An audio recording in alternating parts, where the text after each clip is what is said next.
Excellent connection and all that. Okay, let's see.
Okay.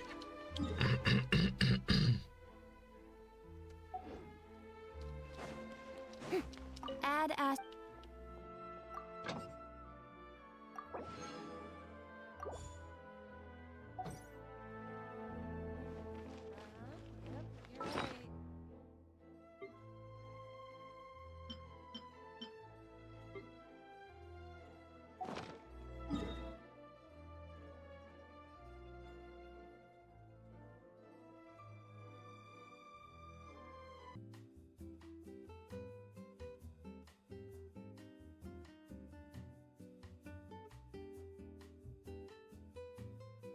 Okay.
Okay, those dots. But I don't see any dots. Oh, here they are.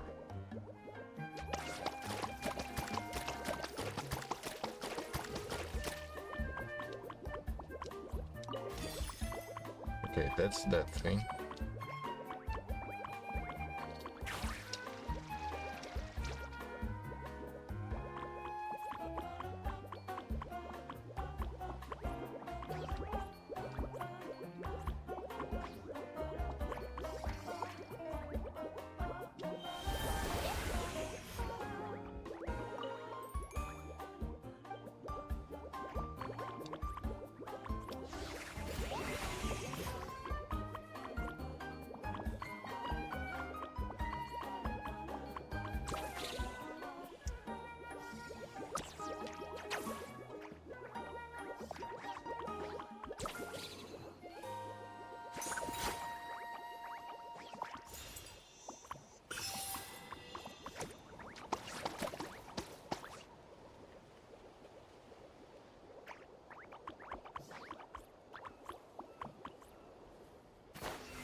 Dear visitors, welcome to Dreamboat Drift.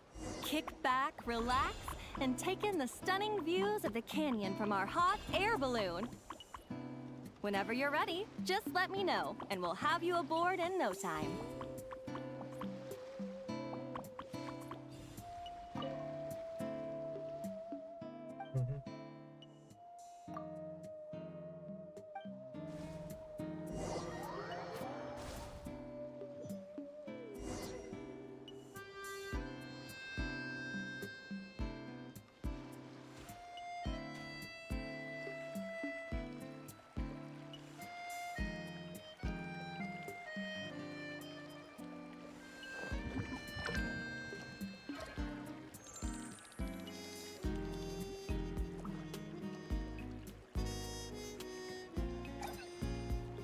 Back in Mondstadt, our transport balloons always have an Animo slime inside them.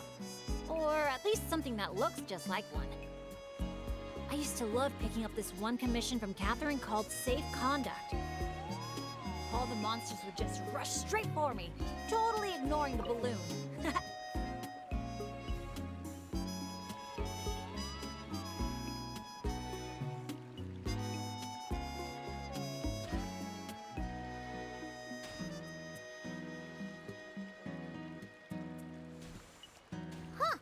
The graffiti around here isn't lit up.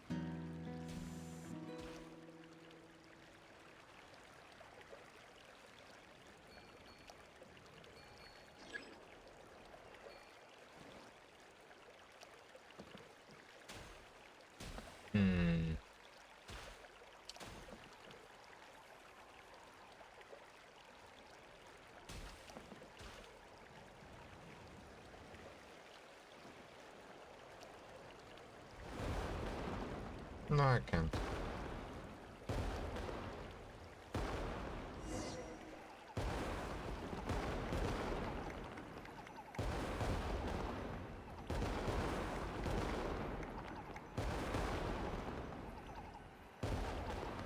Thank you for joining us on Dreamboat Drift. We hope you enjoyed the ride and wish you a pleasant rest of your stay.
Oh, looks like I'm not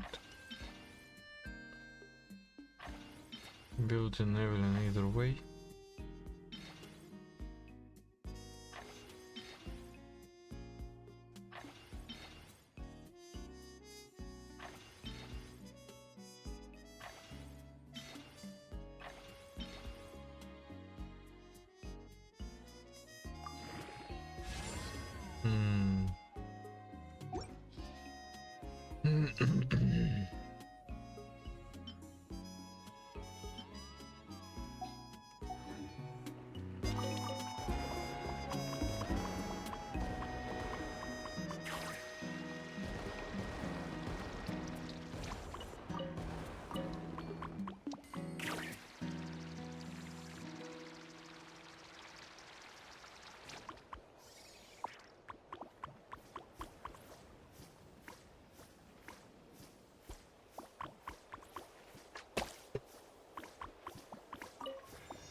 Now that I think about it, I don't think I've seen an Asha anywhere else in Natlan.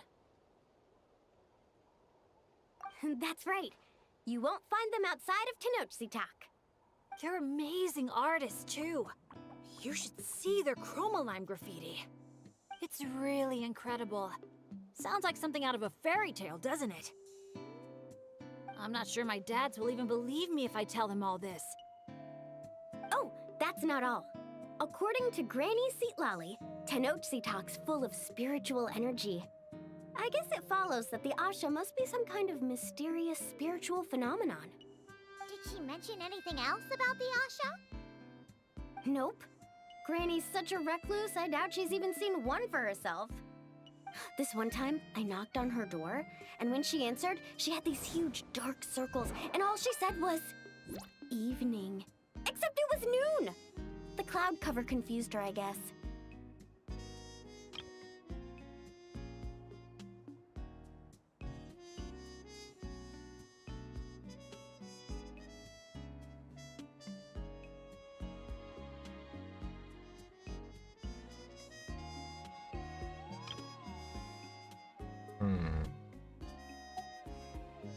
Well, sounds like she's got personality, that's for sure.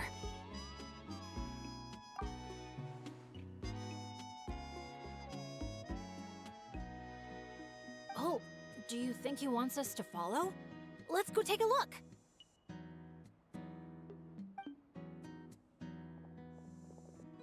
You're here early. Lots of visitors today?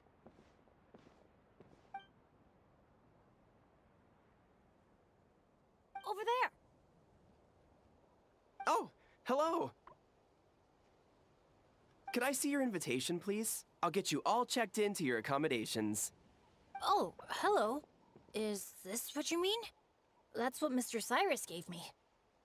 Let me see. Ah, yes. This is one of the invitations that was sent out to adventurers all over Teyvat. One moment, please.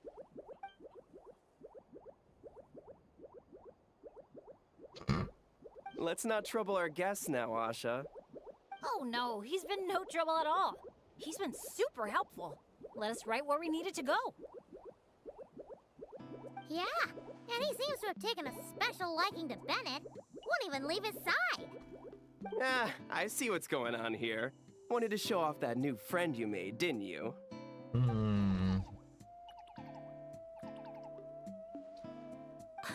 Aw, I appreciate that little guy. Well, from the sound of it, he wants to stick by your side. Seriously? That'd be great! I'll look after him, I promise! Huh. Looks like they've really clicked. What if it's the color? Maybe his lucky color is lake blue, too. Oh, or, here, Paimon out. Maybe it's got something to do with spiritual energy. Well, if you don't mind, sir, then by all means, spend as much time together as you like. Congratulations! Benny's adventure team has a new member! Guess we gotta look out for each other now, huh? Now then, before I give you a brief introduction to the resort, please take this map, along with a special commemorative photo album we prepared for all our guests. The resort is made up of 4 main areas: Colorful Cliffs, Gweetsley Ridge, Wavy Bay, and Tete Isle. Feel free to explore them at your leisure.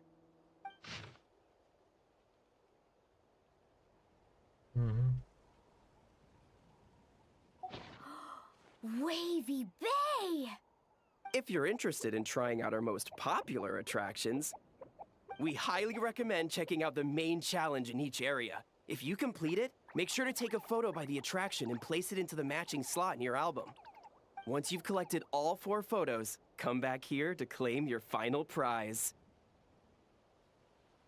Of course, the album's yours to keep, so feel free to fill it up with all sorts of memories from your adventures.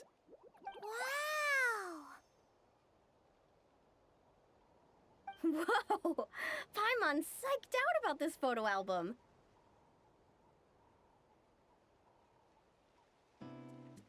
Final prize! Earth to Paimon! Hello?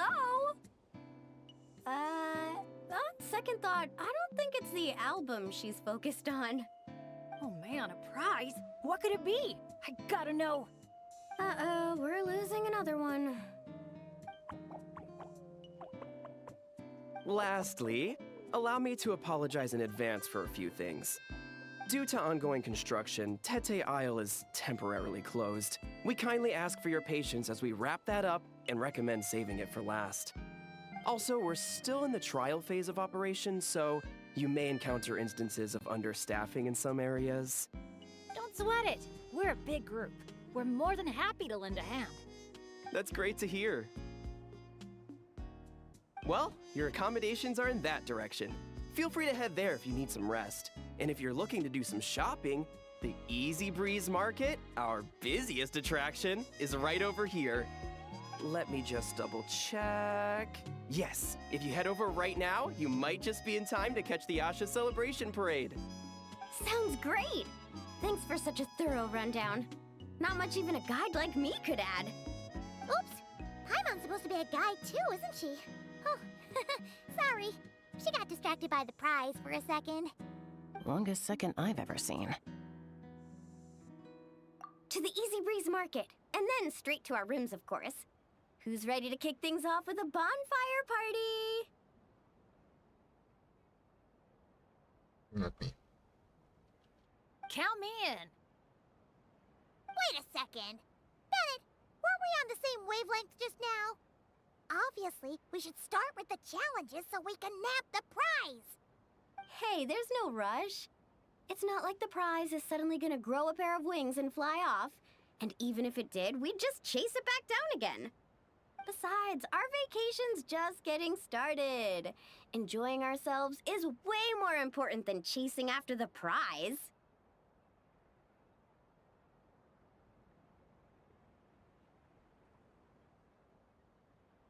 Talk about rock bottom. Even the mascot role's been taken.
All aboard, friends.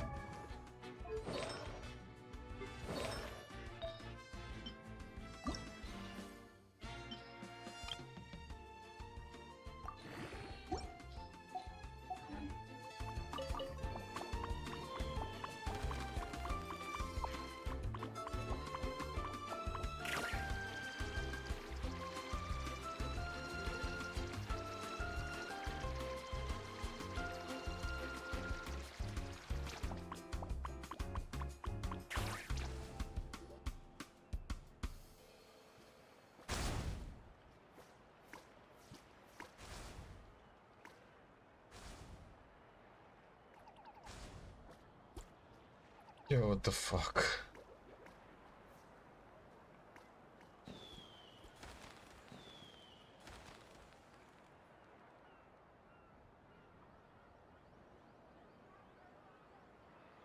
Wow! So this is the Asha celebration parade? Looks so fun! Oh! They're selling something called gift eggs in front of that restaurant! Should we try our luck? No. That little hut looks so cool. I smell coffee. Asha headbands? You can't leave the resort without getting one of these.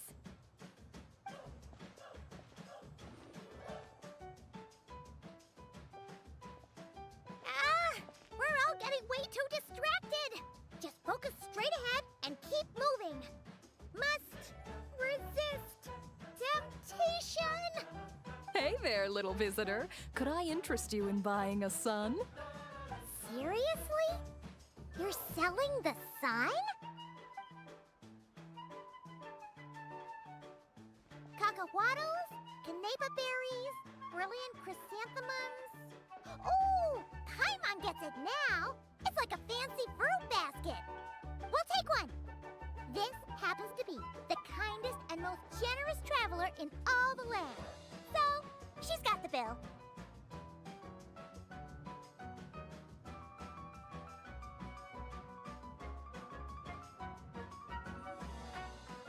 Come on, we'll share it with everyone. Just so you know, this isn't meant for eating. It's a special practice in Tenochtitlan. You light them up from the center and give them as offerings. You mean, you just let the whole thing burn? But isn't that a waste? Ugh, it all looks so fresh. When you're making an offering, using high-quality ingredients is the best way to convey your sincerity. Think about it. You wouldn't want to eat a basket full of rotten fruit either, right? Yeah, fair point. Sounds interesting. Could you tell us more? Oh, well, I came across it in some scrolls I was reading. It's an ancient energy renewal ritual. People gather around the sun, lighting candles in the center and all around it to offer their prayers and sacrifices to the gods. As it burns, the smoke carries their wishes straight to the gods. The flames are said to consume and purify negative energies in the world, while enhancing positive ones at the same time. Huh. That reminds me of something similar I saw as a child. Makes sense. Fire plays a central role in ceremonies all over Natlan. Even if it's not as frequent as the Masters of the Night Wind, I'm sure the Flower Feather Clan holds regular sacrifices too. Well, this was something I saw my Saurian mom do.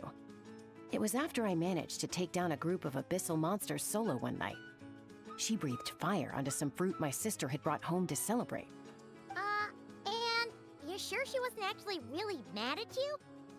Like, saying, if you pull a stunt like that again, no more fruit for you. Well, I did sneak out that night, so I can't rule it out. Mind if I include these stories in my travel journal? My, you sure know your stuff. That was a better explanation than I could have given, and I'm the one selling these things. I'll have to remember how you put it for next time. Here, take a candle each, a little keepsake on the house. May the Pyro Archon's grace be with you. Thanks! We'll feel even more at home with a familiar face like yours around. I'll be sure to bring some friends next time. Knowing Kachina, I'm sure she'll love it.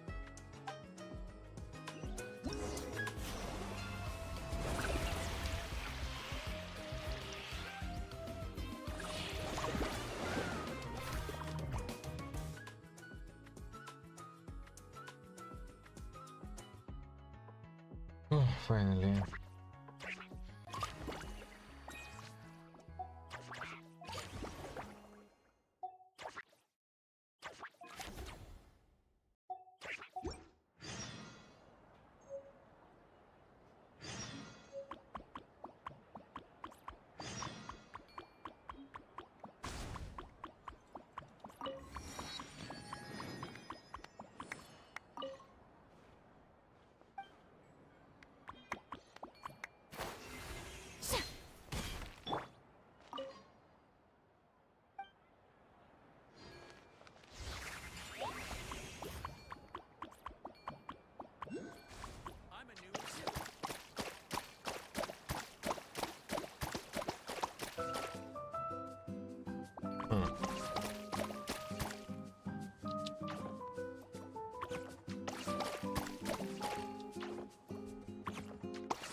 A treasure buried in time.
Okay, whatever. Team score.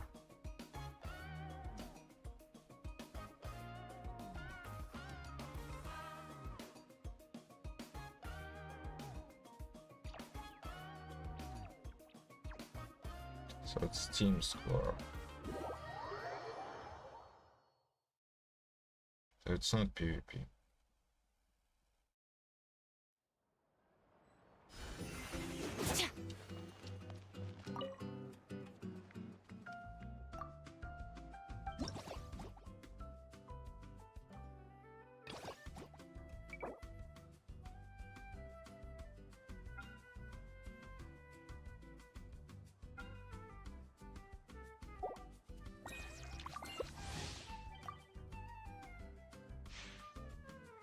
Okay.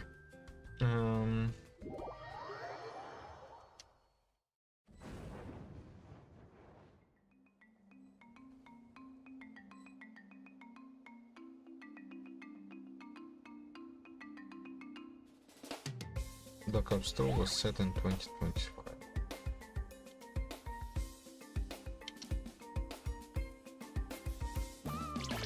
Which according to 2012.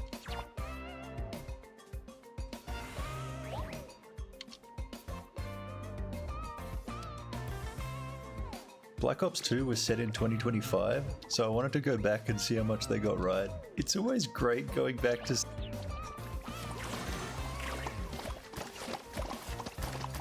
see how media tries to predict the future. Like how in Back to the Future 2 they were like, wow guys, it's 2015, we now have hoverboards, flying cars, and fashion that's only marginally goofier than the 80s. Like this game released in 2012, and I was expecting to see some pretty wild stuff, but this whole game is just a fever dream. Half of this game takes place in the 80s, and in the first cutscene, the plot comes in hard. Alex Mason is living in Alaska now, and is climbing a tree with his son for some reason. Then a helicopter lands and your old CIA buddy walks out and is like, I know you're retired, but it's your friend Woods. I need you for one last job. And it's completely glossed over, but he's actually with Lieutenant Colonel Oliver North. He was the guy who helped Ronald Reagan sell weapons to Iran and then used that money to fund South American rebels. And that was the only bad thing Reagan ever did. I like to think Reagan was just a really misunderstood guy. Like he's just in his office like, oh boy, I sure do love playing with my hacky sack. By the way, how's my plan to give hacky sacks to underprivileged minorities? I believe I said, flood black neighborhoods with sack. Yep, that's what we flooded them with. The craziest part of this whole scene is the guy voicing Oliver North is just Oliver North. They hired him as a military consultant for this game. It seems like you need a PhD to understand the story of Black Ops 2, because at the start of every mission, Woods will be like, we were out in Somalia looking for a Libyan arms dealer who got rich trading secrets with the Soviets. Like, it doesn't fucking matter, bro. Like, in the first mission, you're helping an Angolan rebel by mowing down dozens of government troops. Honestly, don't think about it. So anyway, we find Woods, and he's basically a Vietnam veteran caricature. Like, he's got some serious PTSD and like a tattoo of his rank insignia on his arm. And the cutscene at the end of this mission is just proof that the developers weren't going to apologize for making art. Well, we got him, Mason.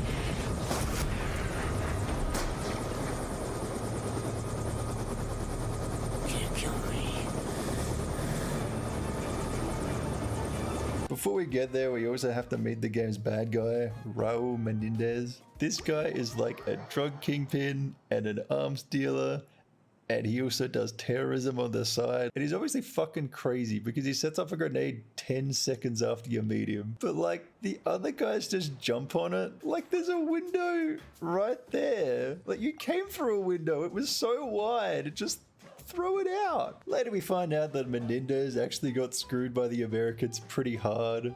Like, his country was torn apart by the war the Americans were funding, and his sister gets killed in the crossfire. But then his life gets saved by future Panamanian dictator Manuel Noriega for some reason.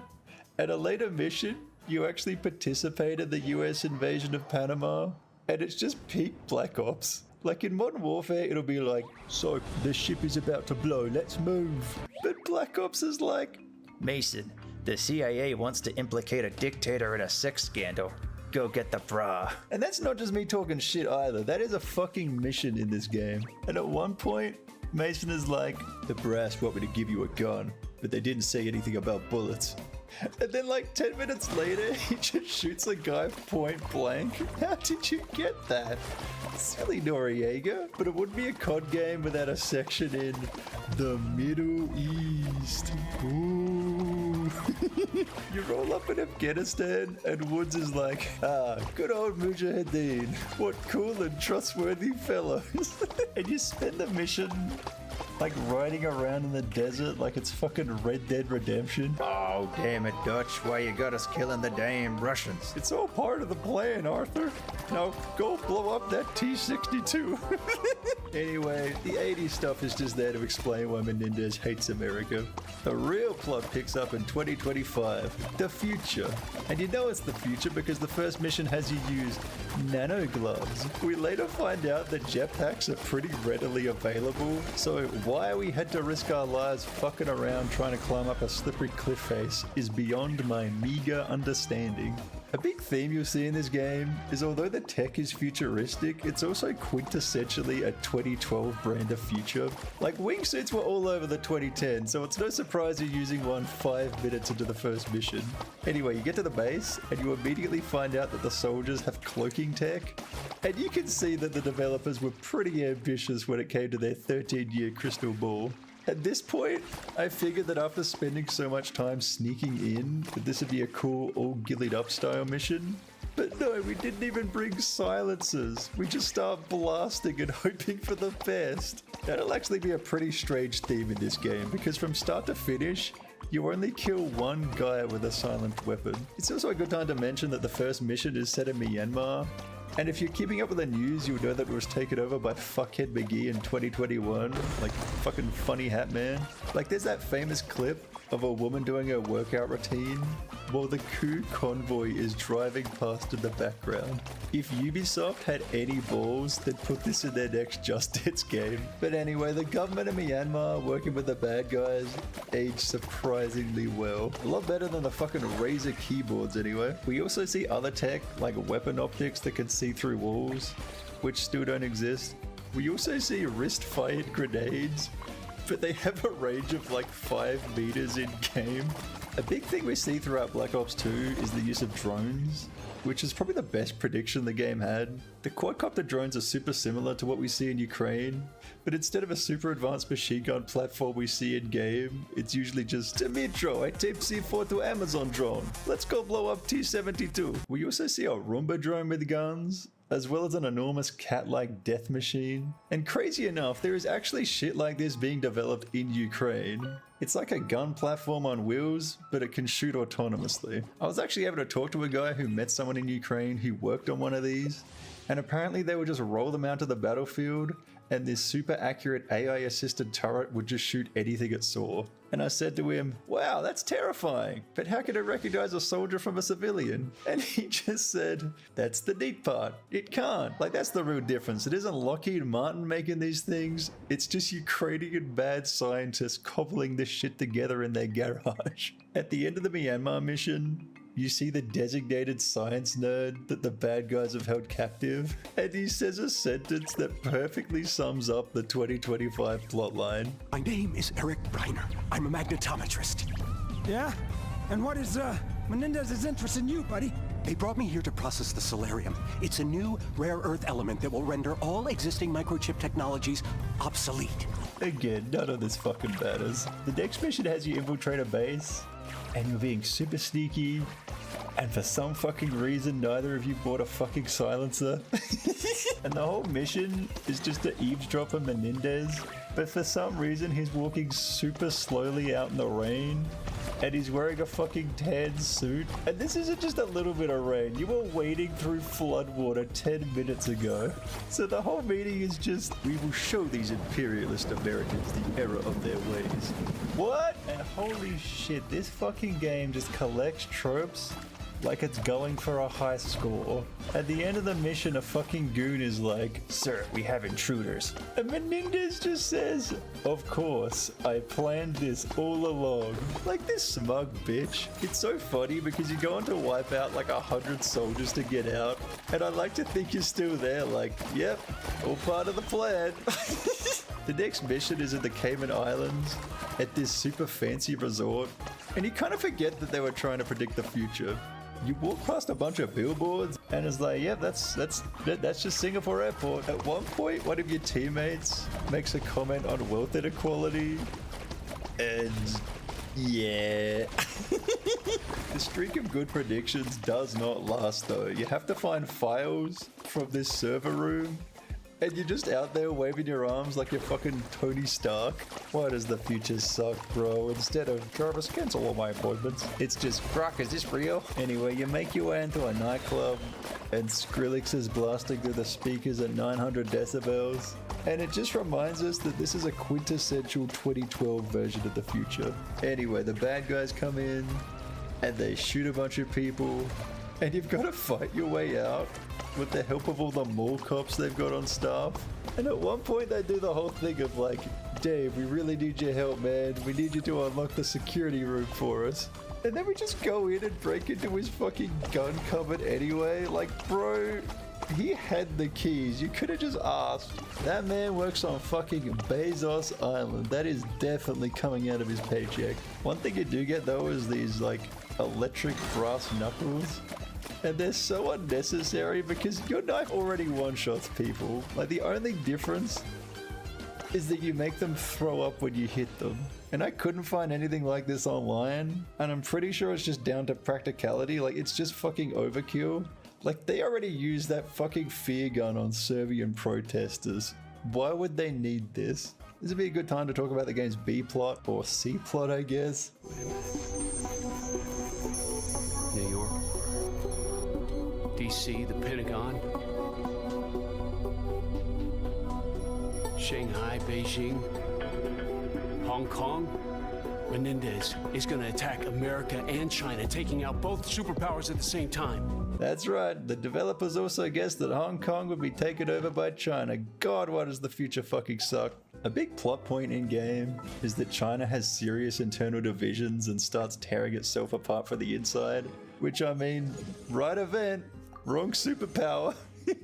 And the China missions are all optional, but they're all headed by Admiral Briggs. And Admiral Briggs has a favorite word.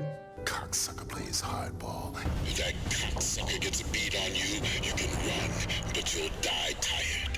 Finally got one over this cocksucker. Cocksucker's looking for a new gig.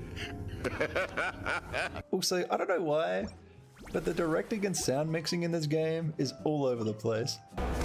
You need to get your shit together now. It's not! This isn't the way! Anyway, in the next mission, we're back in the Middle East. Ooh. We're playing as a mole to get closer to Menendez. And to keep our cover, we have to shoot Yondu in the head. But fuck it, we get Menendez at the end. And we take them back for safekeeping at the USS Barack Obama. Did I mention this game came out in 2012? The scene where we finally get Menendez is peak cinema, by the way.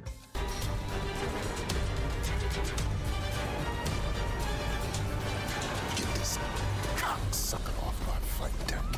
Yes, he said it. He said the line. Menendez is locked up for all of 5 fucking minutes before he escapes, and someone says the line, "Oh no, the Joker wanted to get caught. It was all part of his plan." Like, just look at this scene. Yeah, go ahead, Admiral Briggs. We have a situation when tracking a passenger jet entering the Obama's airspace. Wait, what is that? Are those supplies. No, dumbass, they're drones. This might as well be Call of Duty drones. How the fuck is this guy an admiral? Menendez then shoots Admiral Briggs in the leg, downloads LincolnPark.exe on the computer, and all of a sudden he has control of all of America's drones. Uh-oh. He then gets in a fighter jet and fucks off. And yeah, we'll get to that. At the start of the next mission, we see that America has a woman president, which if we're going to the last election, wasn't even a fucking close guess. Maybe the developers thought we'd live in a world without the Electoral College. Most of this mission is just more shooty bang bang, but we get to the end and our character is just like, ah, a jet, let's go fly it. And you might be thinking, well, if it's that easy, no wonder Menendez could just escape. But you have to scan your eyeball before it lets you take off. And if Menendez managed to hack into all the fighter jets, why didn't he just revoke access to anyone who wasn't himself? Anyway, we do the jet section, we eject out, and we just happen to land right next to our team, who are like, my god, you have a big penis. So the last mission rolls around, and it turns out that Menendez has his base set up in Haiti. So we jump out of an airplane like it's fucking D-Day and go assault the compound. Having the big bad base in Haiti is perfect, because what we see in mission is basically just a Tuesday over there. Like, the place is basically just run by gangs at this point. It's kind of funny because the head warlord guy over there got the nickname Barbecue, and supposedly that's because he's a ruthless guy and he sets his enemies on fire. But he's like, nah, that's just because my mom makes really good fried chicken. In 2021, the Haitian Prime Minister was assassinated by a bunch of mercenaries, and the whole thing was organized by a Miami-based security company. Like, you don't need an army of Navy SEALs with jetpacks to take over Haiti. Florida Man did that shit on his own. So we fight our way through a supervillain compound, and at the end he pulls some more Joker shit, and he just blows up all the drones he controls, and then he says, hey citizens of the world, America is weak. It's time to fight back. Apparently this sets the stage for Black Ops 7, but that shit isn't out yet, so we'll see if it makes sense when that eventually drops. There's a few choose your own adventure moments in this game, so my ending was a little bit different. I ended up sparing Menendez, which puts him in jail, and there's a scene of him watching fucking Jimmy Kimmel on TV. But the real ending has Old Man Woods join the band Avenged Sevenfold, which is where we get this incredible scene. Hey, old timer, you ready to rock? I'm ready to roll, baby! What the fuck? Oh, that shit? Nah, I'm just fucking lazy. I said at the start of this that this game was a fucking fever dream, and my god, I meant it. I think this was a time in history where the US might have been the closest it's ever been to a full-on cultural victory. Like, they just made a game about how the CIA created a supervillain hell-bent on destroying capitalism, and the game ends with fucking Manuel Noriega, who was overthrown by the American government, rocking out to this heavy metal band. This game genuinely belongs in a museum to be studied by future generations. 10 out of 10, what a fucking trip. Subscribe for more.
wish I could have just pressed next stage.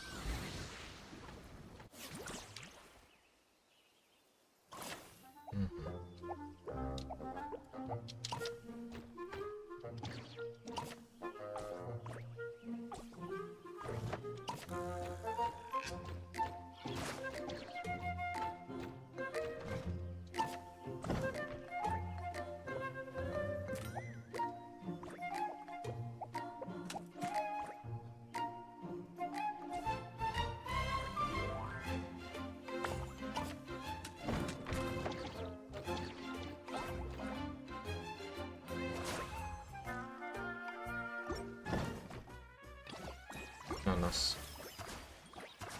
Anas.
Ludwig completely misunderstood me by hungry.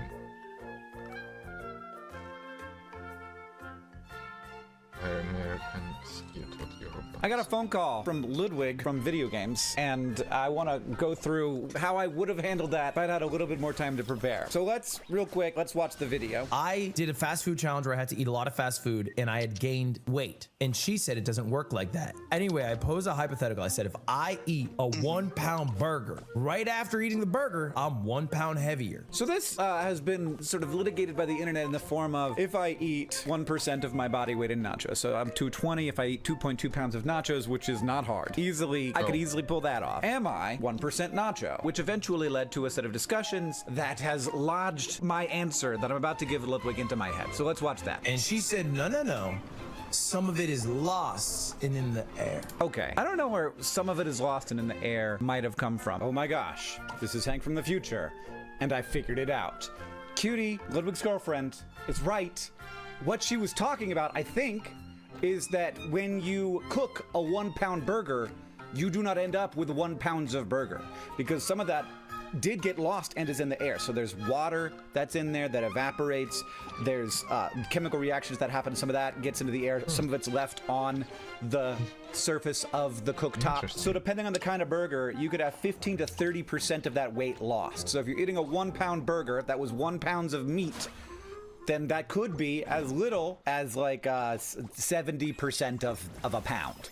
Whatever that is. If we were metric, I'd be able to tell you, but I can't, because we're not. So I think that's where this is coming from. And now it'll all make more sense as we go through the rest of the video. All right, well, that's what I get for thinking I'm just gonna run out here and post it real quick on a Saturday. I'm watching the final cut and being like, wait a second! There, it all makes sense now. But let's continue to watch the video and see if I need to do any more the surprises from me. An important thing, there's a bunch of stuff in food that isn't food. We know this. There's a lot of water in food, so that's not food. That's water. That's what you drink. That's not what you eat. You don't get calories from water. It's important, but it's not food. There's also air in food, like imagine that fluffy bun of the burger. And there's indigestible fibers in food, though probably not a ton in fast food. And as for air, when we think about losing weight, this is where the weight goes, and that's wild. So of course we lose weight by losing water, by peeing and sweating and stuff. And we lose weight by pooping. But actually, like, if you're talking about losing the fat in your body, which is mostly what we mean when we say losing weight, but also, you know, the muscles, that can also be part of losing weight. Not ideally, but it usually is. What's happening is those tissues are being broken down and used for energy. And where that mass actually goes is very strange and surprising. It is exhaled in your breath, which is why when you work out a lot, you breathe more because you're burning more energy. You need to take more oxygen in and you need to breathe more carbon dioxide out. And that carbon in the carbon dioxide is part of the mass. Now, also part of the mass is water. So carbohydrates are carbon and hydrates. It's hydrated carbon. Don't think of them like they're carbon with water on them. They're carbon that has done chemistry with water to turn into a totally different thing that is carbs. But also fats are like this. And you pretty much end up with carbon dioxide and water. Proteins are a little different. You get carbon dioxide and water and ammonia. You have to get that nitrogen out somewhere, which is why you pee out urea. So you also pee out some of the chemicals when you break down protein. Now you know all of that. So it comes out in your pee, comes out in your sweat, it comes out in your poop. You lose mass because like you actually create stuff like the stuff in red blood cells. That stuff will break down and you actually, that I think ends up in your colon. Some of it. Anyway, it comes out all the places you would think, but a lot of it comes out in your breath, which is wild. And that isn't just the water that's evaporating, it's the carbon in the carbon dioxide that was once part of carbohydrates. But this is minuscule and not affected on like the micro scale. It is only over the like many breaths that you take in a day and a year that it is a significant amount of mass that's leaving your body. Speaking of mass disappearing, isn't it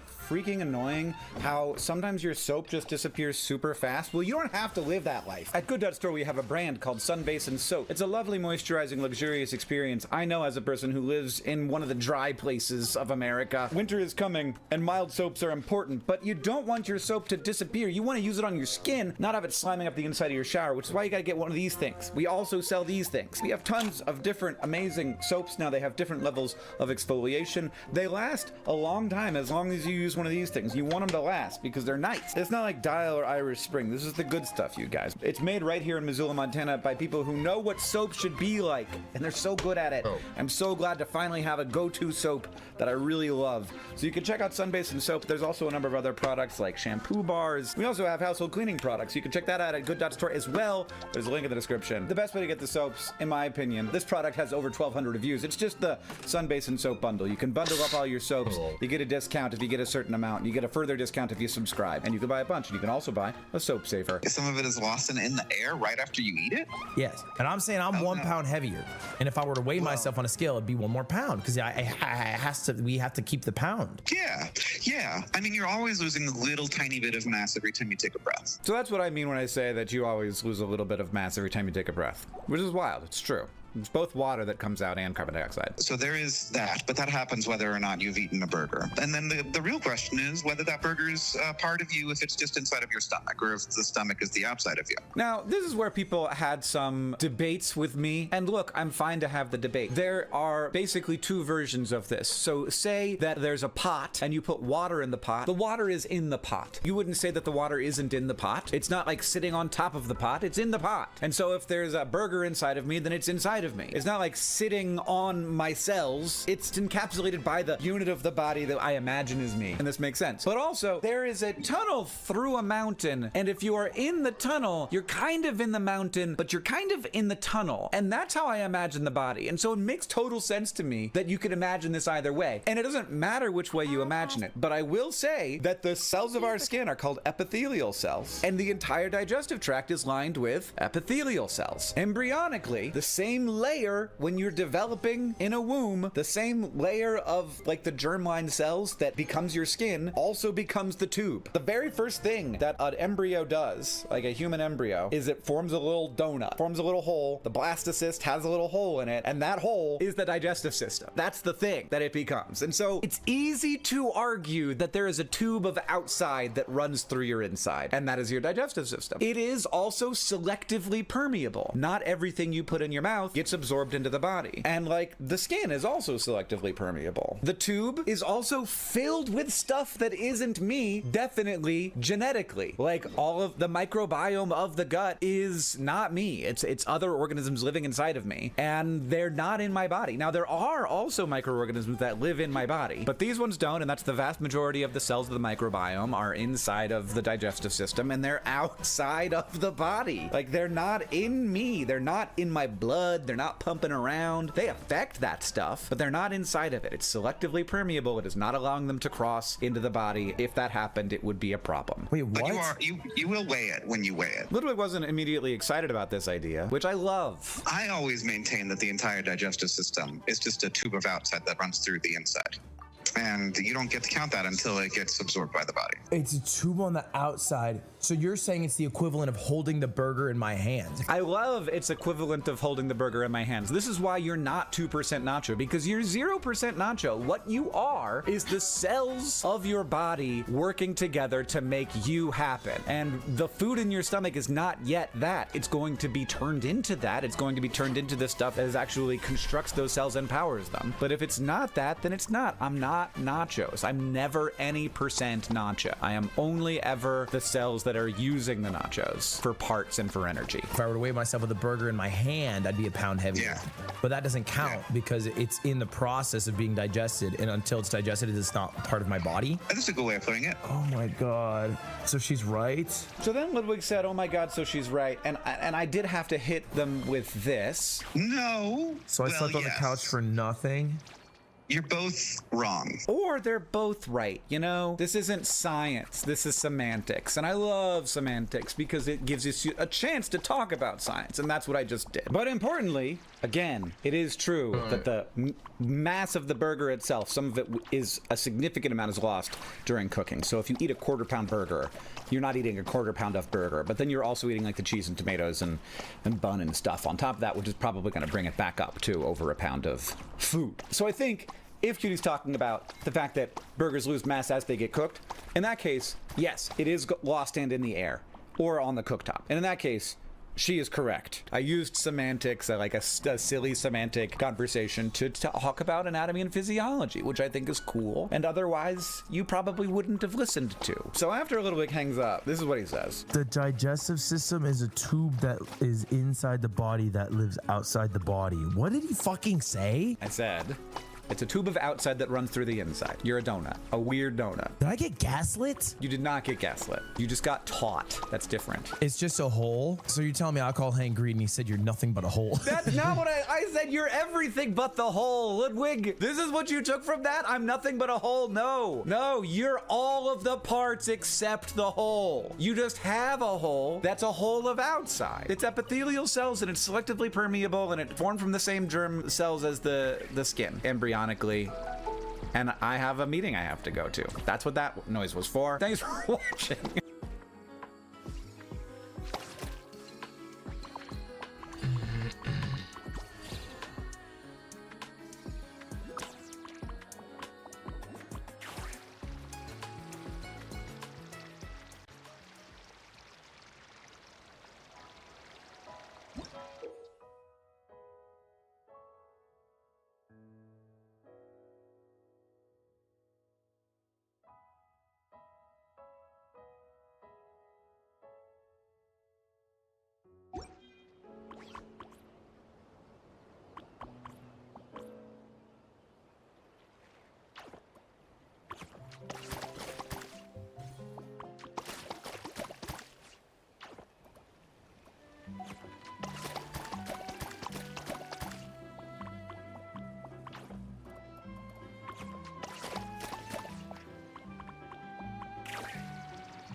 usual. Oh, these little things are so adorable.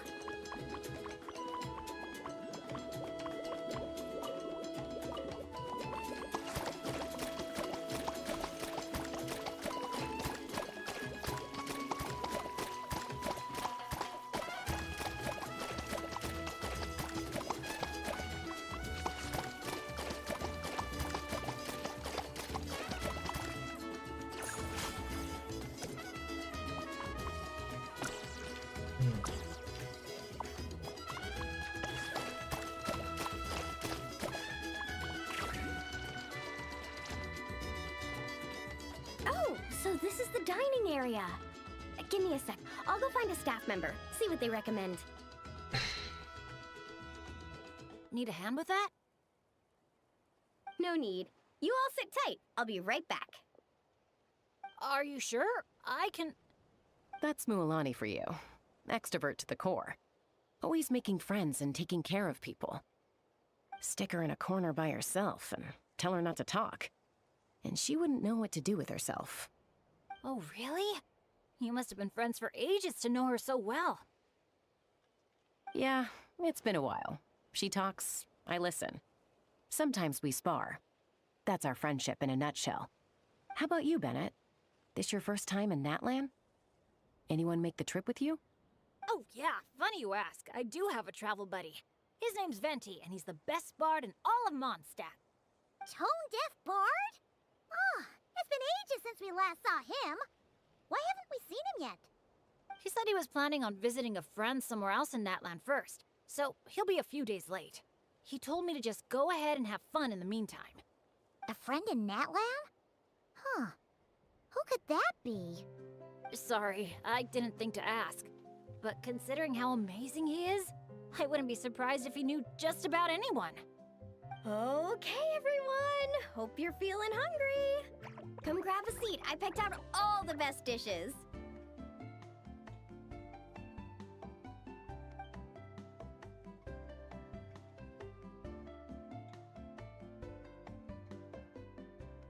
By the way, why'd you decide to visit Natlan, Bennett?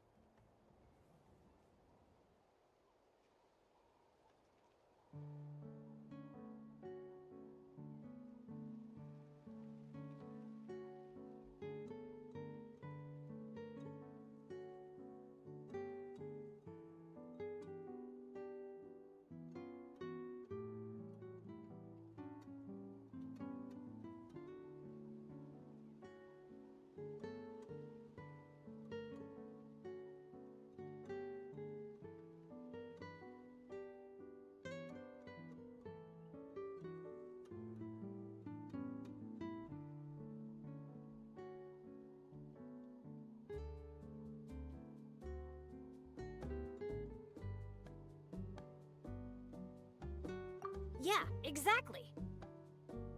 The branch master said that the Natlan Adventurers Guild was inviting adventurers from all over to come check out the resort, and asked if I'd be willing to represent Mondstadt. I've been waiting for a chance to go adventuring in a far-off land for ages now. I just always used to worry about leaving my dads behind. And with my luck, I figured half the trip would be spent dealing with trouble along the way. Well, things have been looking up for you lately, right? Just gotta find a way to make it last. I'll do my best. Oh, I know! We should take you to visit Granny Seat Lally in the Masters of the Nightwind. She can read your fortune, tell you what to watch out for, stuff like that. Seriously, she's scary accurate. Oh, she's the old granny you mentioned earlier, right? Hey, do you think she could tell us more about the Asha? Old isn't really the best word to describe this particular granny. You'll see once you meet her. All right, looks like everyone's just about finished eating, right? Time for our next activity, the Sun Offering Ceremony / bonfire party.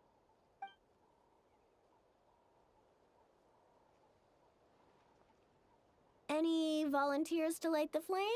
5, 4, 3, 2, 1, great! Thank you all for so selflessly giving up such a precious opportunity. She didn't even give anyone else a chance to chime in. Once Moalani's in party mode, she's like a kid on a sugar rush.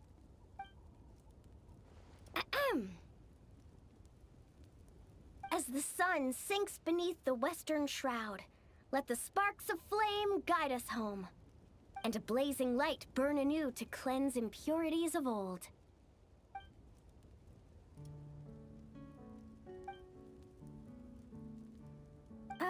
Why is everyone so quiet? So, we can talk now? Of course you can. Now that the blessing's done, the floor's open. Go ahead and state your wishes. Oh, to the fire, not to me. May my family be safe, and may war be gone forever from Natlan. Short, sweet, and full of impact. May all my friends, and all the people of Natlan, live the lives of their dreams. And above all, may Natlan's ley lines stay strong and steady. Oh, is it my turn? But I'm not from Natlan. Will the Pyro Archon even know who's speaking? Just introduce yourself first. Hello, Great Pyro Archon. You don't know me, but my name is Bennett, and I'm an adventurer from Mondstadt. I heard there was a terrible war in Natlan not too long ago, and that all the tribes suffered great pain and loss. I'm so sorry you and your people had to go through that. I'd like to offer a blessing for this wounded land, and for the people who worked so hard to save it. I wish for timely rains, plentiful harvests, and for all people of this land to heal from the struggles of the past and embrace the dawn of a new day. Well said. Oh, and if you don't mind, there's also something a little more personal I'd like to add. I miss my family back in Mondstadt. Sometimes, while I'm off having fun with friends, I look up at the stars and wonder, are they gazing at the same sky and feeling lonely instead? So, I'd like to wish all of my dad's health and happiness. That's all. Oh, hearing you say that, you've got me missing my mom and dad too. Their business abroad's been booming lately. When they're not out working all day, they're away on business trips for days on end. They're busier than I am most of the time, so I barely get to see them. Oh, well, don't forget to bring them back plenty of souvenirs from the resort. Oh, they're doing great. Thanks. When I asked them if I could go on this trip, they were all smiles. They told me to get out there and see the world, and then come back and tell them all about my adventures. Normally, if you ask the 7 of them something completely mundane, like, what's the best flavor of sausage? You get 8 different opinions. I mean, the night before, 2 of them had actually gotten into an argument over a game of cards. But in that moment, they were all in agreement. Yeah, now that you mention it, that sounds about right. Just goes to show how impressed they are with all your hard work. Your dads are rooting for you.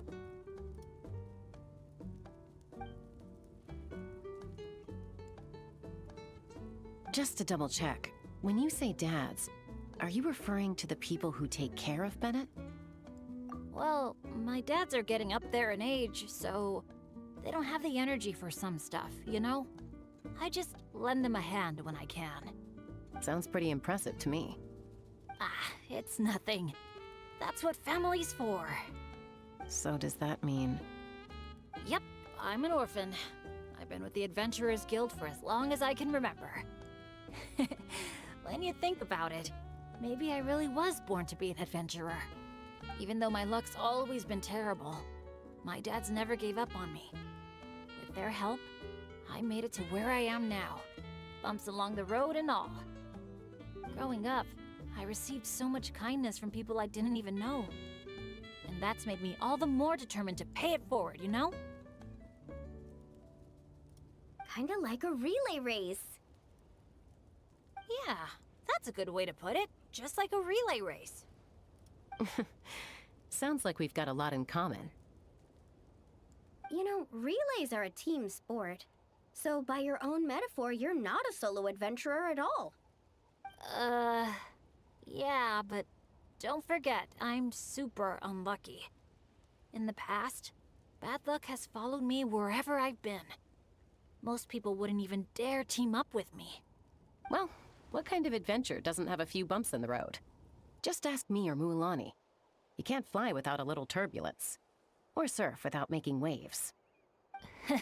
You really think so? Still, when it comes to me, it's usually more like tornadoes and tsunamis. That's not such a bad thing.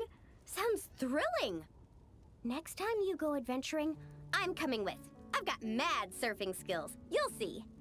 Count me in, too. Ooh, does this mean that Benny's adventure team is expanding once again?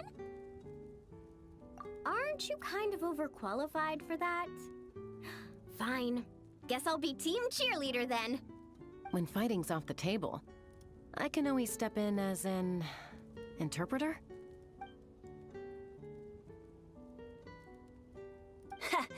I can't tell you how grateful I am. I'm just so lucky. I've met the best bunch of people in the whole wide world. I'll treasure this friendship. I swear.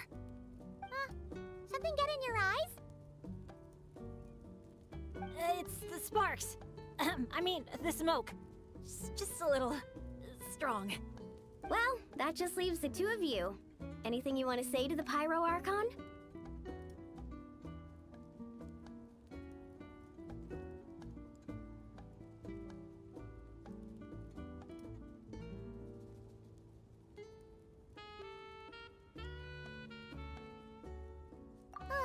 You sure know how to slack off, huh? Fine. Paimon will speak for the both of us. Oh, great and mighty Pyro Archon! You've heard a bunch of wishes already, so Paimon will go with something different. For herself, Paimon wishes for good food every day and sweet dreams every night. But above all, may our friendship stay strong forever, so that no matter where life takes us, we'll always be able to share another unforgettable summer together.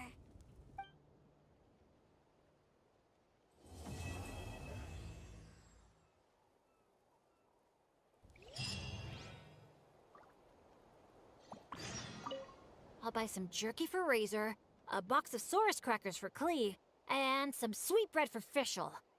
As for my dad's, something healthy yet tasty at the same time. I know.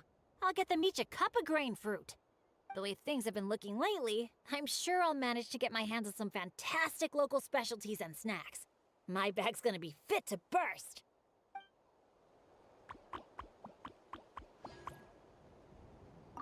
You know, it's one thing to brave the path of adventure, but to get back out there time and time again, even after you fail. Our team captain sure is something. A true adventurer, if I ever saw one. After all, a bird that's flown through some storms all its life is bound to turn out to be a better flyer than those who stay sheltered in their nests.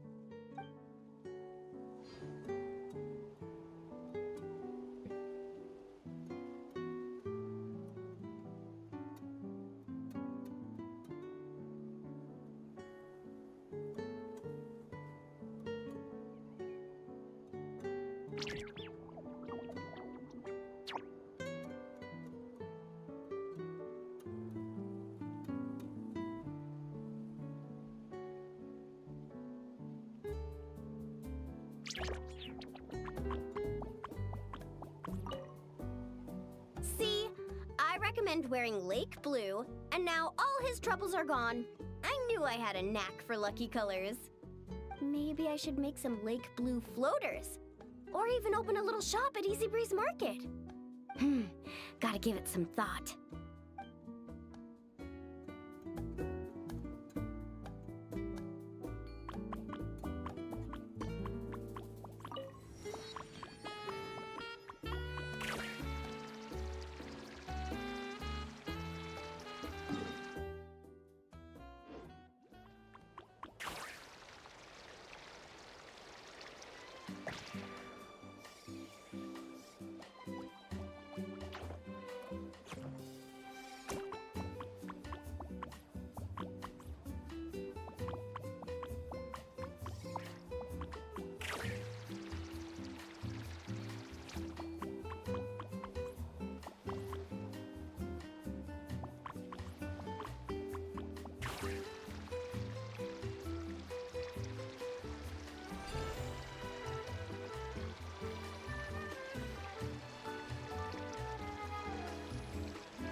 and just destroy Tencent with their own pitch deck. I'll be honest with you, sometimes the news has got a rip and tear character. Today's one of those days. Here's what's happened. PlayStation have filed a lawsuit to stop Tencent's next game. They're arguing copyright infringement because, well, of course they are. Just take a look at this. But it's not just, oh, these things look similar. The claim is way deeper. So here's what they claim. The Tencent stole the Horizon gameplay and brand for themselves. Now, if this was just a he said, she said, that would be the end of the story. The difference is that PlayStation have kind of came with receipts. Actual receipts from Tencent's own pitch deck. The very pitch deck where they asked PlayStation if they could make their own Horizon game. With crafting, with pets, with multiplayer. Now PlayStation said no.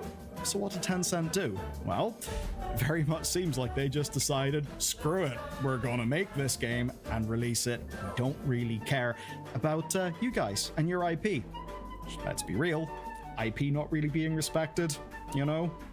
That neck of the woods. Gods, I'm so surprised. Okay, listen up if you're due an upgrade. After years of marathon editing, lots of gaming, and just being a silly sausage, I've learned something pretty important, that minor back pain can become pretty major. And it's why I've switched my setup to today's sponsor, FlexiSpot's E7 Pro Standing Desk. It kind of transformed how I work. So here's what sets them apart, right? While most standing desks wobble around in flimsy aluminium, the E7 Pro uses automotive grade steel with dual motors and 3-stage semi-C legs, which is a lot of words, but the upshot is it can take 440 pounds of capacity. It doesn't shake about. It actually feels completely solid and stable. It's amazing. Monitors, recording gear, everything. It's rock solid.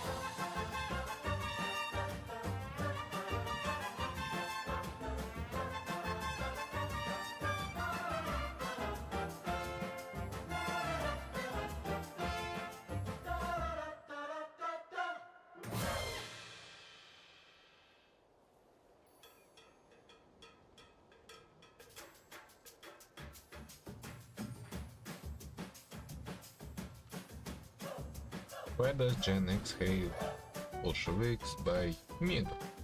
They're all Gen X. I just fucking cracked the code and nobody got it. Candace Owens, yes, Dan Bilzerian, yes, Jake Shields. I don't care. Dr. Anastasia Lupez. Is she human? Yagoda nuked her face, okay? But I'm calling all these people out, okay? Because I want to debate and I haven't gotten my debate. The whole thing about Bolsheviks is Gen X. It's a Gen X thing, and I'll explain exactly why. Okay? The boomers created a slave, post-war liberal mind control system. They were the hippies. They were the retard libertarian hippies that smoked pot and were like, yeah, we're fighting the man. And they were like, bedtime is fascism, man. And like, that was the boomers, right? Stay with me.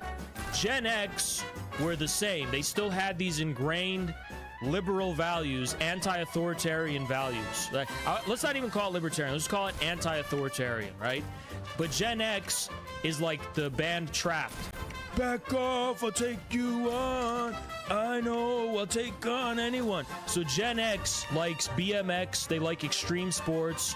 They like Metallica. They like banging their head on smashing it on the wall and saying, I'm free!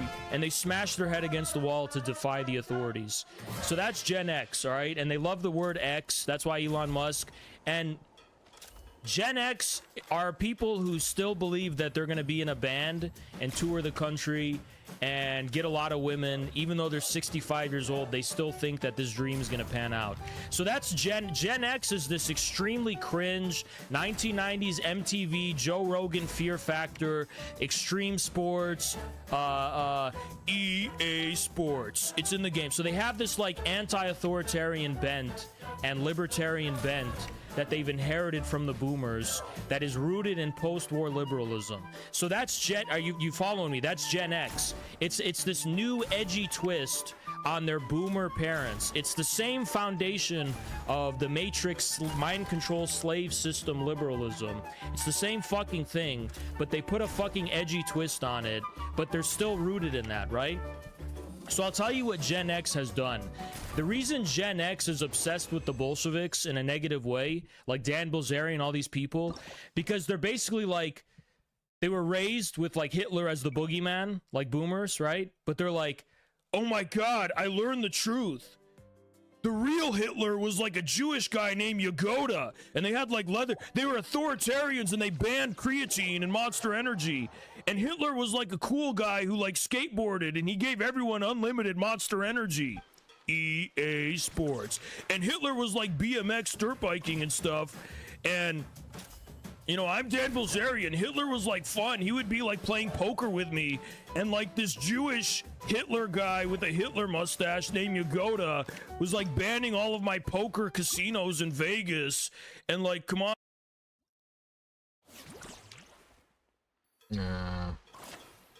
Don't get it. The 60 people can only breathe at the time Mars Prime. Welcome to part 2 of my Breathe If Prime series. As a reminder, the rules of this game are that all participants must dunk their heads into tubs of water, and they can only come up to breathe if the number on the timer is prime. If they breathe during a composite number, or they pass out from lack of oxygen, they are eliminated.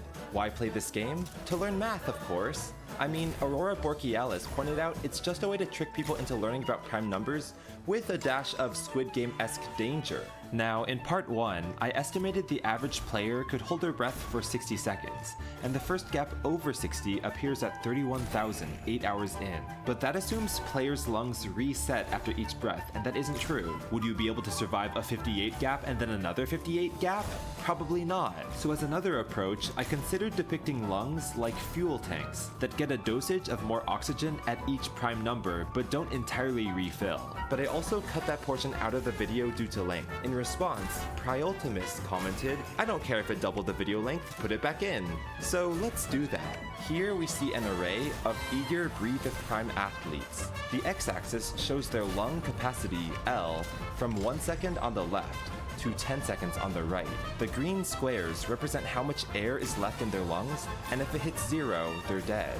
Next, the y-axis shows the amount of air they gain when they reach a prime, which I'll call B for breath size. So the competitors on this row gain 1 second of oxygen per prime, and this row gains 2, and this row gains 3, and this row gains 4. This row down here is at 0, which means they merely pause their oxygen loss when a prime arrives. And for fun, I added another row below at -1, which means they actually lose 1 second during a prime, just like they lose 1 second during a composite number. So that's 60 different skill sets. Which ones do you think will perform the best?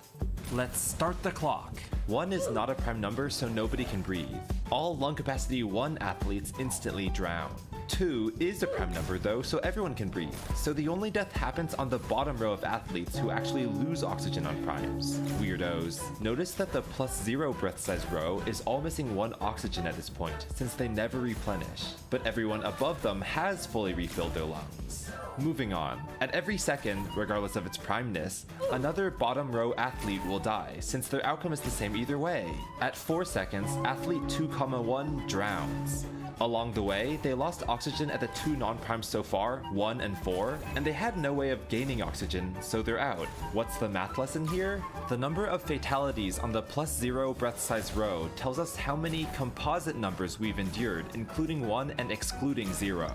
At 6 seconds, we've encountered 3 composites, or I should say non-primes. Next, athlete 2,4 is interesting. He gains a massive amount of air at each prime, +4, but he can only hold on to 2 in his lung at any given time. That means he's basically a detector for prime gaps of 2 or longer. Fortunately, that hasn't happened yet, but ooh, rest in peace. Zooming out now, 10 is interesting because it cleans out our bottom row, marks the 6th non-prime number, and eliminates all lungs 3 or smaller, since the 8, 9, 10 dry spell depletes them entirely. Nearly half of the crowd is gone, but twin primes 11 and 13 are right around the corner, so it seems like good times are awaiting. With the -1 row out of the picture, 11 and 13 are our first fatality-free moments. but 14 kills off athlete 8,0, since that's the 8th non-prime natural number, and this also marks half the population dead. Now 15 kills off athlete 4,1. Her story is unique because she's the first athlete to have a breath give her air, but not enough to fully refill her lungs and then die. In other words, her performance of 15 is the lowest that requires the advanced fuel tank model to simulate. The simpler models of lung reset, count the composites, and stupid progress bar aren't enough. Now watch as history is made. 18 is the first composite number that doesn't kill a single athlete. Everybody remaining lost some air, but nobody perished. Huzzah!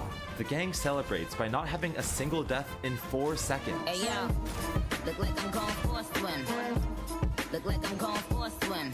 21 kills off athlete 6,1 though, breaking the streak. One way to understand the +1 breath size row is, when do non-primes outnumber primes by n, excluding the number 3? This is why we exclude 3. So at n equals 21, there have been 13 non-primes and 7 primes, excluding 3, so athlete 13 minus 7 equals 6 has got to go. 24 to 27 is the first time the athletes encounter 4 composites in a row, so it's no surprise it's a bloodbath, with coincidentally 4 deaths. But to add to the cruelty, 28 just extends that to a 5 in a row, and another 3 perish. Now less than a quarter of players remain. Here's a question for the mid-game. Do you think athlete 6,3 Mary or athlete 10,2 John will survive longer? It's the classic speed versus size debate. Now, as you've probably noticed, these sequences increase monotonically. That spells bad news for Mary, who just saw her neighbor perish, whereas John has 3 safety nets. Let's see how they perform. I'm alive. I'm dead. I'm watching TV. I'm looking at you. Fuck you. I'm dead again. I'm up. But did you notice that? Speedy Mary was down to just 1 life, but thankfully got a breath at 37, revitalizing her. This is known in the BIP community as a near-death experience, and it's Mary's second. Large-lunged John, though, hasn't had any NDEs yet, so spoiled with his maximum of 10. But 40 is a wake-up call for all, because not only does John lose his last remaining safety net, both Mary and John simultaneously NDE, John's first and Mary's third. 41 being prime saves them both though. Now that's what I call a midlife crisis. Stop laughing! Anyway, 4143 is a sorely needed twin prime, but the next twin prime is 5961, and Oasis 16 whole seconds away. Yikes! That's the first time BIP athletes will have to go more than 10 seconds without a twin prime. Will it be too much for Mary or John to bear? Let's find out. Well, at 46, John NDEs, but Mary, with her faster recovery, doesn't. It's the first time John is doing worse than Mary. In the end, the 40s prove to be a brutal decade for John, and he tragically succumbs at 50. Rest in peace, you breathing legend. But that means Mary wins! To celebrate her victory, she endures her 4th NDE at 52, and this is actually the second most NDEs of any athlete on this board. Mary finds it bittersweet to have prevailed over her BFF, but life alone can't last forever. So at 57, she joins her BFF in the BIP afterlife.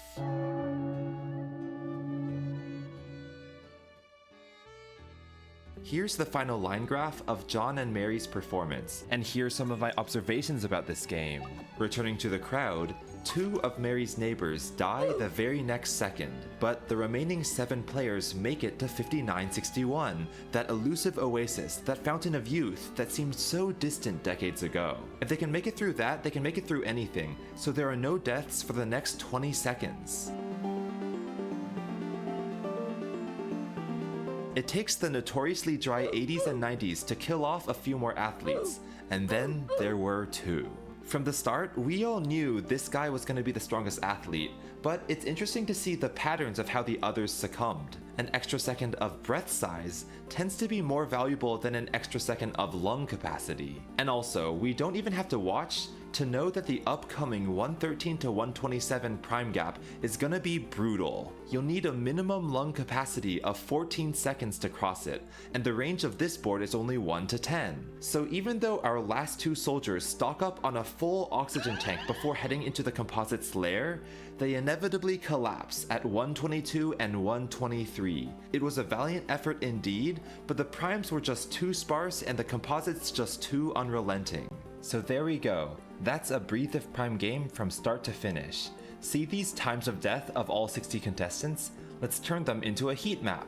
And of course, there's no limit to breath size or lung capacity, so we can expand the heat map to B equals 15 and L equals 30. Our previous star player, Athlete 10,4, only lasted to 123, but this guy can play until 540 and his trajectory looks like this. And this guy can make it past 1,000 and his trajectory looks like this. By now, you're probably starting to notice these rectangular shelves form. Interestingly, each shelf corresponds to a record-breaking prime gap. Whenever athletes reach a gap more difficult than the last, a few more of them will die off, and the more shattering the record, like 1361, the larger the shelf. Here's a few more thoughts I have about these heat maps, including an even more zoomed out version going to B equals 30 and L equals 60. There's so many numbers on this one. So there we go. That's a fun analysis of how far athletes could get if their lungs are modeled after fuel tanks. But we just assumed athletes could magically know when they could take a breath. Let's be more realistic now. How would a real human player, like you and I, figure out which numbers are really prime? We're not computers after all. Now, Luca BC42 pointed out that the best strategy for winning this game is probably just to memorize the first 1,000 or so primes, instead of frantically calculating divisibility rules in your head as each number approaches.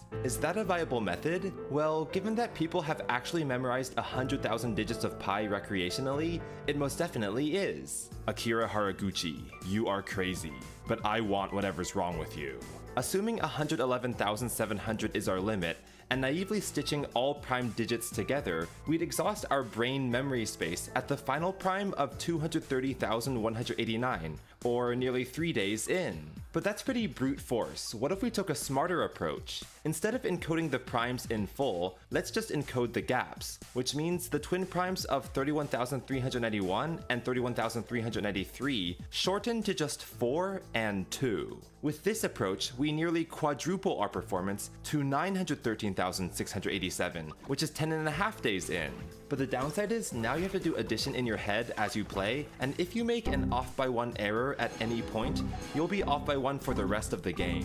Now, if you want to get even more advanced, I'm sure you could finagle something with Huffman coding, which is a way to make more commonly occurring values, like 2 and 4, take up fewer bits of information, and more rarely occurring values, like 72, take more bits of information, so the overall sum is fewer bits. But this is getting too technical, and you're getting bored. We've gotten off on the wrong foot. Let's go back to the basics. Remember how in part 1, I calculated that if the average player can hold their breath for 60 seconds, then they'll hit a wall at 31,469 because that's the first gap longer than 60? And then I said, but that's just us amateurs. Let's take it to the next level. How long could the most highly trained, max lung capacity expert survive at this game? Let's answer that question now. And for simplicity, we'll assume your lungs reset at each prime, which means we are not using the fuel tank model from the first half of the video. Well, the record for the longest time someone held their breath voluntarily was set by 56-year-old Croatian freediver Budimir Šobat, who held his breath for 24 minutes and 37 seconds.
I'll keep you all safe and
And by pure coincidence, he performed his attempt at the same time as the Ever Given ship clogged the Suez Canal. So that's 2 life-giving passages that couldn't deliver the goods at once. Anyway, Sobot's record means that he could theoretically survive all prime gaps up to a length of 1,477, which is 25 times longer than what us amateurs had to deal with. So then, when is the first gap of primes larger than 1,477? First, let's estimate it. We're trying to increase our gap size 25 times from the amateurs, so maybe we'll hit it at 25 times the game length, meaning an educated guess might be around 800,000 or so? Well, not quite. In actuality, the first gap over 1477 is between 5 quintillion, 733 quadrillion, 241 trillion, 593 billion, 241 million, 196,731, and that plus 1477. Yeah, so the lesson here is prime gap size does not scale linearly with n. It scales with log of n. At large values of n, like trillions and up, if you want to find a gap with double the length, you have to find a prime with roughly double the number of digits. Logarithms tend to play nicely with counting the number of digits. Anyway, that answers our question. If Budimir Sobot can hold his breath for 24 minutes, he can survive this game for roughly 5.7 quintillion seconds, which is about 182 billion years. So how will the universe evolve as he does his thing? Let's take a trip through time. In 2015, speedcuber Kevin Hayes shocked the world by solving 8 cubes underwater in just over 2 minutes. Let's assume Kevin's max lung capacity is 124 seconds.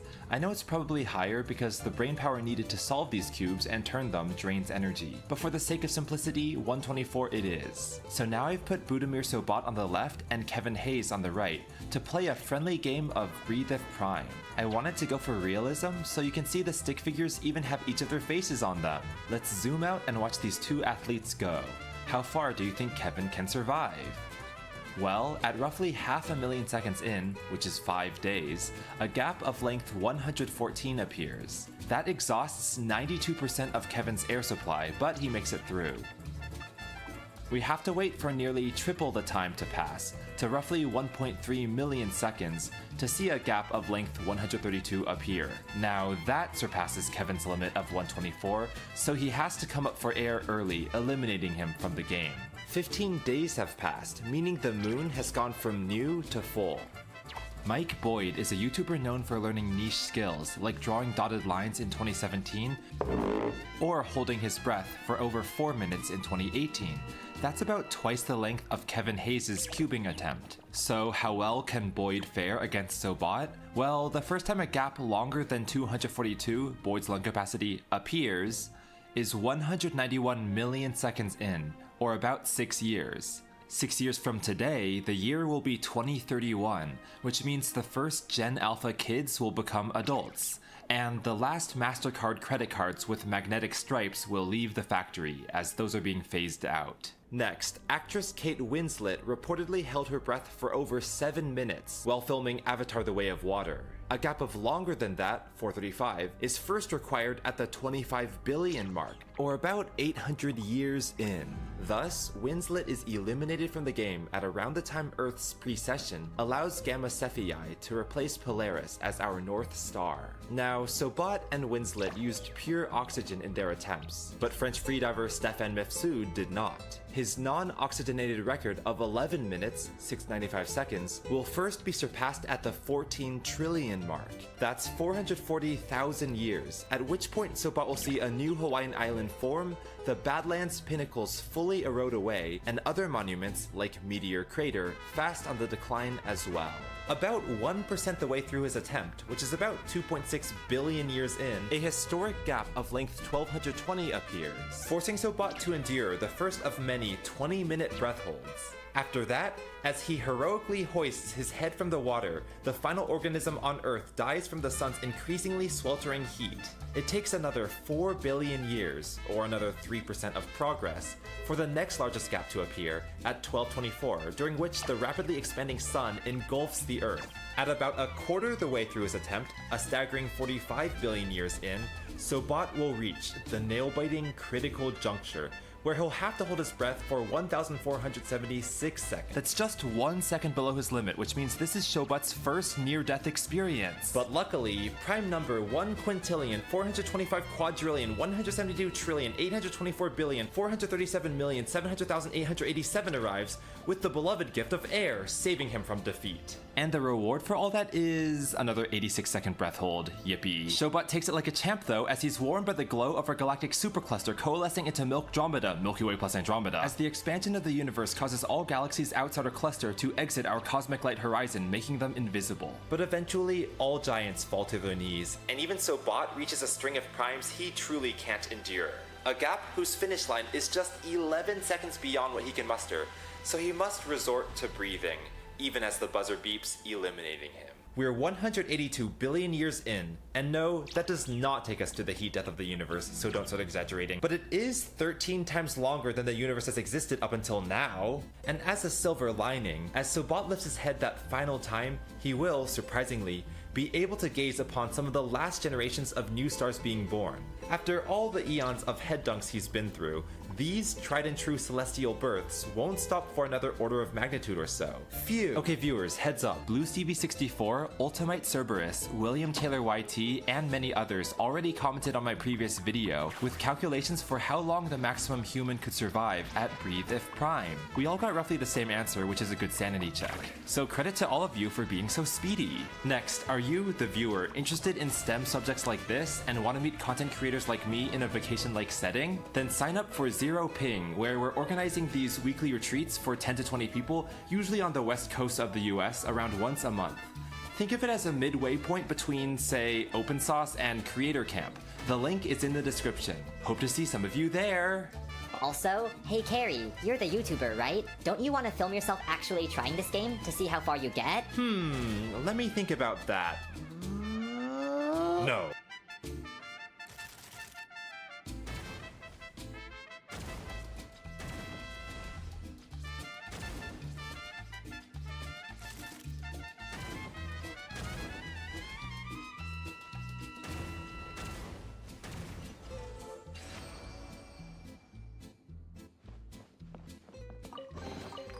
Your hard work is paying.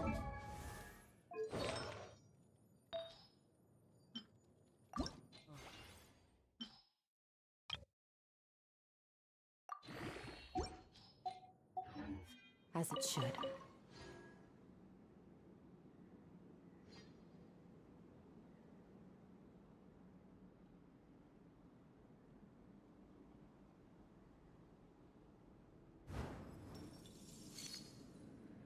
FD chess is not 5D. Like it.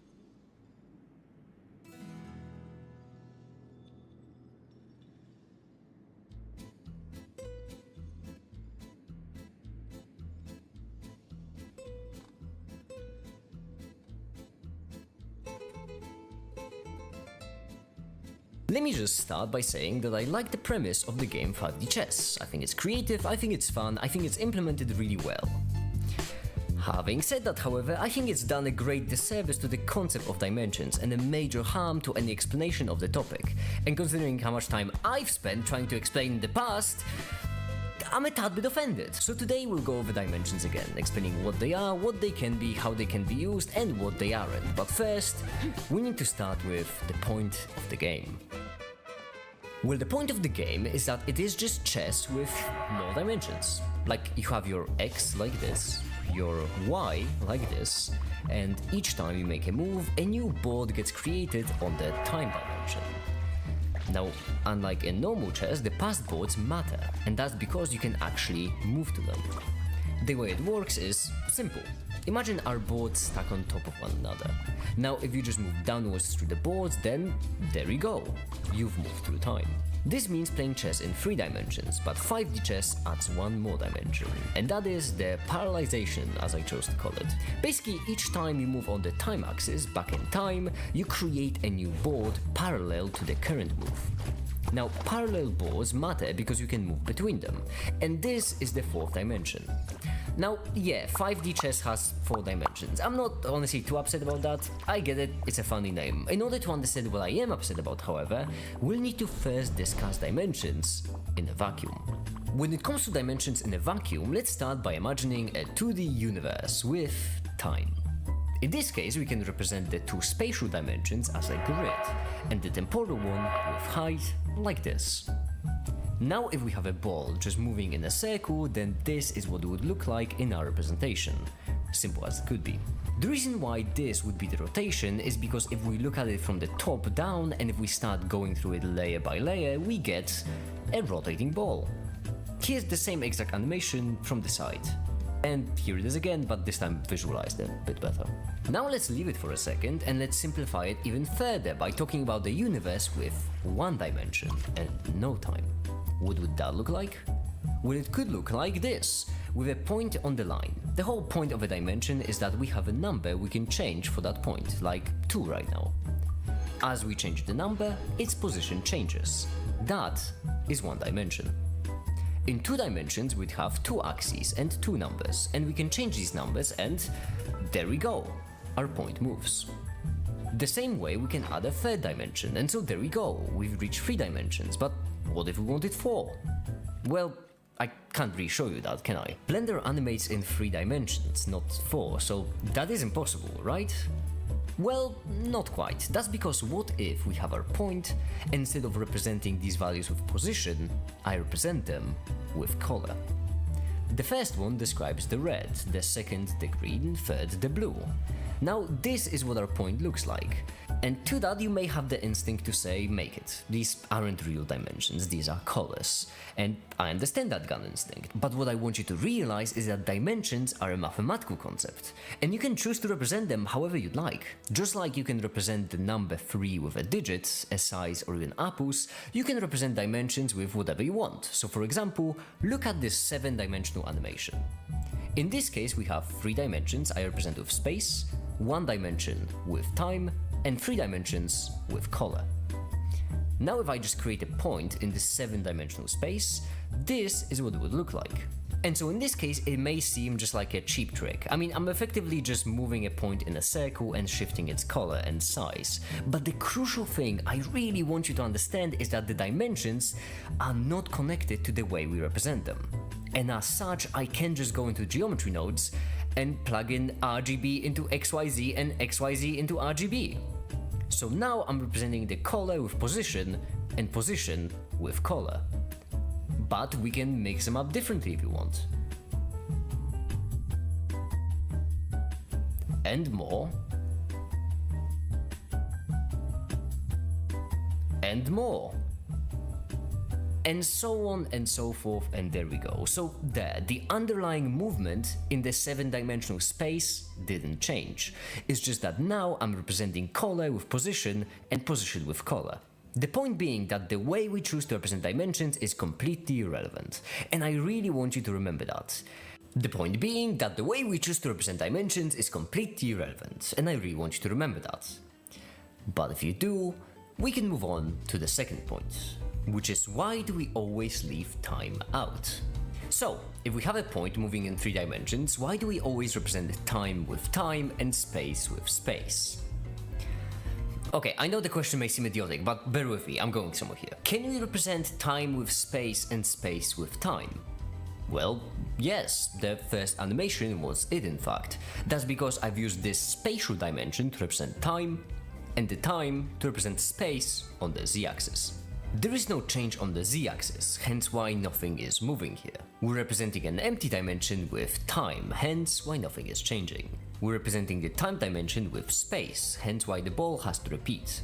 The ball exists in every second, so it has to exist on every plane on this axis. Simple as it could be. That's because there is one thing you might have noticed: whilst x, y and z dimensions are interchangeable, the time dimension isn't. So right here I've got 3 cubes for you, with random positions, and I mixed up their x, y, z coordinates. You cannot tell which way the XYZ is pointing because it's arbitrary. That's how they're interchangeable. You cannot tell just by looking that the z-axis was pointing this way. That's because all 3 dimensions are of the same type. So you can replace them all you want, and if you still don't believe me, then what if I tell you that the XYZ is actually this way? So yeah, spatial irrelevant. The time, however, is different, because this cube extends in time. And that's why in physics we differentiate between spatial and temporal dimensions. But be not mistaken, spatial and temporal dimensions are just the underlying dimensions with the special physics rules tagged onto them, which means that this exists only in relation to physics and its rules. And if you're creating your own physics, you can actually have whatever you want. And as such, here's where we'll get to the best part of the video, and that is the simulation. So first, let's start in 3 dimensions. Okay, I'll try to keep the physics to the minimum because this is not meant to be a physics video, only a math video, but very briefly, let's talk physics. So basically, imagine we have a sphere. This sphere will be defined by a couple of values like position, velocity, acceleration, mass, radius. Yeah, that should be enough. Then to simulate our sphere, we just take the time of our animation, and then on each time step we do something. So starting with position and velocity, on each step we add velocity multiplied by the time step to position.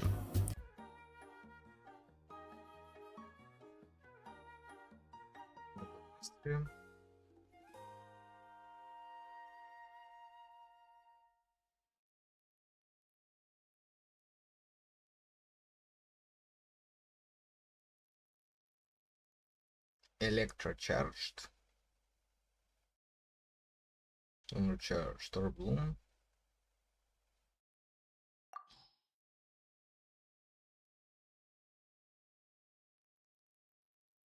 No hydroclimber exists.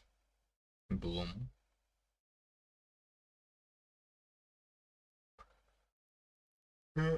Okay, well.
My brain is hurting right now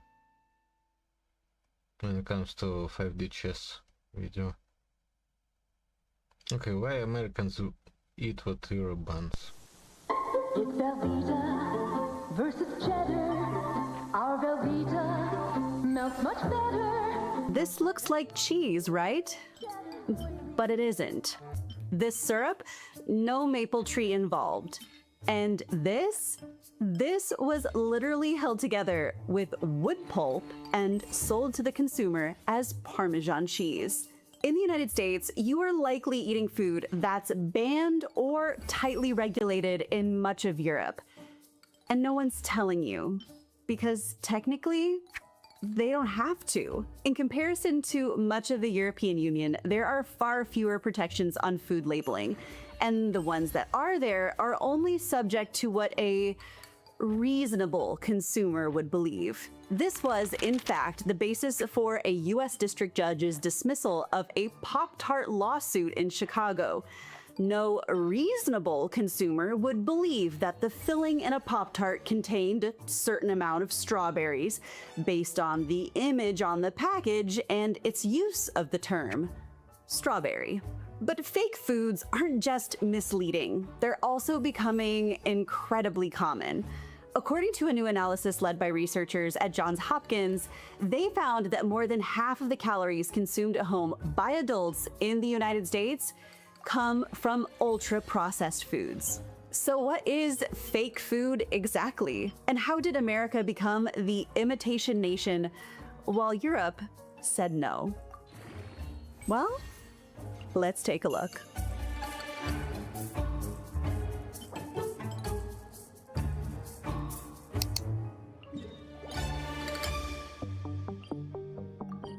Fake food, or imitation food, is a legally defined category in the United States. It looks like food, it's sold like food, but it's chemically or structurally altered to be cheaper, longer lasting, and more marketable.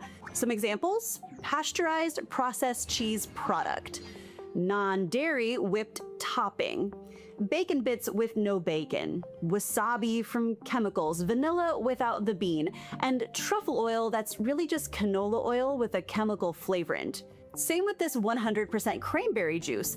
100% juice blend cranberry. It is disclosed, but the size of the font in the blend versus cranberry seems a bit misleading, don't you think? And listen, I get it. Part of this comes down to economics. It takes over 40 gallons of maple sap just to make one jug of real maple syrup.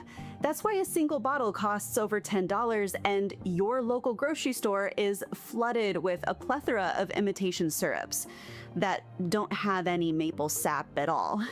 But hey, they're easier on your pocketbook. But the growing falsification of our foods means that literal tons of items on grocery store shelves and on restaurant plates are imitations of the real thing. Because the push for healthier, low-fat, low-sodium, low-sugar, and low-cost options in processed foods sounds great on paper, but it often means cutting out the very ingredients that gave our childhood favorites their nostalgia. No, really, the food of your childhood did taste different, and the legality of this practice is a bit fuzzy at best. Officially, the US does have laws on food labeling to prevent this deception on food labels. Both the Food and Drug Administration, or the FDA, and the Food Safety and Inspection Service, the FSIS, have regulations and guidance documents governing food labeling claims. But so long as there have been rules, companies have been quick to find the loophole. For example, while the US agreed to discontinue the labeling of sparkling wine as champagne in a 2006 wine trade agreement with the European Union, you can still find California champagne on store shelves today. Now, some people have pushed back on this. Lawsuits, often class action lawsuits, are brought when the label does not reflect the content of the product. Unbelievable! I always wanted to know how you elves got the stripes on your fudge stripe cookies. So for example, some lawsuits like fudge cookies containing no butter, whole wheat crackers made mostly of refined flour, smokehouse almonds not cooked with real smoke. You get my point. Many of the lawsuits cite the 1975 Magnuson-Moss Warranties Act, which governs warranties on consumer products at the federal level. While the act does not directly address food labeling, it can be indirectly relevant when food labeling claims are considered warranties. In one example, the Godiva chocolatier faced a class action lawsuit for deceptive labeling due to its Belgium 1926 packaging, despite the chocolate being made in the United States. The lawsuit alleged that the labeling led consumers to believe that the chocolate was made in Belgium, implying higher quality and origin. Godiva argued the label indicated the company's founding year and location, but the court sided with the consumers, leading to a $20 million settlement. But despite the picture that I've painted thus far, not all fake food is bad, and in many cases you might prefer it for your own ethical reasons, like having oat milk in your latte or a Beyond Beef patty in your burger. And fake foods have also allowed those with dietary restrictions and allergies to enjoy a much broader array of dishes, like with imitation crab, which is generally considered safe to eat during pregnancy because it is typically made from cooked pollock and other ingredients that are low in mercury. But before I get too ahead of myself, I think it's important that we go back and briefly ask, how did we get here? Mother Murphy, lucky me. My wife uses Swanson TV turkey dinners. And make your husband lucky too. After World War II, workers needed convenience and food companies stepped in, offering frozen dinners, processed cheese, and powdered eggs. Shelf life became king and flavor came from chemistry. But we didn't go from scratch-made to science experiment overnight. Originally, those quick pre-made meals were still mostly recognizable, and perhaps the best example of this is also the most universal: cheese. Cheese making, which began 10,000 years ago, was originally about survival for a farm family or community, taking a very perishable protein and transforming it into something less perishable, so that there would be something to eat at a later date. Processed cheese, which was invented 107 years ago in Switzerland, is basically cheese that is emulsified and cooked, rendering it much less perishable. But also no longer a living food, because unlike natural cheese, processed cheese's flavor will no longer alter with age. But big American cheese producers, as part of our factory scale, go big or go home philosophy of food production, bought into processed cheese so heavily that the very definition of American cheese has come to be a processed product. And the most iconic of them all? Well, I may be biased, but for me, it's that blue box of Kraft macaroni and cheese. Okay, boys, come and get it. Kraft home-cooked dinners, the quick kind you cook up fresh. Hitting the store shelves in 1937, the box promised to feed a family of 4 for just 19 cents. And while launching a new product during the Great Depression was certainly a gamble, the product was wildly successful, selling 8 million boxes in the first year. Food rationing during World War II kept the product's popularity soaring. 2 boxes of a Kraft dinner could be purchased for 1 rationing coupon. In the 1950s, the fan favorite only had 6 ingredients, with sharp cheddar and skim milk being the most predominant. However, real cheese is also real expensive. So in the 1980s, while cheese was still a predominant but lesser ingredient, buttermilk powder was added to compensate. This still gave the nostalgic meal its creamy, cheesy taste that as a kid in the 1990s, I loved. However, fast forward to the 2000s, both of those items have largely disappeared, while the ingredients list has gotten longer and more chemical.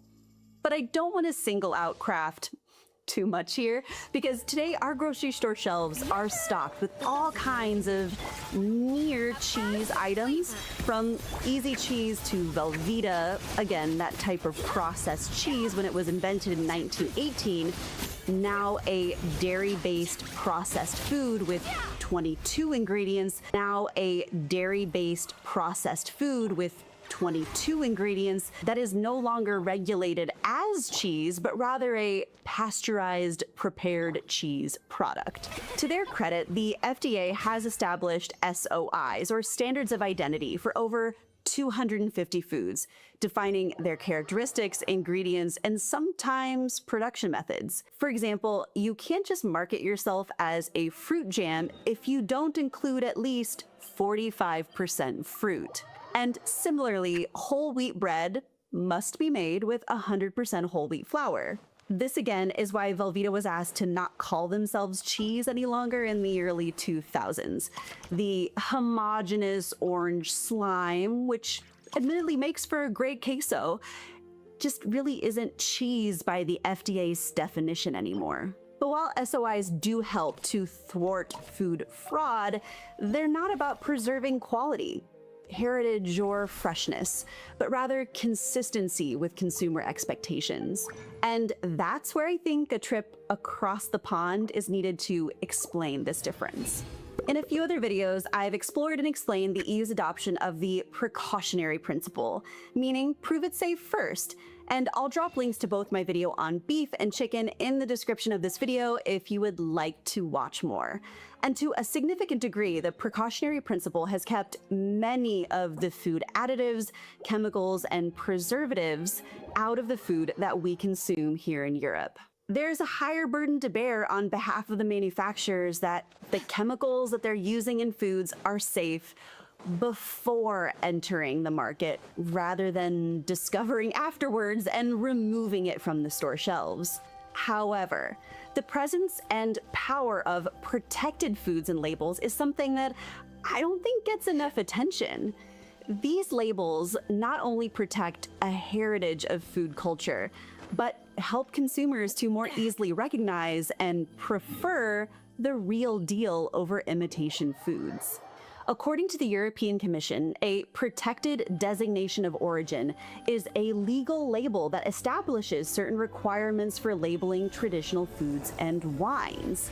The idea is that something about a place's geography and climate just simply can't be replicated, and copying the name without producing the food properly can devalue the product. So for example, Kalamata olive oil, PDO, is entirely produced in the region of Kalamata in Greece, using olive varieties from that area. Champagne can only come from the Champagne region of France. Feta is a traditional Greek cheese made from unpasteurized sheep or goat milk. It is not a generic name and must come from Greece if sold in the EU. Gouda cheese must come from a specific region of the Netherlands. Irish whiskey must be distilled and manufactured in Ireland. Black Forest ham from the Schwarzwald.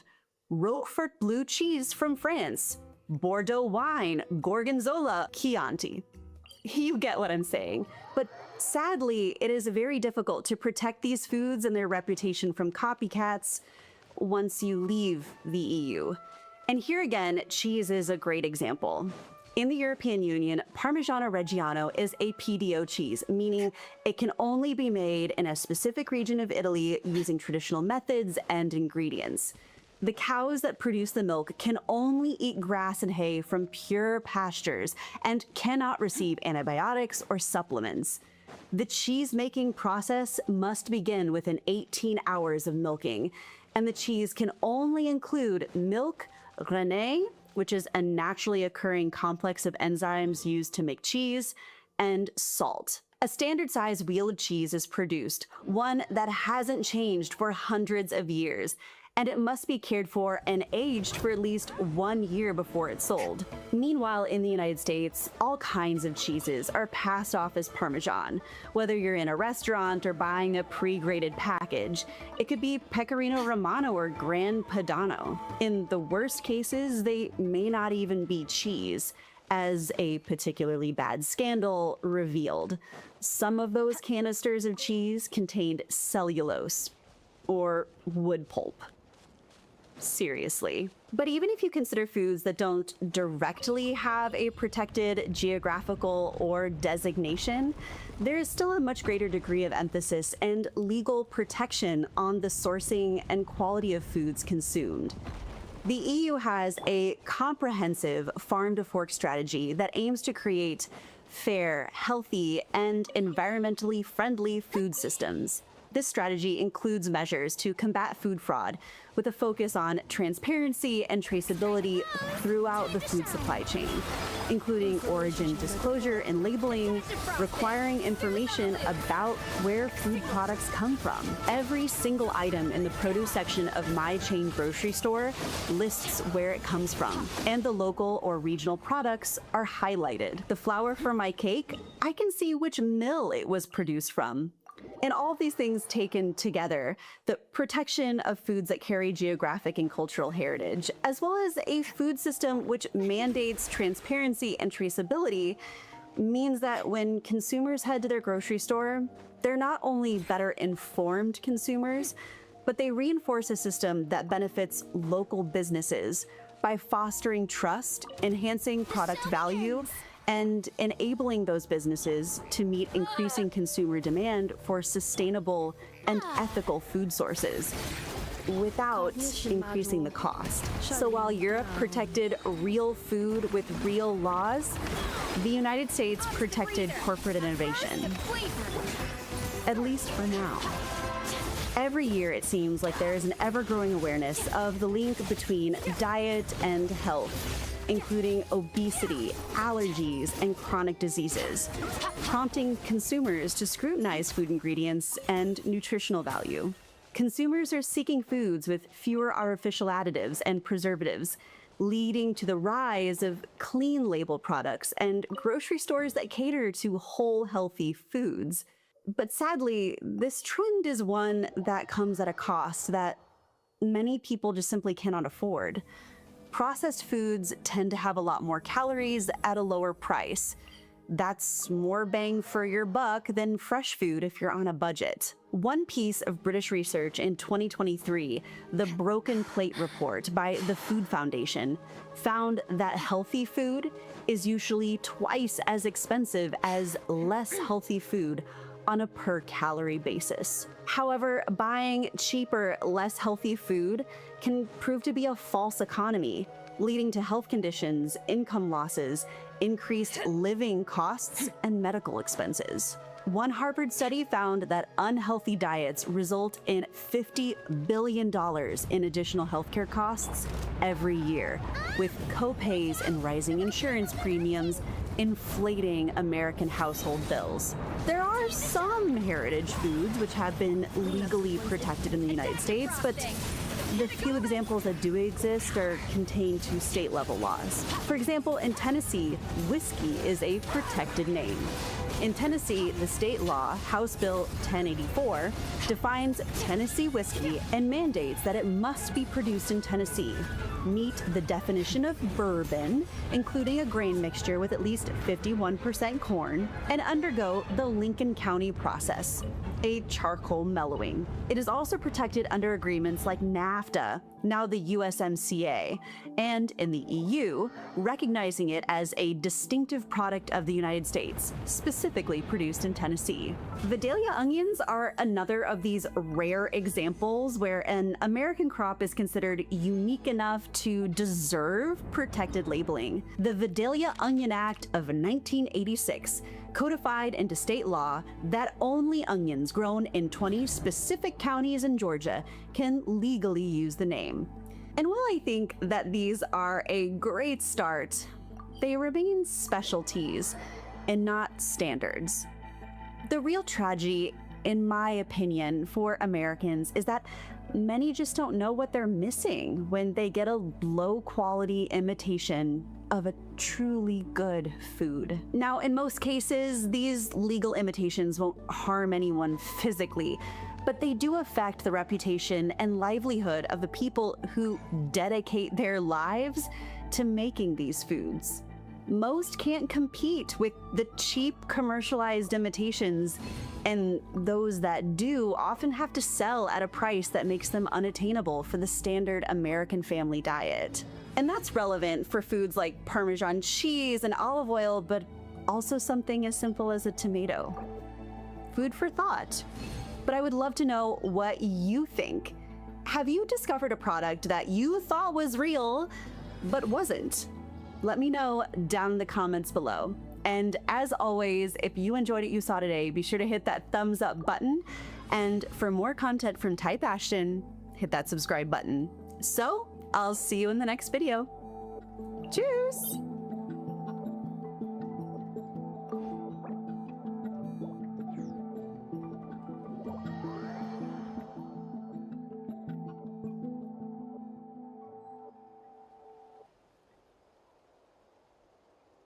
Yeah.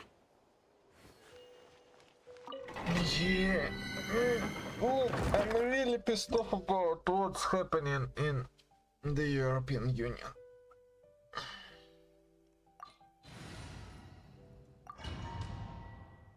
But everything I look at, because of those member states that want to spy on their Let the world collide! citizens. A burst of flavor! Extinguished!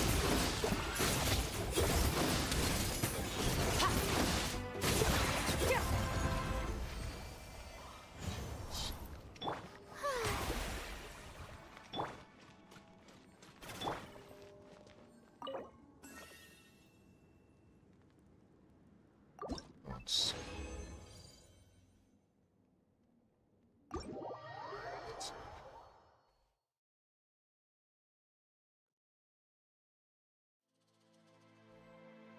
By 20 indie games or which to find out the most addictive one. And JGeeks. Idle games. That wasn't supposed to be that dramatic, my bad. Like it's a murder documentary or something. Idle games. They could be in your city and they will kidnap your children. Now, all right, here. Idle games. Idle games. Idle games? Anyway, there are a lot of idle games, and I'm pretty new to the genre. I've dabbled here and there, but I've never really sunk any meaningful amount of time into one, even though I've always been interested. If you're like me, maybe you're interested in trying some too, but with so many options, it's kind of hard to narrow it down and know you're picking a good one. So I've decided to put the time in and try to find which idle games might be worth getting addicted to. I forced myself to spend exactly 2 hours in 20 different idle games and ranked them based on how likely I was to ever play them again. 20 idle games, 40 hours, 79 missing children. This is my story. Real quick, before we get started, there's a few things I want to get out of the way. As I said, I'm pretty new to the genre, so I want you to understand that I'm not coming in and trying to objectively rank these games based on how good they are. These rankings are strictly based on the 2 hours I spent in the game and how likely I am to play the game again based on my experience. Also, I stuck with free games for this video, so no cookie clicker, unfortunately, which is kind of a shame because I do want to see what all the fuss is about with that one. If you guys like this video, like the video first of all, and also let me know in the comments, and maybe we'll do another round of this in the future where I include paid games. All that being said, let's get to the rankings. Coming in at number 20, the absolute bottom of the barrel is Idle Heist. Forget everything I just said, this is an objectively bad game and it needs to be deleted from Steam. There's really nothing good to say about this game, and it was the 10th game I played for this video, so by then I had a pretty decent idea of what felt good and what didn't. Idle Heist feels very much like something that was hastily thrown together by someone that heard monetization and idle games could make them a lot of money. There's not much quality of life, it's visually pretty boring, which is a shame because I like this graphical style. They just didn't do anything with it. I don't know why they bothered using it at all. The pace isn't smooth. Nothing about this game made me curious about what was coming. It seems like the game is centered around making the player want to purchase bombs, but they forgot to add anything to the game that would make anyone care enough to feel tempted to buy bombs. It's just very empty and boring and bad. 0 out of 10, I do not recommend. I tried to guess roughly what rank each game was going to get for me after playing it, and I'm not going to tell you this for every game in this list, but for this one I think it's kind of funny. It was the 10th game I played, and in my notes I wrote, I can't imagine it's not 20, so here we are. At number 19, we have Pet Idol. I came into Pet Idol with some pretty high hopes, honestly. I thought it seemed like a fun, cute idea for an idle game. It's got a nice little style to it, and I like pets. Who doesn't like cute pets? They waste no time at all showing you what their priorities were when making the game though, as I was hit with 2 pop-ups in the first 10 minutes. Oh, make that 3 pop-ups in the first 10 minutes. It just got boring real quick. And I know it's an idle game, but like damn homie, don't make me feel obligated to stick around and make sure my dog doesn't starve or get filthy or bored or lonely if you're not gonna give me anything else to do. And for the love of all that has ever been good in the world, give me the option to turn off edge scrolling. It's an idle game. You know we're going to be in and out of the window on a regular basis. It's so annoying watching this game scroll every time I move my mouse out of the window to do something else. Maybe there's a quality of life pack I could have purchased that would have given me the option. As you progress, you unlock skills for your pets that will make them automatically do things that they need to do. And the first one I unlocked for my dog was that he would bathe himself. And after the first 2 baths, he just straight up stopped doing it. I had to manually give him a bath for the remainder of the 2 hours I played. Honestly, with this one, it just feels like there were so many missed opportunities. And I'm not going to go into detail on all of them, but for crying out loud, let me pet my pets, dude. What the hell were you thinking making a game like this and not even letting the player pet their pets? That's Video Game Pets 101, man. That's cover of the textbook shit. How do you miss that? There's a really interesting video by a YouTuber that goes by Juniper Dev about petting dogs in video games. It's a great video. You should check it out after this one.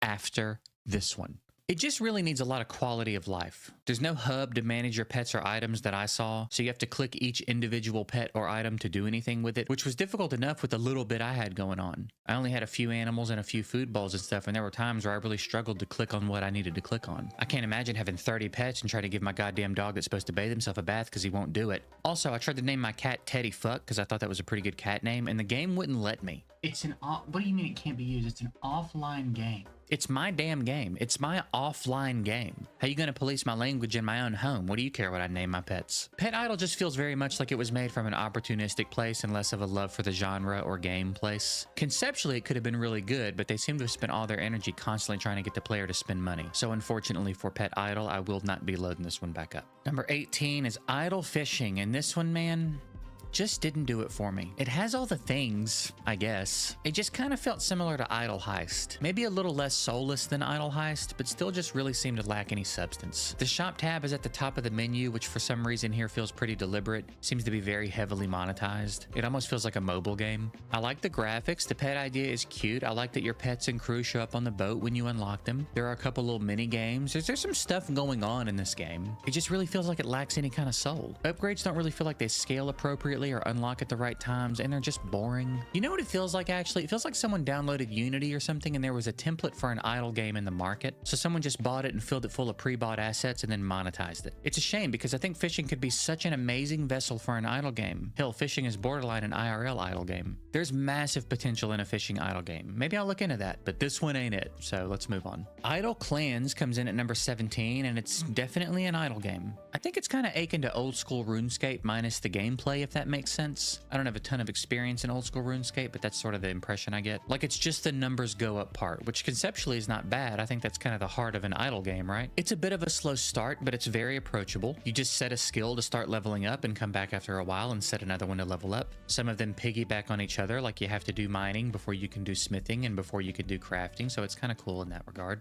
As far as I can tell, the premium membership is a one-time purchase. I don't know for sure if that's the case, but if it is, I think that's pretty cool. Although I do kind of feel like they monetize quite a bit of quality of life, especially compared to some of the other games we're going to talk about in this video. Also, I gotta say, the way that the Get Questing Token button throbs at you every time you open the quest menu is just gross, for more reasons than one. Don't fucking throb a button in my face to try to get me to spend money. I promise that's having the opposite effect. There really isn't a ton to say about this game. It seems like you see the whole picture from the very beginning, and they seem a bit too preoccupied with getting you to spend money for my taste. I don't particularly have any strong feelings about the gameplay. If you told me you loved this game and had thousands of hours in it, I'd be like, yeah, I can see that. It just really didn't do anything for me. It's purely a numbers go up game with some weirdly aggressive monetization, and I feel like I want a little bit more out of a game than that. At number 16, we have Idle Skilling. This one had a bit of a confusing start for me because the first time I launched the game, it said I'd been gone for 10 days and showed me everything I'd accumulated. I am 100% sure I never played this game, so I don't know what that's about. There's also a permanent exclamation point on the gem store, so we're immediately off to a pretty bad start. In my initial notes, I actually wrote,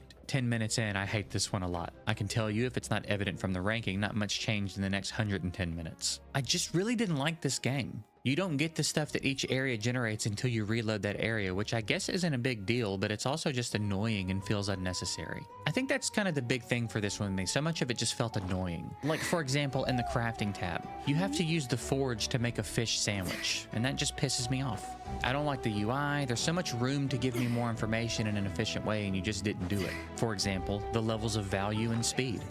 Just have a number there. I didn't like the game at all. And I don't know if I have an explanation that matches how much I didn't like it. You know, sometimes you just don't like someone and you're not really sure why? That's Idle Skilling for me. I don't like it at all, and I will not play it again. At number 15, we have Unnamed Space Idol, and just stop typing right now. Just listen to me. Just delete what you're typing and listen to me. Hear me out before you rage at me in the comments. I know there are some fans of this game watching this, and you're probably pissed that this game has such a bad rank. And you're not wrong, just hear me out. I think this is an excellent game.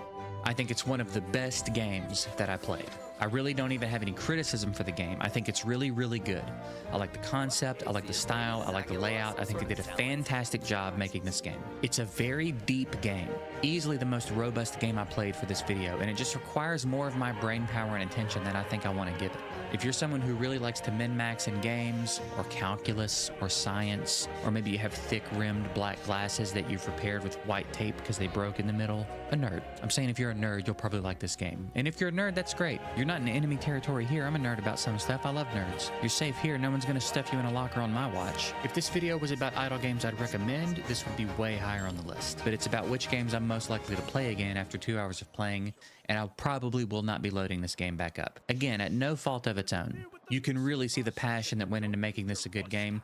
And I also want to give them some props because there's a little checkbox for never show monetization pop-ups again. Yeah, 10 out of 10 on that. It's a shame that that's so rare these days, but thank you for that. I think that's such an easy way to show your players what your priorities are as a developer.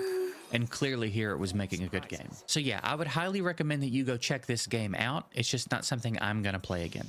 We have Realm Grinder coming in at number 14, and based on the first 5 to 10 minutes of playing the game, I thought it was going to rank much higher than this. I really liked the aesthetic and style, the gameplay seemed good, the system seemed solid, the progression seemed smooth. I liked the visual representation of my progress as the little buildings showed up on the map as I built them. We were off to a really good start. The issue that I have with Realm Grinder is that it just very quickly starts to feel like nothing is happening anymore except that the numbers are going up. Which again, I understand is the point of an idle game, but I want a little more. And again, there's nothing really wrong with the game. This is another one that if you told me you loved and had a bunch of time in, I wouldn't be blown away.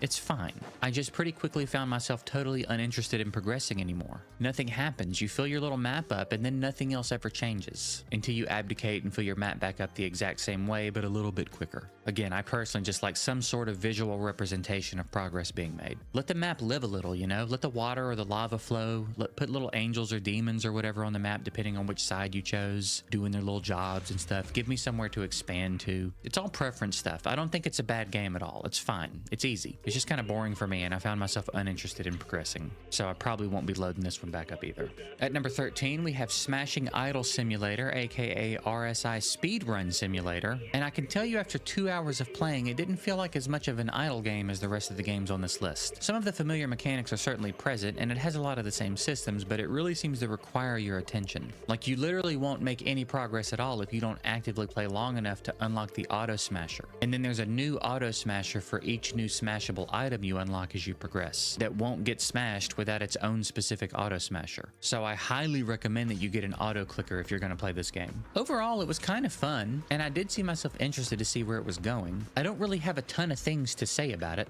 A lot of these games seem like they're kind of designed to go on forever, which I think I've learned is what I'm more interested in. And this one seems like it could be beaten in a reasonable amount of time. It's fun enough. I enjoyed it, but it's unlikely I'll play it again. At number 12, we have Idle Tale, and before I get into the details with it, I want to be clear, I don't think this is a bad game. I'm going to be giving some criticism here, but I don't think it's bad. And I do think credit should definitely be given to the dev for the fact that this is a free game with zero monetization as far as I could tell. That's a really cool thing to do. First things first, there seems to be no way to resize the window, and that's insane. I had to use launch commands in Steam to get the game windowed. And under no circumstances should anyone ever make a game like that, especially an idle game. With that out of the way though, I think the art in this game is fantastic. Some of my favorite art on the list, actually. The character models look very nice and very detailed. The parallax art style for the backgrounds is gorgeous. It's all really well done. I actually decided to look into the developer on this one a little bit because I was curious about who would make a free game with zero monetization in a space where that seems to be so uncommon. The developer's name is Ed Grace, and they also made another game called Everbane that also looked interesting to me, so I might check that out sometime. Let me know if you'd like to see that on the channel. I think one of my bigger issues with the game is the way that it makes things available to you. Sort of rolls things out often through the upgrades tab, but not in a way I really saw in any other games. I think the best example of what I'm talking about is the leveling system. I found some gear really early on in my run that required me to be level 3 with no indication that I could even level up or that there was a leveling system at all. It wasn't until almost 90 minutes of playing that I unlocked the ability to level up. The game will give you new buttons to click as you unlock them, but I think having the buttons present and just grayed out with a little lock over them or something would be a little bit better, so that I at least know it exists and that the game has plans for me as I progress. It's a little clunky, a little slow, and just generally lacks a little bit compared to the other games we're about to talk about, but again, I don't think it's bad at all. I just think if it was a little bit clearer about some of the systems that it was going to roll out to you, and it rolled them out a little bit smoother, that would really go a long way with this one. So I think it's worth popping in and giving this one a look, but for me, because of the rest of the games on this list, I don't know if I'll ever play it again.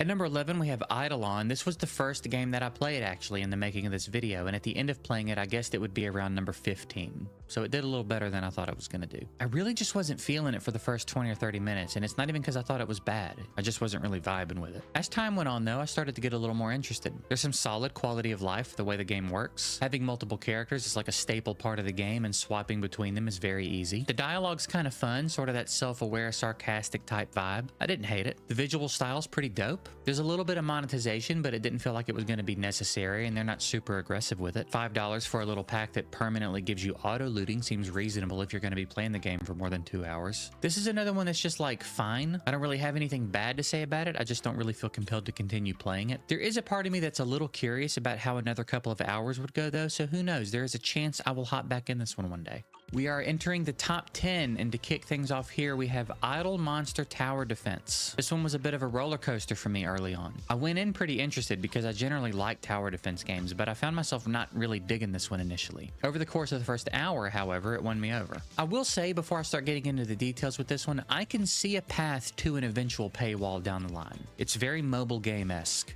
I don't know if that's the case, as I only played for 2 hours, and I'm judging the game based on those 2 hours, but I feel like it's worth mentioning. It would not blow my mind to hear that further down the line there's a paywall. If you have any experience with the game and want to chime in on that in the comments, I would be very interested to hear about it. As for my 2 hours, though, again, I really enjoyed myself. It turns into a proper idle game fairly quickly, and there are a lot of elements here to be interested in. There's the collection aspect. You do summons and sort of scratch that gotcha itch. You want to collect all the towers, and you want to know what all your towers do so that you can be strategic with your placement. I learned even in my 2 hours playing that the placements are pretty important. So it requires some initial setup in your towers, and then you want to level them up as you go, but again, it turns into an idle game fairly quickly. There are a lot of missions and spells and artifacts and relics and just a ton of things to unlock and collect. I think it's kind of a cool spin on an idle game, and I had fun with it. It's pretty fun, I enjoyed it, and if it wasn't for the rest of the games on this list, it would be likely that I would continue playing it, but we're really going to get into some solid games here, so I don't know. I don't know if I'll ever play Idle Monster Tower Defense again, but I do think it's worth checking out. At number 9, we have City Idle. This one didn't feel so much like an idle game as much as it did just a city builder. Maybe there's an argument to be made that city builders are idle games, but that's for another video, perhaps.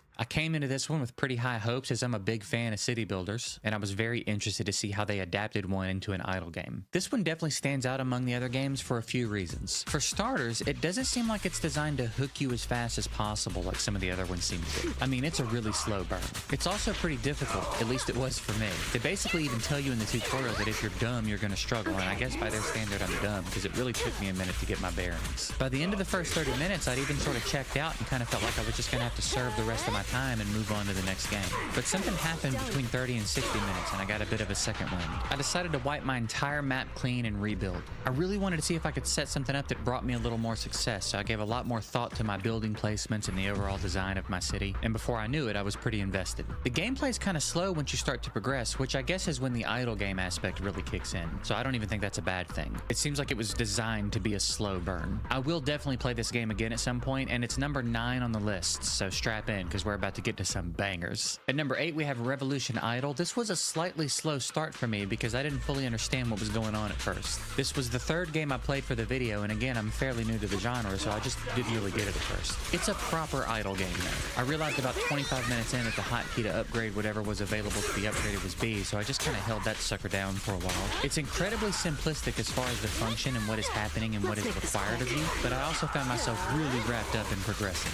I wanted more rings, I wanted bigger numbers, I wanted to see where it was going. I want to see what an infinity is. There is some monetization, but it doesn't seem necessary at all, and there's a good bit of cosmetic stuff, which I think is pretty cool. If I end up playing it longer term, I'll probably buy the little hamsters because they remind me of my little rat boys. There's a daily login calendar that gives you rewards every day you log in, which is pretty dope. There's the option of prestige, which is fairly standard for idle games, but there's another layer to it in this one called Promote, with 4 different options each time to choose as an upgrade, so in terms of long-term playability, it certainly seems to be here. There were no pop-ups at all for monetization, which I appreciate, and again, it didn't feel too aggressive with it or like it was going to be necessary. I will continue playing Revolution Idle because I'm very curious about what hitting an infinity is and what it looks like and what happens when I do, so I'll play at least until I do that. But it's a really good one. I think you should check this one out. At number 7, we have Civ Idle, and this is perhaps the most interesting journey for me of all the games in the list. I've wanted to play the Civ games for years, and I've just never really gotten around to it, and I bring that up because I assume that having some experience in the Civ games would have done me some good here. Because when I tell you your boy had no idea what the hell was going on with this one, it is not an exaggeration. Literally, the first thing I wrote down in my notes while playing this game was 20 minutes in, and I still pretty much have no idea what's going on. For whatever reason, my brain just omitted the idea of upgrading anything, and I just kept building stuff. The tutorial suggested that I build near the fog to open up more of the map, so I think my brain just decided that unlocking the map was the top priority. I ended up with shit just scattered around the map in the spots I had available to me with no real plan. Like, I understood that certain resources were necessary for certain things and all that, but I don't know, I just wasn't getting the big picture. It wasn't until around 40 minutes in that anything even remotely started to make sense to me. This game was just laid out so much differently than anything else I played for this video, and this was the last game I played for this video. 90 minutes in, I still did not have a solid grasp on what I was doing, but for whatever reason, I was still very into it. Despite my confusion, I was enjoying myself and really wanted to understand what was going on. I want to see what this game looks like when I know a little bit about what I'm doing, and perhaps my intrigue for games where you progress through the ages did some heavy lifting here, but whatever the reason, I was into it. I know it might seem a little weird to have this game ranked so high despite not really knowing how to play it, and I know it might seem a little unfair to Unnamed Space Idle, but the difference here is that I understood what was going on in Unnamed Space Idle. It just required more of me than I wanted to give it. With Civ Idle, it's not that there's too much going on for me to enjoy, it's just that I don't understand any of what's going on, but I want to. I will definitely play this game again, and that's ultimately the point of the list. I'll probably start over and see if applying the little bit that I did learn in my time playing makes any kind of difference in my progress. If you play this game and want to leave me some beginner tips in the comments, I'd greatly appreciate it. At number 6, we have Supply Chain Idle. This might be the most surprising ranking in this list for me. I didn't really have any expectations of this one either way. I will say before we get started, no resize option in the graphics is always a bad thing, so fix that for sure, but the game itself ended up being really fun and interesting. I figured out about 15 minutes in that supplies can be sent to more than one store, which really changed everything for me. This game is 100% about your layup and how you pace your upgrades, and it's very interesting to tinker with it to try and find an optimal flow. The progress feels smooth, you can sort of find a setup that works for you for a while, and then you'll unlock a new item that needs to be placed somewhere else in your supply chain, and now you have to sort of rework the flow of your entire map. And it's just very entertaining to me. I got a big kick out of it. I think the overall pace of the game is great. I think the concept is really cool. You can be pretty in and out as you like. So if you want to stay in it and continue to try to tweak things and move things around and find the best flow you can. And if you just want to set everything up as you feel like it and leave it for a while and come back when you've got some more currency to work with, you can do that too. There's not really a ton to say about the game. It's just one you got to kind of jump in and mess around with and see if it's for you. But I was really surprised at how much I enjoyed it based on what I thought about it when I first loaded it up. Very solid game. Definitely worth a look. All right, we're in the top 5, and every one of these is a banger. I think you can't go wrong with any one of the games that we're about to talk about. And kicking things off at number 5, we have Grim Clicker. I really like this game. It's got a really cool retro vibe, nice parallax art on the levels, and lots of different level designs too, which I appreciate. It starts off simple enough. It's pretty approachable early on, but you'll learn as you progress and start to see a couple new items and skills and stuff that there's going to be a lot of depth to the ways you can build your character each run. Like initially, it seems like just equipping the 3 weapons that you find into your item slots would be the way to go. But then I started getting some items that affected my max energy and my energy recovery rate, so I decided I'd try to play around with that a little bit. Like there's a skill that gives me energy every time I kill something, and there's another skill that stays active for as long as you have energy. And then I found some items that affected my energy, so I thought I would try to set up a build where I could just permanently keep that skill active. And it worked out. And that's what I mean. That's just one mechanic, one skill that I centered around. I hardly got into the skill tree at all. So I think as you progress, there's going to be a lot of depth and strategy to the ways that you can build your character. I think they did a really cool job of integrating idle game mechanics into the abilities of your character. Like the ability I was talking about that stays active for as long as you have energy. It's just basically an auto clicker, since clicking speeds your character up until you run out of energy. But that ability also has a pretty substantial damage multiplier. So the longer you can keep it active, the better. I really only scratched the surface with this one, but it seems seems like there's an immense amount of depth here. I'm very interested to keep playing it and see how it continues to develop. I was never remotely bored while I was playing this. This was one that I really wanted to keep playing beyond the 2 hours. I also checked out some of the reviews after I played, and there are multiple people with over 10,000 hours in this game, which is probably a good sign. There's also a little talk of pay to win, but I suspect that this might just be one of the more difficult idle games, and if you're not being thoughtful with your build, you might feel like you're hitting a wall. I don't know, this is one I think you would just have to play and find out, but I think the amount of reviews with thousands of hours is a good sign. If you want an idle game with a good challenge with a lot of room to explore different builds and playstyles, I think this one is worth a look. Solid number 5 in the list for me. At number 4, we have Leaf Blower Revolution Idle, which I would imagine you've heard of. This was one that I had actually heard of before, so I know it's pretty popular, and I will say it's another game that makes resizing the window entirely too difficult. I will never understand why people keep making idle games that present this challenge, but the fact that it's still number 4 should tell you that despite that being a very annoying problem, I really enjoyed the game. I will say too, I had some issues with lag spikes early on, and it's definitely not a hardware issue. I have a pretty good PC. I ended up doing 2 things that seemed to help, so I'll just mention them here very quickly. First, shout out to Ghost2 on Reddit for the suggestion to turn off Draw Resource Text Awards. Not only did that help a little bit, but it looked nicer. The other change I made was adjusting the autosave interval. I think it was set to every 10 seconds or 30 seconds or something like that, and every time it saved, it would cause a lag spike, which was very annoying. It was going to be a deal breaker, honestly. I do wish they didn't make it so much work to get this game going in an enjoyable way. Got enough goddamn chores to do. Don't make me work so hard to conveniently play your game. Anyway, I changed the save interval to an hour,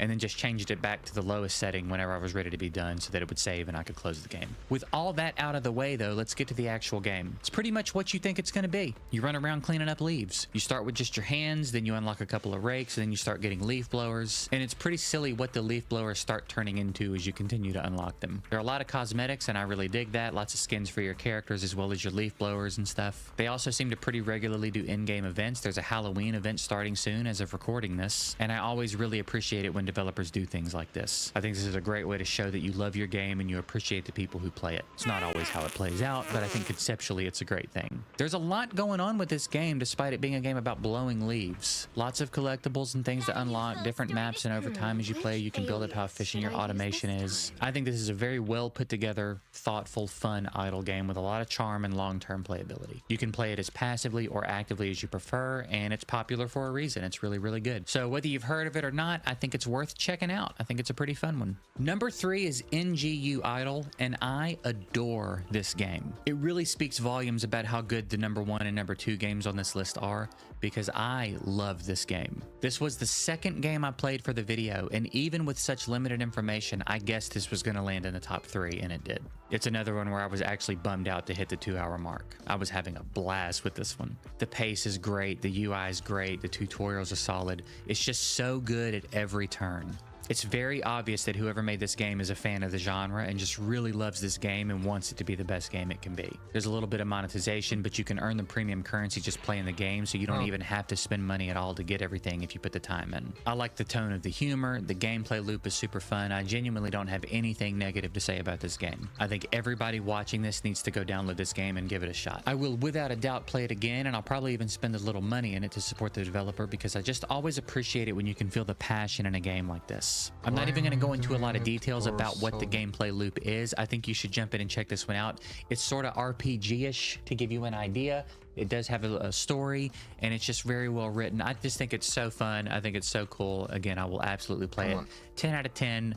Do recommend. You should go download this game and give it a go. Another absolute banger here at number 2, we have Idle Slayer. Similar to NGU, this was the 4th game I played, and I also guessed it was going to be top 3. I really, really enjoyed my time playing this one. I was literally actively watching the 2-hour timer tick away, trying to will it to slow down. Man, where to even start with this one? I really love the aesthetic. Very cool style, and it's very polished. Your gear dictates how fast you accumulate coins, and if you want to actively play and collect them faster, you can do that. There are different characters that unlock, portals that lead to challenge levels that are like platforming games, and they ramp up pretty quickly. Several different stages with different enemies, a skill tree. It's just great. There's a lot going on, a lot of depth, a lot of systems. It flows very smoothly. It all makes sense. It's just very, very well put together. I also get the impression there's plenty more to unlock that I just didn't get to in the 2 hours I played. Seems to be a lot of long-term playability here, and I'm going to find out because I will continue to play this game. And here we are at number 1.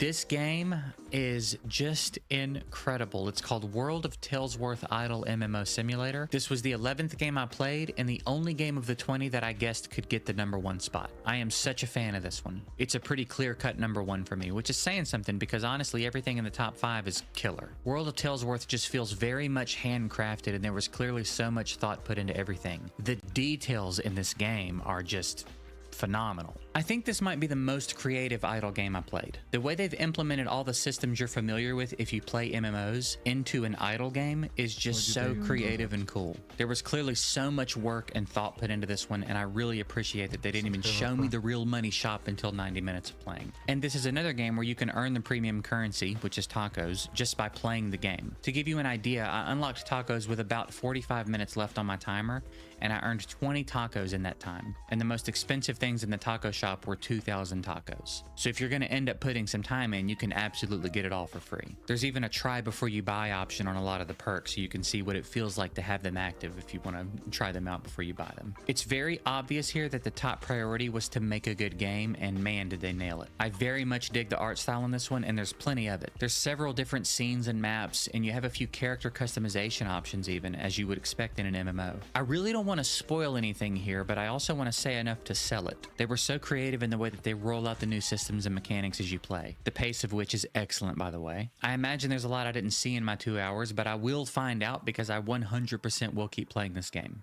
And I have continued to play this one. I'm going to put my playtime on the screen, and I don't know what it's going to be as of recording this, but there you go. That's how long I've been playing it since I started making this video, and I'm still playing it. So it's very, very good. I'm very much enjoying myself with this one. And there you have it. I'd love to hear about any experience you guys have with any of these games, as well as some suggestions for which idle games you'd like to see on the list if I do another video like this. I had a lot of fun making this video and checking out all these games, and I think we found a few bangers here. Hopefully you saw a game or two that you want to check out as well. Thank you for watching, especially if you're still here. The algorithm loves it if you watch more than one of my videos in a row, so I've put a couple on the screen I think you might like to check out. Other than that, like and subscribe if you feel so compelled. I appreciate you watching, and I'll see you in the next one.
About petting dogs.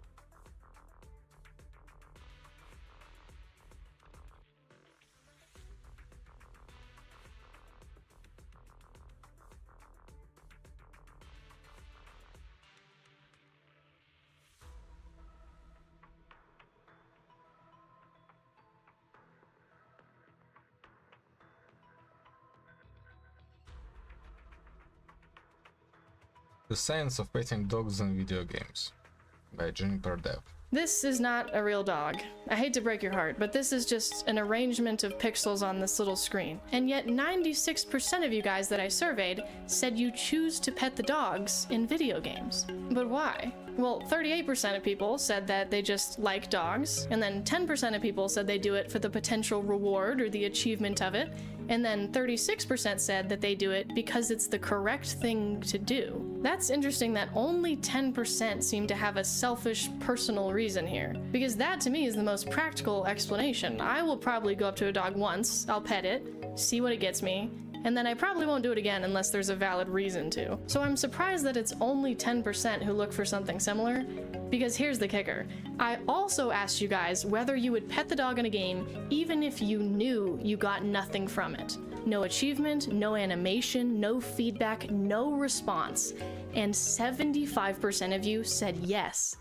I like to do it anyway. This is fascinating. 75% of you said, yes, I would do it for literally no reason. For no output, none of the juice that makes a fun video game a fun video game. Video games are about reward and output and progress, or feeling like you're making progress. It's about critical thinking and solving puzzles and exploring, because all of those things give you a sense of accomplishment. In fact, we usually avoid playing games that don't give us that feeling, and that's when they feel like they're a waste of time or they're boring. That's why ranked modes in competitive shooters are so addicting, and why games that subtly reward your progress as you play are the most fun to play. Seeing part of your map visually update as you explore, or building more of your base in a survival game, making your characters stronger. Games are ultimately about feeling rewarded for our curiosity. But petting the dog is apparently not about that. There's enough satisfaction from the mere knowledge that you pet the dog, even if there's no reward, that people will do it. There's a word for this, and it's called an autotelic action. It's something that you do without the expectation of personal gain, and you do it just for the sake of doing it. Because these actions aren't part of a larger system or a plan, they feel much more personal. They feel much more like your choices. This is your free will to pet this dog. Not to get deep, because I know that this is a video about petting dogs in games, but one of my New Year's resolutions was to do things only for the approval of myself. You know, to have a productive day and not tell anyone about all the things that I accomplished. To play guitar because it looks fun, and not because I have to become amazing at it. To play a video game because it looks cool, and not because I have to turn it into a video. There's so much that I do in life that's fueled by a desire for productivity.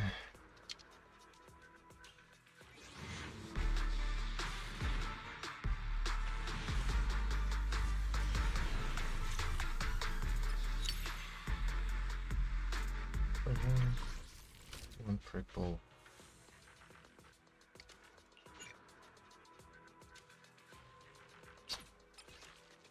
Yo.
And it has a reason. Everything has a purpose. So it is a nice reminder that there are things that we will do just because. And not just that, but collectively as humans, we seek out these experiences. And it manifests in all kinds of silly ways, like petting dogs in video games.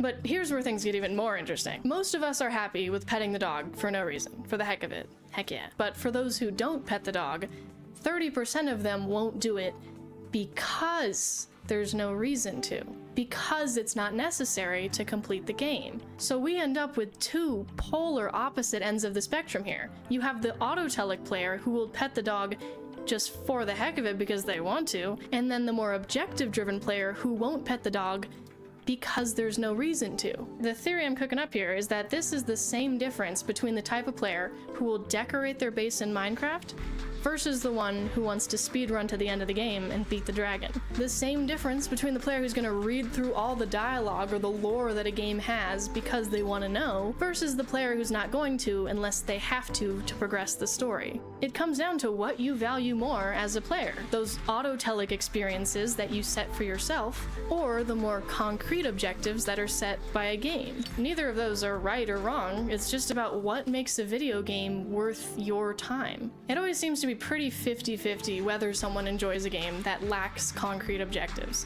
I have some friends who could come up with stories for their Sims and torment them for hours, and then other friends who would rather die than have to figure out what to do in a game that lets you do literally anything. I would argue that the same type of player who plays The Sims is the same type of player who would pet the dog, because they're also the type of player who would explore an open world because they want to, without a reason. The same type of player who will complete a random task for an NPC because why not, even if they don't get something they need from it. For them, the experience is the goal. The act of engaging with the environment is fulfilling in and of itself.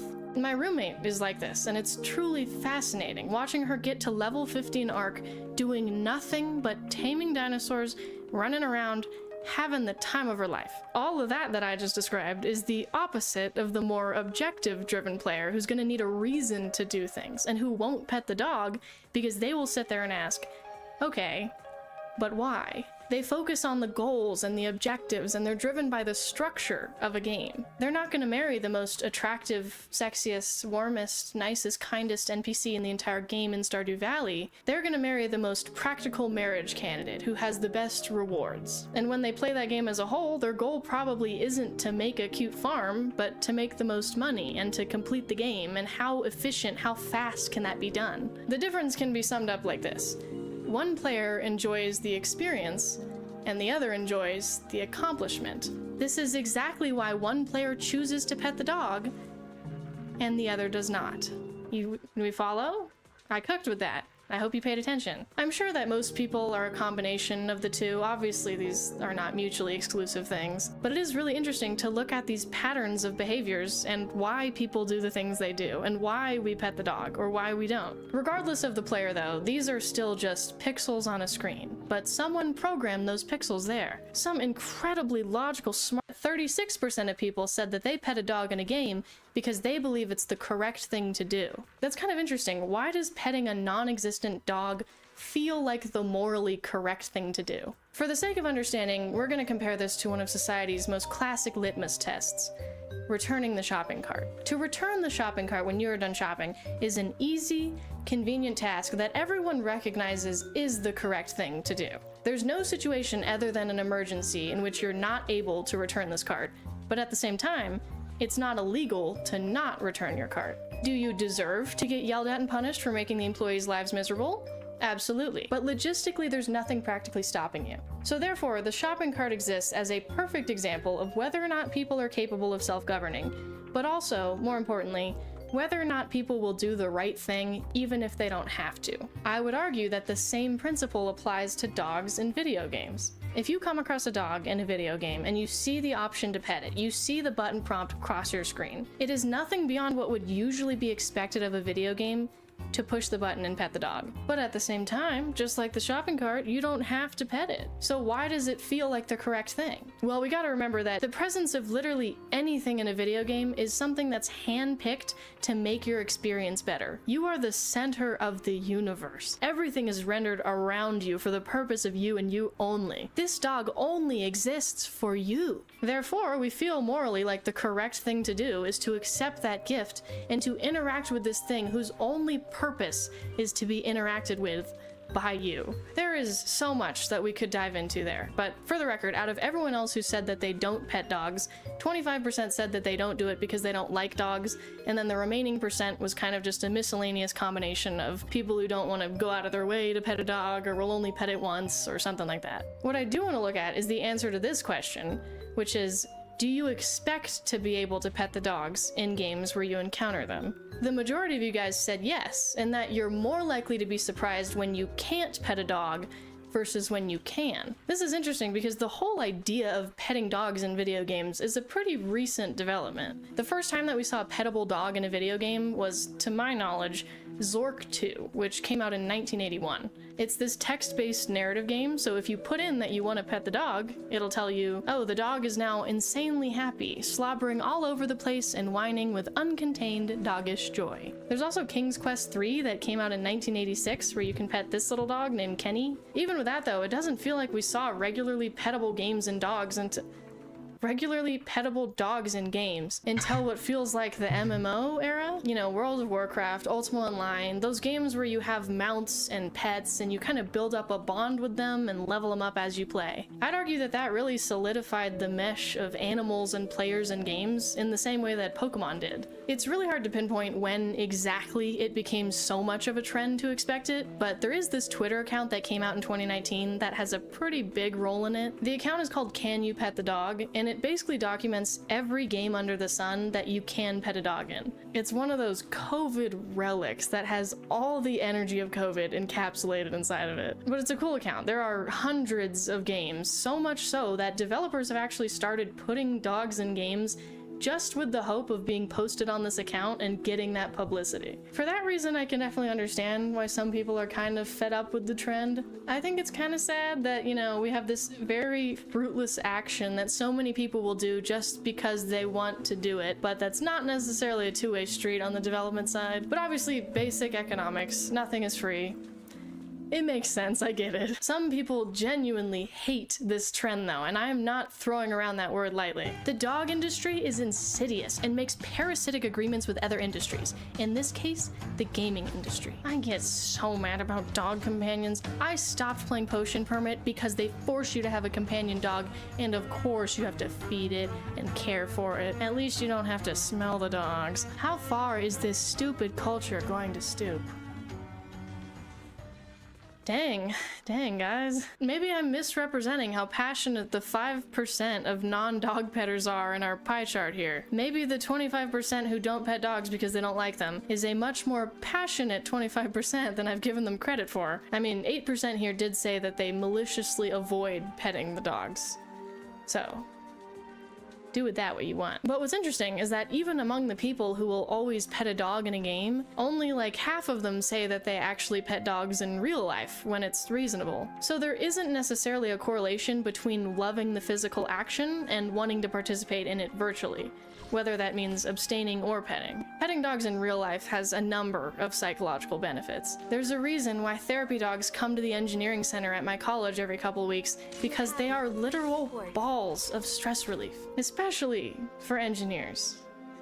We see the sun like once a week. There are countless studies between the relationship between good mental health and being around the existence of a dog. So it is kind of funny that even though 96-95% of people will pet the dog in a game environment, where you don't get those benefits, they won't necessarily try and get them in real life where you do. I tried to find any information on whether there's benefits to petting dogs virtually, but safe to say that literally zero research has ever been done on that ever. But I would theorize that there's definitely a little dopamine spike that probably happens somewhere in the process, and the more animation or reward you get, the higher the spike goes. I should be a scientist. But no, I know that connecting to dogs in games is a very real thing, and that's why we have the success of Nintendogs and Pokemon. I guess some people play Pokemon for like the gameplay or the combat or whatever, but I just like all the ones that come in threes. I never played Pokemon, but if I did, it would be just like how I played Minecraft, where every dog I had a name and a backstory. I would go all out building bases for my dogs, and if one died, it was as if the president went down. And I know that that's not a unique experience. We get highly attached to dogs in games, but especially when there's a taming process involved. Going and petting a cat in Assassin's Creed? Fantastic, great experience. But praying for your life for the last bone in your inventory to be enough to satisfy this Minecraft wolf? Deeply, fundamentally, soul-filling, rewarding experience. The spike of dopamine is off the charts. The reason I mention that is because in the survey that I forced you guys to fill out, there was a big emphasis on feeling like you're building a bond with the animal that you're interacting with. Especially because I think that isn't as easy in real life. For anyone who's allergic to dogs, or scared of them, or just isn't around them, video games are a great way for you to experience a bond that you might not otherwise get to experience. I mean, before I even had a dog in real life, I had a Minecraft dog, and that kind of paved an expectation for the experience. And that's kind of a new thing, which is really weird to think about. And it's cute because pets in real life force us away from the expectations or the objectives of life for a little bit in the exact same way that they do in video games. And that's kind of philosophical, and I might be extrapolating meaning way beyond what there is here, but that's kind of cute. That's everything that I have to say about dogs in video games. I want to give a big thank you to everyone who filled out this survey. If you want to be up to date on random stuff like that in the future, definitely join the Discord server or subscribe. Thank you so much for watching, and I will see you in the next one. Bye-bye!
Look at this. This is words. This is a lot of words. And these words feel and read the way they do for very specific reasons. Okay, so 50-50. I wonder if I'll win it.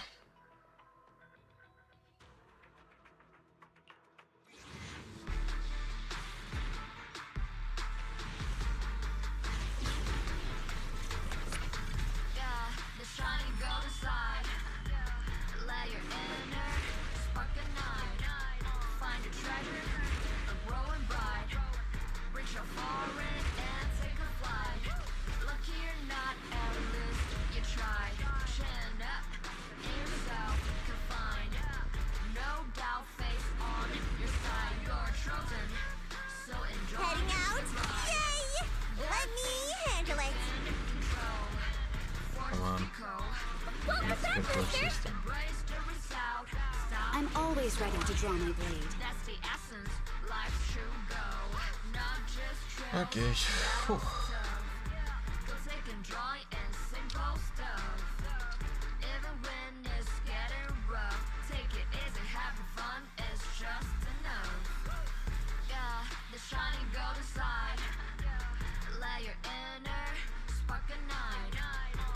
Treasure, a growing bright.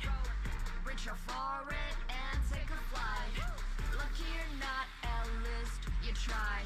Chin up in yourself, confined. No doubt, face on your side. You're chosen, so enjoy the ride. There are things you can control. Fortune's fickle, that's its role. Embrace the result, stop keeping score. That's the essence, life's true goal. Not just trails and battles tough. Go take and joy and sing.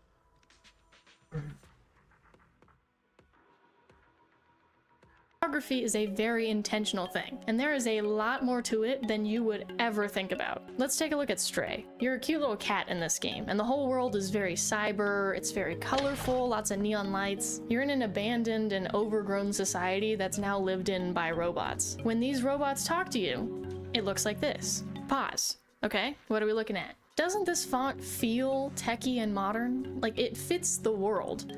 But why? How? Well, this font is actually considered to be something called sans serif, which means it does not have serifs. Serifs are the little lines that hang off the edges of your letters. Fonts that have serifs generally feel like they have age or wisdom to it, since that's what physical books are printed with. It's pretty common in fantasy games, since you want the text to feel more settled in. So when you take away those serifs, you get something that does not feel old. You get something that feels modern and is the opposite of... Is this the only thing you're gonna tell me about? These fonts, typefaces. That serif feeling. Now, the Fallout games are also pretty futuristic and modern, but they use something called a monospace font, which basically means that all the letters individually take up the same amount of space. They're the same width. It's pretty commonly associated with that hacker, computer programmer-y aesthetic, which is also what we see in the Fallout UI. The use of brackets, the green colors, it works together beautifully. It's great. UI is its whole can of worms, and when I talk about UI, I'm referring to user interface, which is basically anything that's meant to give the player information but doesn't necessarily exist in the game world. So things like a map, your toolbar, an inventory, that's UI. This right here is the UI for this super underground small game nobody's heard of called Hollow Knight. You may notice here that a lot of the UI is based around similar styles of line work and shapes. You have these long winding lines that spiral and sometimes come to a sharp little point. We look at the title screen and this framing surrounding the name of the game, right? Lots of swirls going around this crest of a bug. You see the same aesthetic and line work all over, and it's even built into the physical world itself. So how does this relate to the font that the game uses?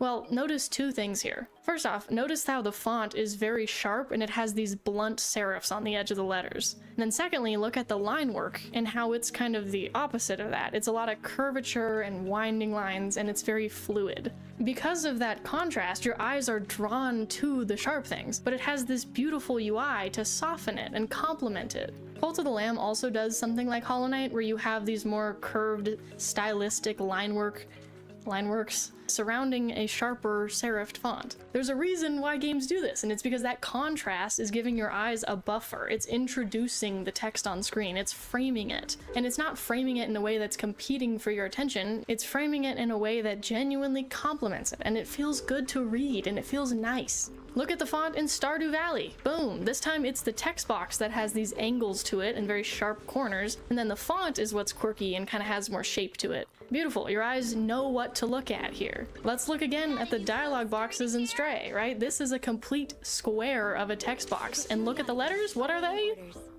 Oh my gosh, completely rounded at every corner in every letter. You see how it was like a super square? So instead for a font, we get a super rounded shape? Oh my gosh! It's very pleasant to look at, even if you're not consciously thinking about it, and it's very cool from a design perspective. At the end of the day, our brain isn't actively thinking about the lack of serifs in Stray and how that makes it feel modern. It just feels modern.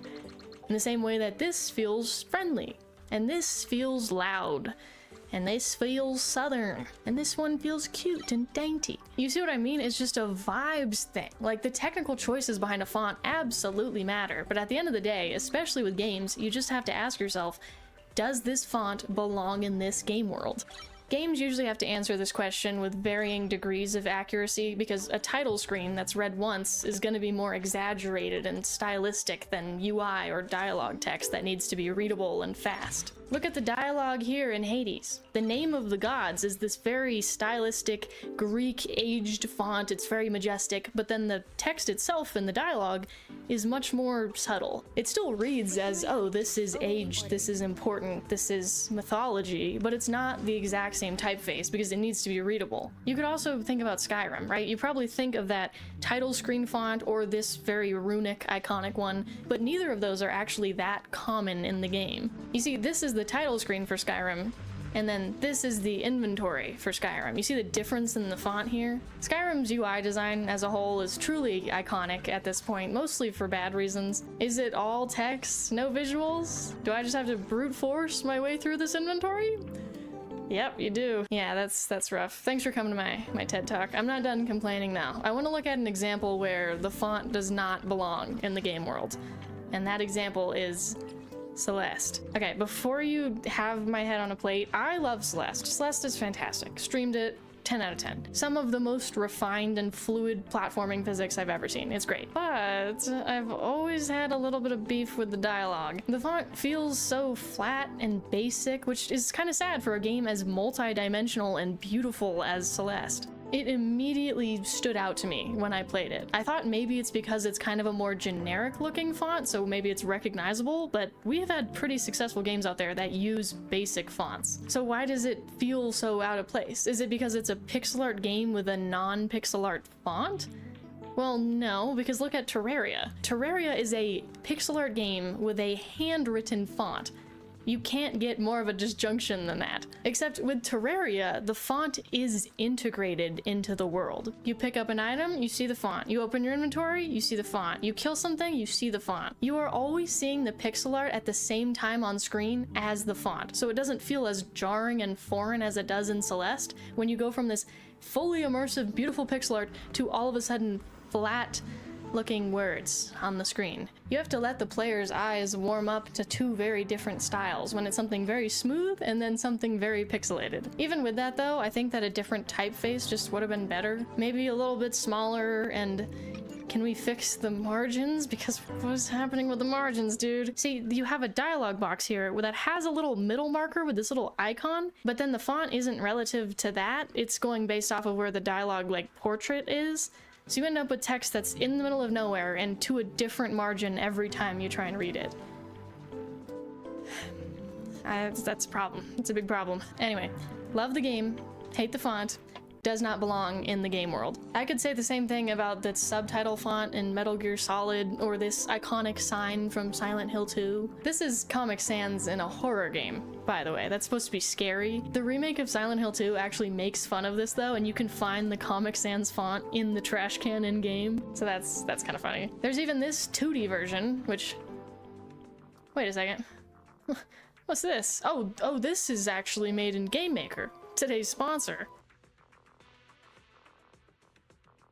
Silent Hill has had a pretty interesting typographical evolution over time, particularly with its logo. A lot of games will usually stick to the same type of font if they're doing a series so that you get that nostalgia and emotional appeal, but Silent Hill just wanted to try everything, man. I honestly wish that they had kept their typography a bit more consistent, because it's usually pretty cool when you're able to get that nostalgia memory feel when you play a more recent game, because it reminds you of an old one. It's kind of like if you have a book series and all the covers match, or they're like the same style. Because that's what we see with Animal Crossing, with Assassin's Creed, with Fallout, because we can so strongly associate an image to that game in our heads through the typography. And that is pretty cool. I might have bashed Celeste for its font a little bit earlier, but for a typographical logo for an individual game, it kills it, dude. It's literally a game about climbing a mountain, so the fact that it's angled upward like the text is, and then it's 3D, it gives it so much depth, and then there's snow on top of the letters, because there's snow on mountains. The letters' colors even match the way that it's shaded on the mountain, which is really cool. Just very cool design here, and this arguably matters a lot more than the dialogue, since this is like the marketing behind the game. Nintendo games also do a really good job with iconic typographical logos. You can think Animal Crossing, Pokemon, Zelda. These games are actually super interesting because more times than not, the logos will be so iconic, so memorable, but then the actual dialogue and UI font is surprisingly simple and unstylized and kind of basic. This could be because Nintendo games are pretty commonly translated to other languages, so having a more generic font just makes that translation a lot easier. There's absolutely cases like Paper Mario where you immediately think of this font, but for the vast majority of recent Nintendo titles like Breath of the Wild, this looks like Helvetica. The benefit of this is that you don't read the font in a certain tone. There's this meme that went around of like this water fountain. Oh god, let's see if I can describe this. There was this picture going around a while ago of this water dispenser, and because the different words for water are in different fonts, your brain will read them differently in your head. The point is that the same thing goes for games. I wasn't gonna talk about Undertale in this video, but it's just the perfect example of what I'm trying to say, because all the characters in Undertale are named after fonts, and they all act like caricatures of that font. So Papyrus, which is this font, is very loud and boisterous and rah, you know what I mean? And then Sans has the Comic Sans meme vibe to him. So when you read the more bland fonts in Breath of the Wild, there isn't already an emotion attached to it like there is in something like Undertale. It's much easier to manipulate something neutral when you're trying to convey a wide range of tone than something that already has its own voice to it. Breath of the Wild and I think Tears of the Kingdom also use italics in a lot of their fonts, which I find interesting. And I'm not fully sure what the purpose is there, but I think it's just to further develop that neutral tone, make it even more neutral, you know, make it read a little quieter, more calm, especially when you look at the atmosphere of Breath of the Wild. You want it to read very calm, very quiet.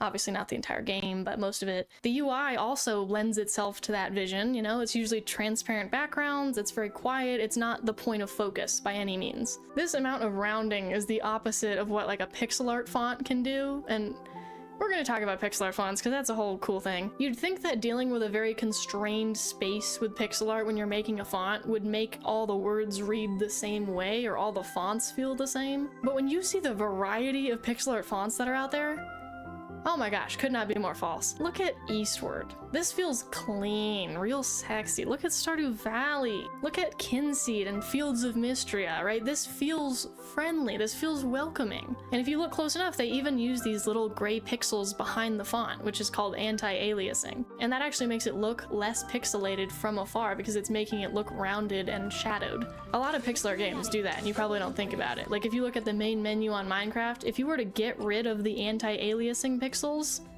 it would look like this. It looks cheap, it looks a little bit fugly, and you probably didn't even realize there were shadows happening there. But anyway, look at the font in Katana Zero, right? This is colorful, this is bold, it's very loud, it has noise to it, and it's very stimulating. My point here is that there is so much flexibility with how fonts will be read, even if you're dealing with a system where every pixel matters. That is simply the beauty of typography. Pixel art fonts are more likely to struggle with readability, though, because each letter has less space to take up. I've definitely played games where it is a task and a half to figure out what the heck something is saying. Like this is Ultima 7. 6? 7? I think that's the Roman numeral for 7. What the heck? Why? What? Many questions. Why? Remember, this is somebody's exercise of free will. Like, this was a choice. Even for me in games like Undertale, where you have more complex fonts constrained to small pixels, it was hard to read for me in many different spots, which sucks because it's a game that's very story heavy and the dialogue is important. And don't worry, I learned my lesson attacking Undertale.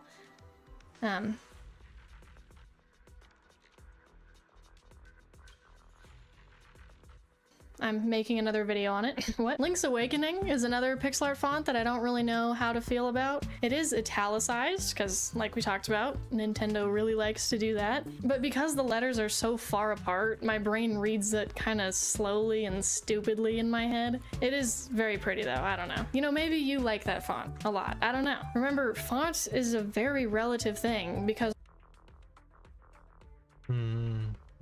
special attack.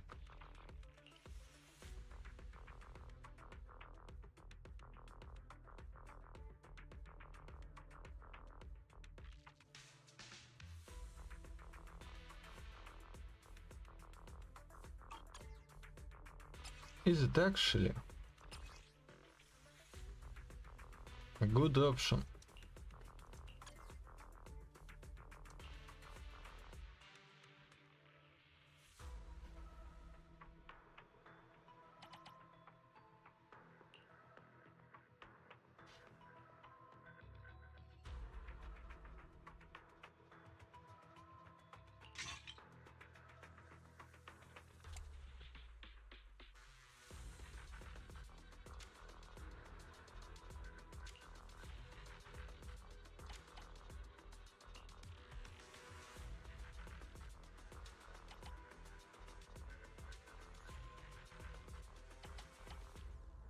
Okay, I have no clue how to... what to equip on her.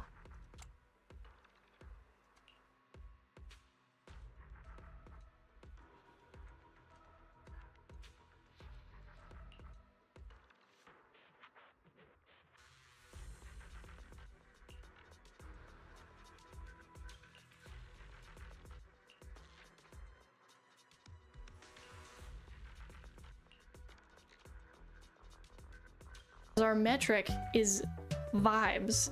Maybe you want to vomit when you look at Hollow Knight's UI. Maybe you hate the font they used in Stray. Maybe you love the messed up margins in Celeste. Maybe you find this Silent Hill sign absolutely terrifying. I don't know. But what I do know is that you should subscribe, because that's all that I have to talk about today. I hope you have enjoyed the absolute nerd salad that has come out of my lungs today. Hopefully I don't permanently mess up your vision of fonts. I've already done that for many people. Every time I look at a menu, I'm looking at the fonts and I'm judging it. Anyway, I hope you have a lovely rest of your day, and I will see you in the next one. Bye-bye!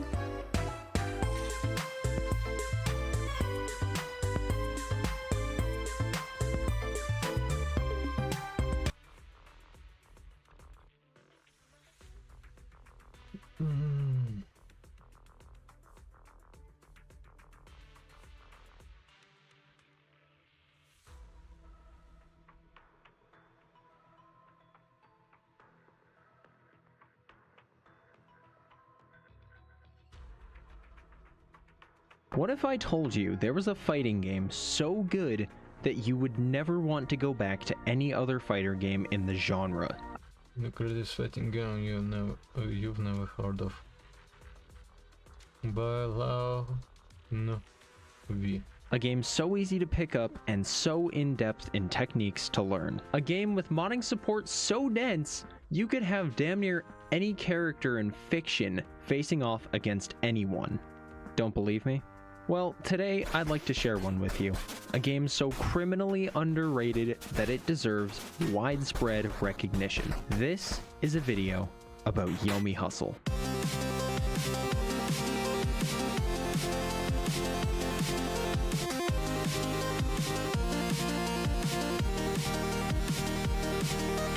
Real quick before we begin, I'm currently the algorithm's bitch, so please consider subscribing. If you end up not liking my video, you can always take it back.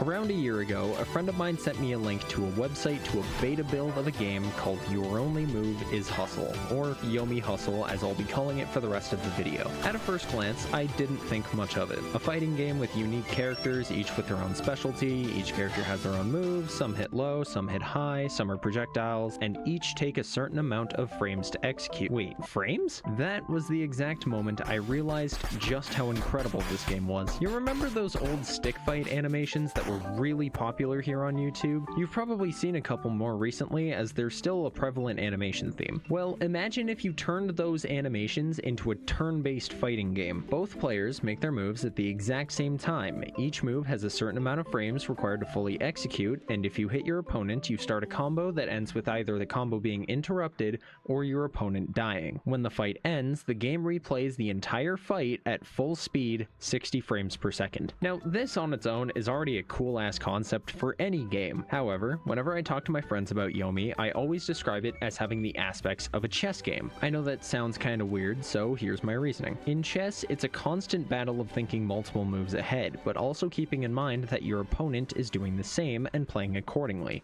The same applies to Yomi Hustle. Let me give you an example. My opponent and I just started a game. I have a couple different moves to choose from, anything from a horizontal slice, an ankle cutter, or even dashing backward. However, my opponent is also mentally present and is having the exact same train of thought. I could start off with a horizontal slice, but that gives my opponent a chance to block and possibly parry my slice, giving them a free turn. So, because we're in neutral, my first move should depend on how my opponent plays, and on turn 1, that's impossible to know. In my experience, because each Yomi player has their own preferences and how they engage, you kind of have to feel out their intentions move by move so you can gain an understanding for how they play and adapt accordingly. But hey, worst case scenario, I get stuck in a combo for an hour, so I might as well go for horizontal.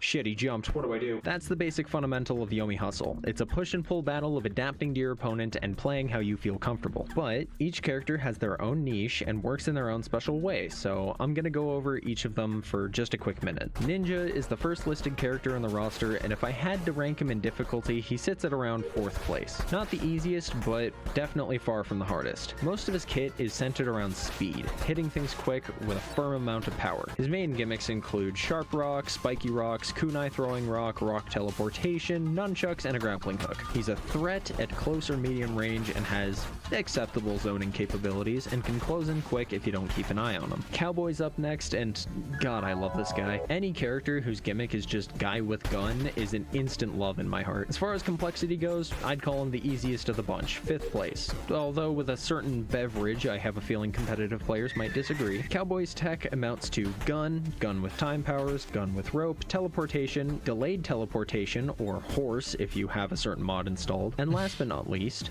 a sword. Because yes, we had to make guy with gun just that much cooler. Cowboy is your all-rounder. He's good at close range, good at medium, and still a threat at long range. Wizard's the next one in the lineup, and I have 2 words. Fucking projectiles. If you're the kind of person that likes playing at range and hates when someone breathes too loud in your personal space, this is your guy. He has control over the elements, he can fly, summon an orb, and has mobility that makes ninja players cower in a corner. I think he sits around 3rd place in the difficulty totem pole. He's not hard to play, but if you're going against someone competent, it can be a challenge. By the way, honorable mention to the melee wizards, you guys weird me the fuck out. Now, if you're the kind of person that likes being tanky as shit and attacking just as hard, Robot's your pick. This guy has super armor, flight, and enough explosive ordnance to make the American military jealous. That on its own is already terrifying, but like I said, this guy hits really hard, and if he manages to grab you, he has a move called Kill Process, which if you have 9 bars of super, literally just outright kills your opponent. However, that does not mean that this guy's easy to play. Robot's kit is intensive because playing him feels like learning an engineering degree. However, he's not my pick for the hardest class. That honor belongs to Mutant. Now, I'm gonna keep it a stack. I have no idea how to play this guy. Aside from the fact that his special moves mostly relate to some kind of acid, I don't know how to describe him. I went looking on a wiki to find out what to say, but all I really learned is that he's colloquially known as the Slop Man. His attacks are pretty specific in a lot of situations, and it's hard to keep combos going considering his opponent can literally just DI out of it 90% of the time. Could be that I just can't crack him, but I find Mutant to be the hardest to play. Alright, so we know our cast and we have a basic idea of how the game works. It's at this point now that I want to give an in-depth example of why the combat in this game is so good, and to do that, I need a guinea pig.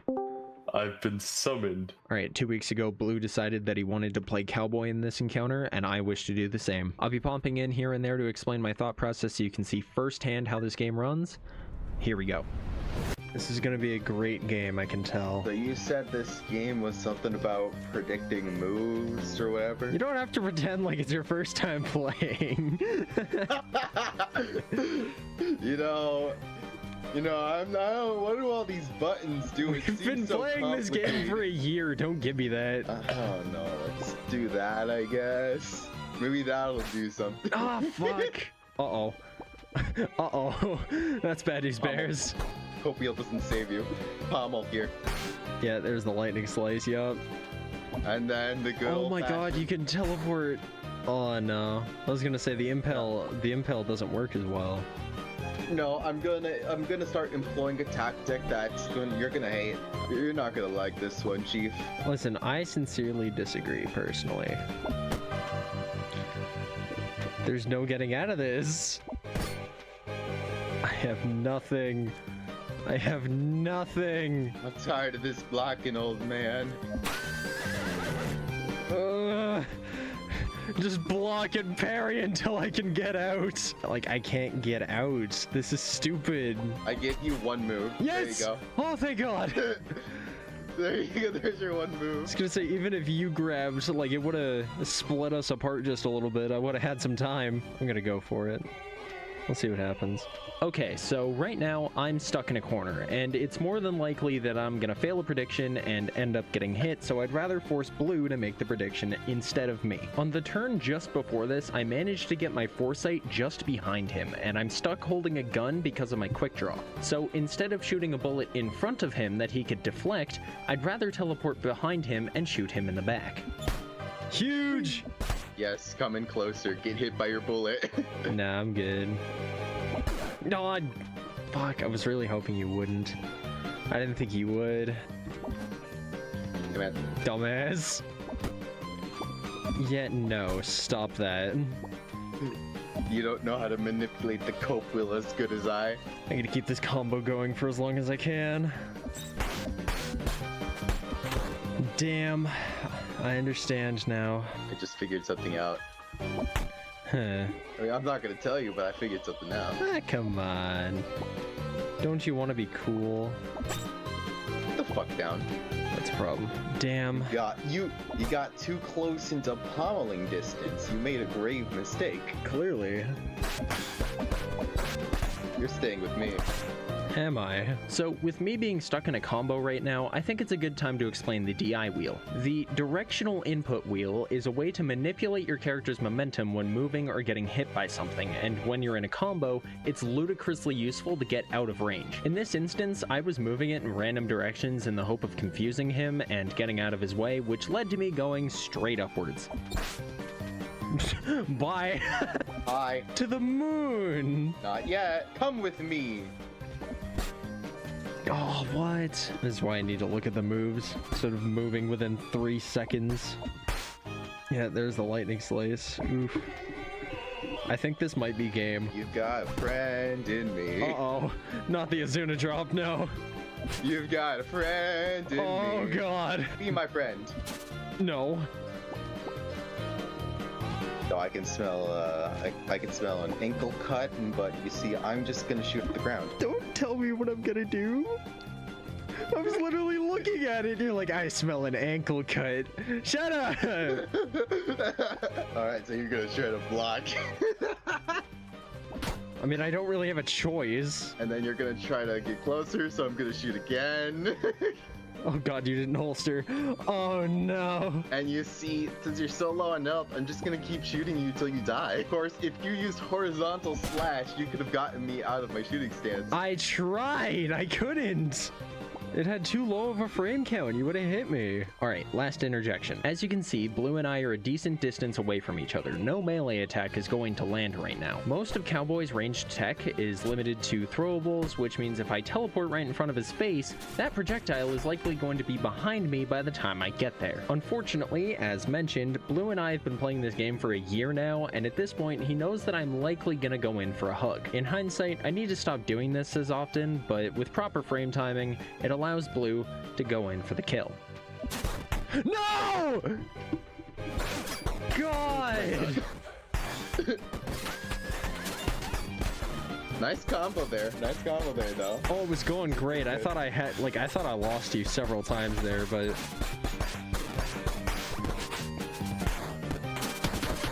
God, I was trying everything to stay alive. I just couldn't. You got too close, and that pistol whip was just too good of a chance to throw away. You know? I was trying so hard. I was thinking, all right, I'm gonna teleport in front of him. I'm gonna be within pommel range, but it's okay because my grab's gonna land first. It's gonna be fine. All is gonna be well. Yeah, I got beaten pretty badly, but that doesn't mean I didn't get him back in good damage. Yomi's gameplay amounts to previewing your opponent's moves, thinking about which move your opponent will do, and moving yourself according to how your opponent plays. So yeah, my opponent could make a horizontal slice within 2 seconds, but I can take my full 2 minutes of turn time to deduce all the possibilities, narrow down the most likely decision, and move accordingly. Now, think about how that goes for every turn. That is why landing a parry against some random person feels more euphoric than lowballing on Facebook Marketplace. So yeah, that's what a game of Yomi Hustle looks like. Chaotic, strategic, and everything in between. However, I have one last topic to cover, because if I didn't mention this, I'd have to kick my own ass. If you haven't noticed, the character roster, albeit diverse, is a little lacking. I mean, come on, Smash Bros. Ultimate has just shy of 90 playable characters, meanwhile this game has just 5. Like, yeah, it's an indie game, but shouldn't there be an easy solution to this? Just add configs and a framework for the Steam Workshop, and you could just add mods. Yes, because this game wasn't peak enough. Modding is a thing you can do. Creators have added so many characters from different games and anime that this game may as well have just been turned into Super Smash Flash. Ever wanted to play as Mario and Luigi from the Superstar Saga games? Try Yomi Jam. Ever wanted to play as Kirby from the hit game Kirby? Kirby. Ever wanted to play as an anime character with an IQ of 530,000 and canonical schizophrenia? Okay, yeah, you get the point. Look, the modding in this game is amazing. There's background art, texture redesigns, and as I've made it clear by now, whole ass characters with their own dedicated movesets and gimmicks. And don't get me wrong, player-led modding commonly creates characters that are ungodly overpowered. Yomi is no different. But regardless of who you're playing against, both players have to have a mod installed in order for either player to be able to pick that specific character. So once you curate a decent mod list for yourself, you'll never have to see characters you don't like fighting against. Now, quick aside here, there are 2 modded characters that I want to talk about that I think everyone should have installed, even though they're complete shitposts. First off is Yomi Fly. It's literally just a fly. It has the smallest possible hitbox, can fly, block, and dodge, and has 1 HP. The upside? Robot's kill process. If you can dodge long enough to build up enough meter, you can kill your opponent with a single attack, but one wrong move, one wrong prediction will send you back to the character selection, so you gotta think real hard about what you're doing. The second mod? A fucking fish. It's a fish. It has no moves. 10 out of 10 would flop around again. Alright, I think I've given a good enough overview by this point, meaning I finally get to talk about my favorite mod. Did I add in this whole section just to talk about this character? Yeah, probably. It's not overpowered, far from it in my honest opinion, but god, any match with this character is just fucking awesome, and I want to talk about it. Say hello to Aoi Todo. For those of you unfortunate souls who haven't seen Jujutsu Kaisen, Aoi Todo is a powerful character that can swap the positions of 2 targets upon clapping his hands. Explaining what counts as a target would require me explaining the whole premise of JJK, so I'll dumb it down to what matters. When playing as Todo, selecting Boogie Woogie will swap your position for the current position of your opponent. If Todo throws a rock, Todo can either swap his position with the rock or swap his opponent with the rock. That's Todo's entire gimmick aside from his 2 specials. Either hit something really hard or utilize schizophrenia to also hit something really hard. Now that on its own adds a lot of interesting combo potential, which is stuff that I've been experimenting with a ton over the time of me playing. But his regular moves are also really good to use. I tend to just straight up abuse slap half the time. It's a 4-frame action that has a pretty short range, but you can chain it with a bunch of other moves to try and keep your opponent from DIing out of it quickly. Also important to mention, every time Todo swaps positions with something, there's an audible clap that plays. This leads to an extra fun move, literally just called Clap. At first, it just seemed like a different hustle option to me, until when making this video, I realized that it forces your opponent to turn around even if they're mid-action. This makes Todo sound kind of overpowered, but honestly, I don't think he is. Most of his moves have a lot of knockback, making it easier to DI out of the combo, so it's pretty balanced, I'd say. Maybe I'm biased, but honestly, I don't really care. I could gush about this guy for hours on end. I love Todo, man. Which reminds me, this video's kind of getting a little long, so I'll move on. Before I close out the video with a neat bow, I want to give a few mentions to things that I couldn't reasonably fit anywhere. First off, I made a passing mention to it when I was talking about Cowboy, but there's a technique you can pull off with him called Fresh Milk. As it turns out, it used to be a bug that competitive players used in tournaments before it got added as a feature. It's now named Drift and is selectable during specific moments when your foresight is active. I actually used it in my live commentary section with Blue during a combo. Speaking of competitive players, by the way, I was surprised with how big the competitive community surrounding this game is. Apparently a while back, Robot was so overpowered that a player named Plebism literally won a really big tournament with Robot to prove that he should be nerfed, and actually seeing seeing that video is what got me into playing this more. Also, because I would never sleep comfortably if I ever forgot to mention this, I'm a really big Friday Night Funkin' fan. I've been playing it for years now, and when I saw that there was an FNF mod of Yomi Hustle called Sonnets of Hustlin', I was kicking and screaming in joy. To this day, I think it's one of, if not the best mods I've ever played. Big thank you to Sunfire for letting me use their songs from the mod during my character explanations. I was so happy when I got their green light to use them because I could not for the life of me find songs that could fit each character. Besides Ninja, but you know, what else am I going to use? Also, my comment on one of the OST videos on YouTube got liked by Sunfire, so it kind of be a crime not to talk about it. Thank you to all members of my Discord. I love talking to you guys and just interacting with you. You guys make my day. What?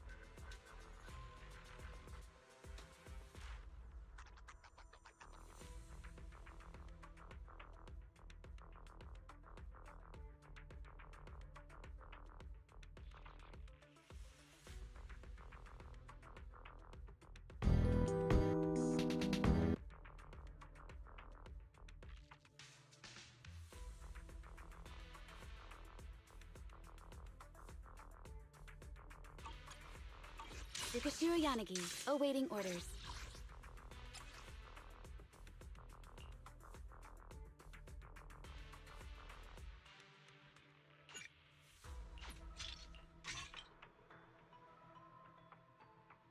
Okay, something.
How many of you recognize this man? This is the streamer / game developer known as Pirate Software. There's a decent chance you've seen him before if you've ever perused the YouTube Shorts tab. His shorts, where he talks about the games industry and other issues that come to his attention while doodling on MS Paint, became extremely popular around 2024, leading to a massive spike in growth for Pirate. However, this newfound popularity has had the natural inverse effect of leading to more eyes on Pirate Software, and this led to a lot more scrutiny over his actions, big or small. Whether it be shitty behavior during World of Warcraft raids, unpopular stances on a movement designed to help preserve games, or just general arrogance or boasting about things that are exaggerated or simply untrue. Pirate Software has found himself the subject of many minor and major controversies over the past year, which has created an entirely new group of people who hate Pirate and dedicate themselves to documenting his every misstep, sometimes to a frankly unhealthy degree. But today I'm not here to discuss that, as there's already a slew of videos available talking about all of Pirate's drama.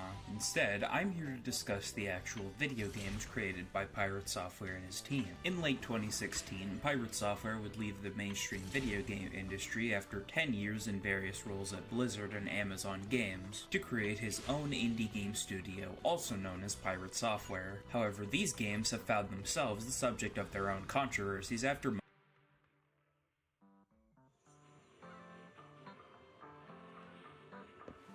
Alright, Jufufu. First.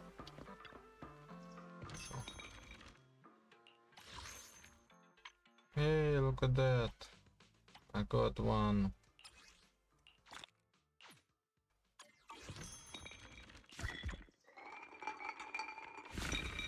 Nope.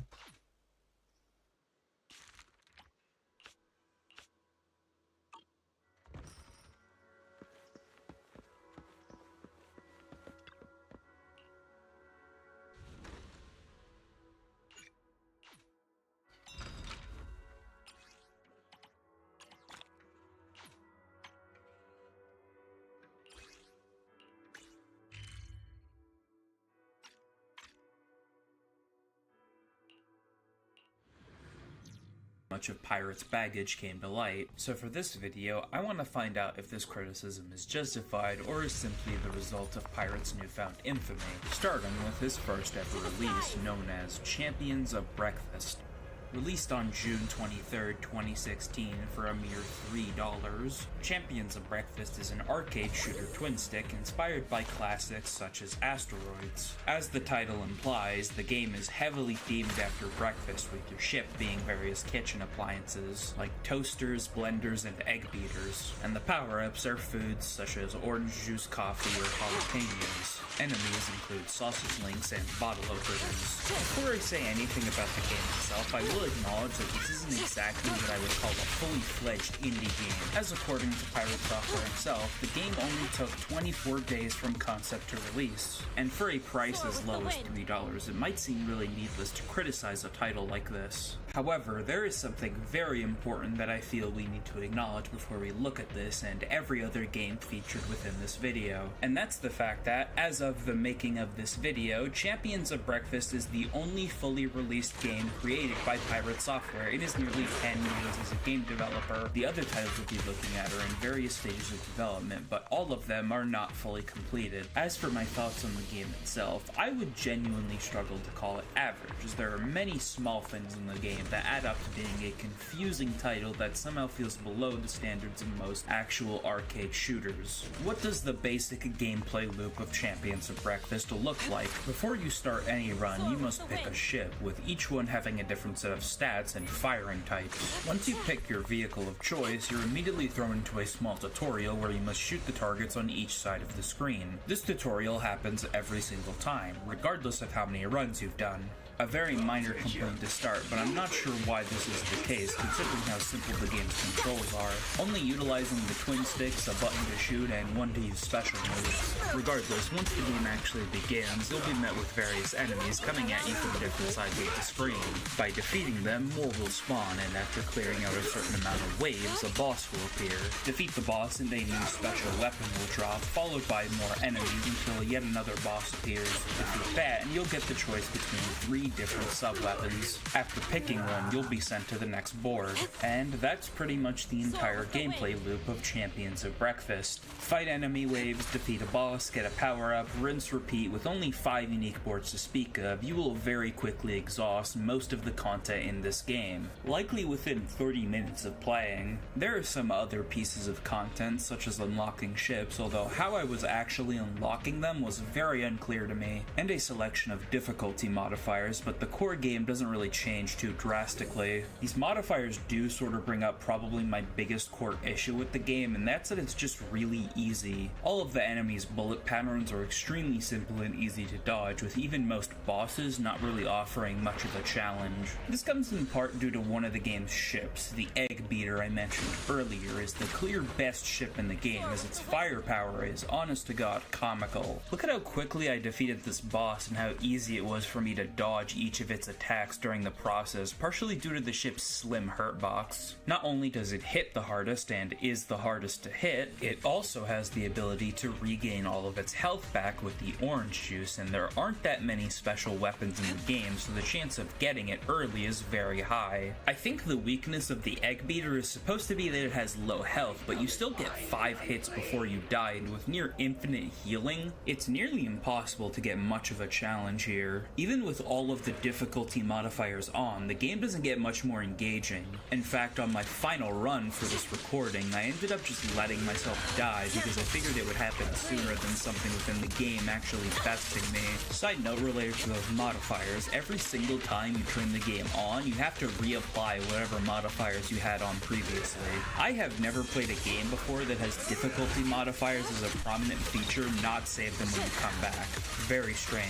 Enemies in the game are just far too simple for them to be any real challenge, and they almost always specifically come in groups that contain the exact same enemies, so there's not really a ton of variety with specific groups. Another thing that makes them quite easy is the fact that enemies only start spawning once another wave has been cleared, meaning you can safely take your time taking out enemies as there's no threat of more spawning.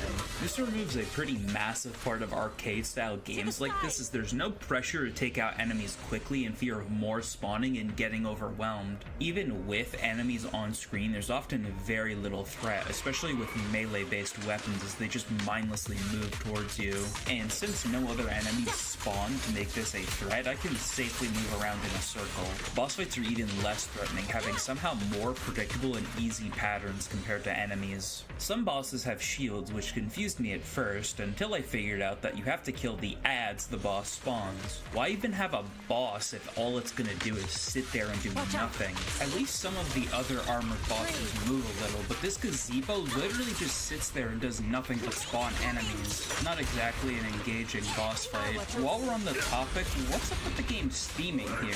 I thought it was supposed to be about breakfast. Why are we fighting a gazebo? This isn't even an issue isolated to this one boss, as in general, the game's entire theme is not very consistent, with you fighting things like razors, spray cans, or TV remotes. Something even as basic as just the game's theming feels kinda off, as the game focuses more on household appliances than breakfast. Could have potentially been cool if the game maybe utilized other regional styles of breakfast. British, Japanese, Germany, almost every continent has different styles of breakfast, so I'm surprised they didn't try that. Anyways, bosses that don't have shields really aren't much better. There was even one that was so easy I managed to beat it while barely moving. I also found this clip and it greatly annoyed me way more than it should. We have Champions of Breakfast, which is a twin-stick shooter that we made in 24 days from concept to release on Steam. Blew up. It was really, really awesome. and that game is pretty difficult. So if you're into really hard arcade games, that's the kind of thing for you. I want to just clarify too that I'm not asking for some insane shmup level challenge here. I just don't think the basic gameplay here is engaging enough to make me want to play this for more than a few minutes. Again, I do acknowledge that this isn't exactly the peak of his career by his own admission, but I do still think it's not a particularly fun game at all. It feels like the kind of game you'd find within another game like Cyberpunk or GTA, or even something as simple as a game jam game. Not something I'd willingly play on its own at all. The only other thing worth mentioning is the game's achievements. You may notice that this game has a staggering amount of Steam achievements. As soon as you boot up the game for the first time, you are immediately bombarded with several achievements right off the bat. This is because, according to Pirate himself, the achievements act as a save file, which supposedly acts as a way to curb piracy. Tried to find a way so that our game wouldn't get pirated, because it'd be easy to pirate it. We knew that you could break Steam DRM very quickly. This is your save file.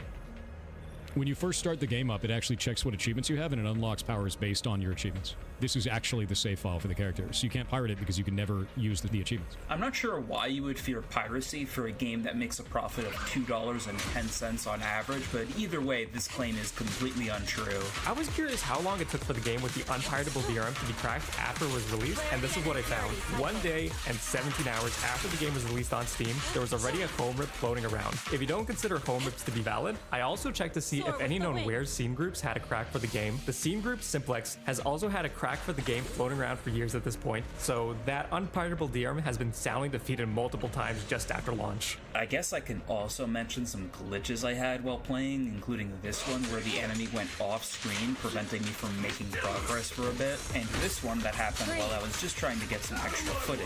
I have no idea what's actually going on here, as all I did was start a run, and this somehow led to the game's pause menu becoming the main menu. And that's kinda it. That's all I really have to say about Champions of Breakfast. It is a below average arcade shooter, honestly not worth the $3 it costs. I fully believe you'll likely get more out of pretty much any basic arcade shooter you could find. In spite of its short and uneventful development, this game is still notable as the only actual full video game released by Pirate Software, as his other main title has, well, quite a troubled history. Strap in, folks. This is going to be a long one. Heartbound is a non-traditional RPG inspired by SNES-era classics like Earthbound, Chrono Trigger, Secret of Mana, Secret of Evermore, and Super Mario RPG. It is also the personal passion project of Pirate Software, as he cites it as the main reason for becoming an independent game developer, having early builds dating back all the way to October of 2015. Unlike his previous game, Heartbound was actually crowdfunded on Kickstarter. The campaign began on February 24th, 2017, asking for $5,000, and managed to raise a staggering $19,272 with the overwhelming support of 684 backers. The game was first released into early access on December 24th, 2018. Heartbound was originally set to release in December 2017. However, it is now mid-2025 and the game is still in early access. Nearly 7 years have passed and yet the game remains unfinished. So what happened to Heartbound? Well, the game's launch would be delayed a full year, instead releasing on December 24th, 2018, and would instead release into early access, only having 2 of the planned 5 acts fully playable, and steady progress would be made on Animus up until September. Pirate states that Heartbound's third act, Animus, had already had all of its assets created, and that it wouldn't take 6 months to release. This promise was initially kept, and progress seemed to be made as a small portion of Animus would release the next month, and steady progress would be made on Animus up until September 7th, 2019, with Pirate stating that this would be the final patch before Animus would release. While this promise wouldn't come true, on January 12th, 2020, the first character's stories would be added to the game, and it would gradually receive other updates and character arcs up until December of 2023, where substantial updates would come to a complete halt and the game would be left nearly abandoned for a full year. During this time, Pirate Software would consistently lie about the game's progress on stream to viewers who asked, only to admit in an update video released on January 19th, 2025 that he had done virtually no work on the game over the past year. When we look at this, Animus is 98% complete, and the overall game is 89% complete. The Clash is super ready, and that's kind of what we're working on right now. Animus is at 99% completion. that 6 months ago I was also really close to finishing Animus, but then the community exploded in size, and now I'm finally actually close to finishing Animus. For real this time. I'm really glad. The next update should finish up Animus, which I've finished the writing for finally. With Heartbound, I've actually been working on it off stream every day, like I have been for months, and I'm done with most of the writing for the end of Animus. Like, it's basically done. How's Heartbound's progress? Heartbound's doing really well. I actually finished a whole bunch of like dialogue stuff for Animus last night, and basically I'm just working on the combat scene for the end of Animus now, which is nice. It's like the last piece I need. Finally finished the grand majority of writing needed for Animus and Heartbound.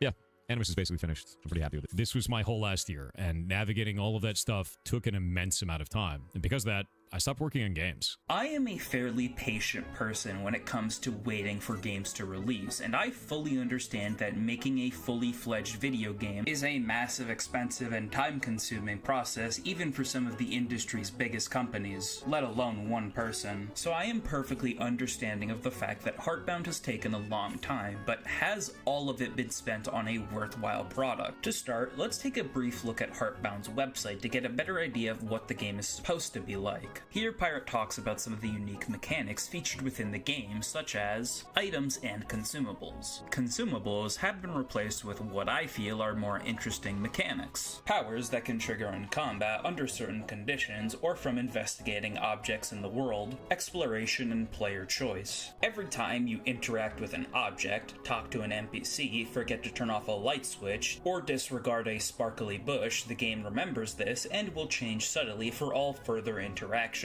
Secrets. Heartbound will be filled with hidden content in every way I can find to hide it. Every public announcement, character, or even the game's files may contain another piece of the puzzle. Combat. The only statistic in Heartbound is Lore's health, and the only progression is your skill as a player. All of combat situations involve mini-games based on the enemy you are currently fighting. You can resolve combat situations in a number of different story-changing ways depending on how you handle yourself in those mini-games. I must admit, all of this does sound fairly interesting, and if executed well, could make for a pretty fun and dynamic RPG with tons of replay value. Let's see if the game lives up to that. You start off by waking up in your bed. This is Lore and his dog Baron, who is awoken by the sound of Lore crashing into his wall after an explosion on his light switch. Lore wants to go back to bed, but Baron demands breakfast. After getting dressed and stepping out of the room, we are met with our father, who asks us to take out the trash. This moment is notable.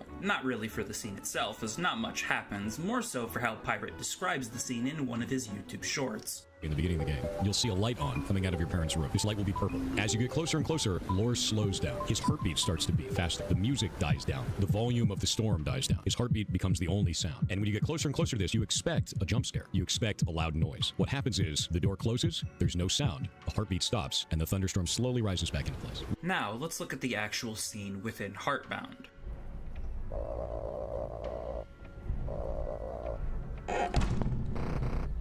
Doesn't really resemble the actual product now, does it? Let's hope this isn't a trend. After feeding Baron, we head out to take out the garbage, and after that, we head back inside, and Barrett comments on how he's had a really good time. Somewhat odd considering how little we've done so far. I assume he's trying to build and showcase the bond between Lore and Baron, but this line comes out of nowhere given the context. I feel like this line would make a lot more sense if there was more we did together, but as is, it just kind of feels strange. Either way, we head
DPS buffs. When it comes to drive discs though, Yanagi's best in slot setup is 4-piece Chaos Jazz paired with 2-piece Freedom Blues. Chaos Jazz is perfect for her because it not only provides plus 30 anomaly proficiency, but its 4-piece bonus significantly boosts her overall damage output. With this, when Yanagi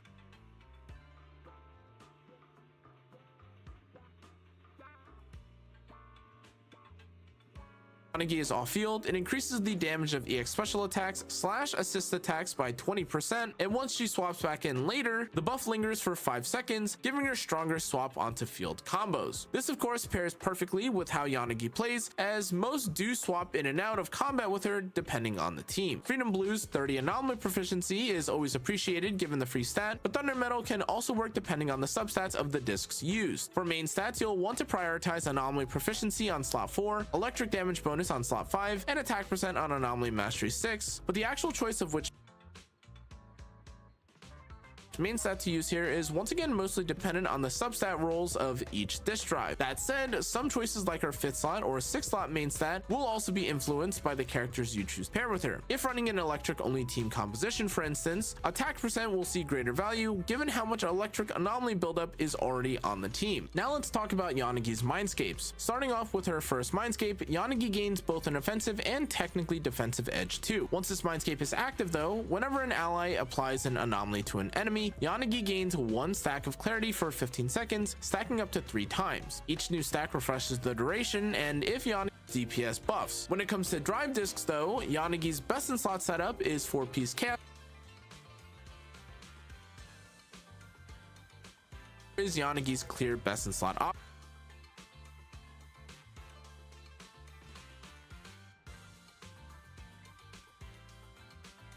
This W engine provides a 30% increase to electric anomaly buildup rate, allowing agents to stack anomaly much faster. On top of this, whenever her special or EX special attacks hit enemies already suffering from an attribute anomaly, she gains plus 75 anomaly proficiency for 15 seconds. Finally, if her total anomaly proficiency reaches 375 or higher, her disorder damage is boosted by 25%, giving her an even more massive stat boost overall. For players without her signature, Electro Lip Gloss is the next best, most permanent increase burst in time. However, this W engine does also require multiple battle passes.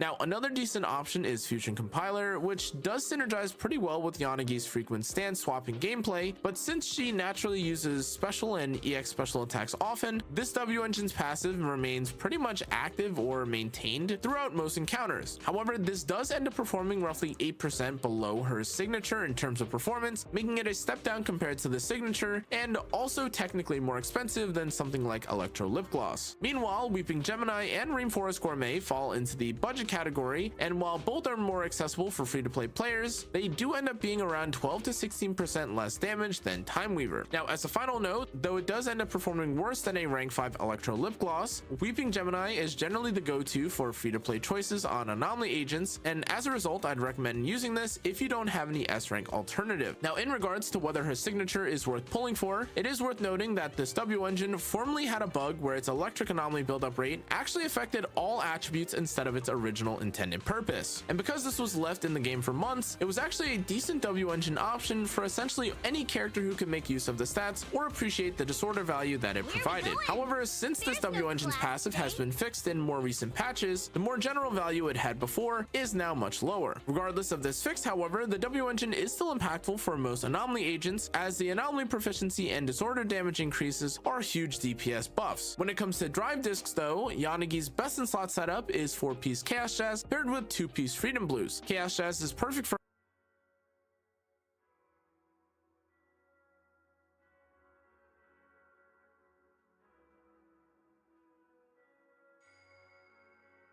Tsukashiro Yanagi, awaiting orders.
smart because it not only provides plus 30 anomaly proficiency, but its 4-piece bonus significantly boosts her overall damage output. With this, when Yanagi is off field, it increases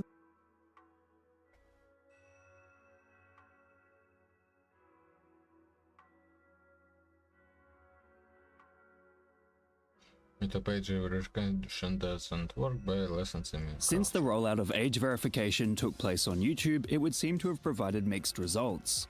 Some report it has affected them, but it would appear the vast majority are not being targeted by YouTube's AI systems or have rendered them ineffective. In order to get around the systems put in place, such as YouTube analyzing what videos you watch to make a deduction on your age, some are even watching videos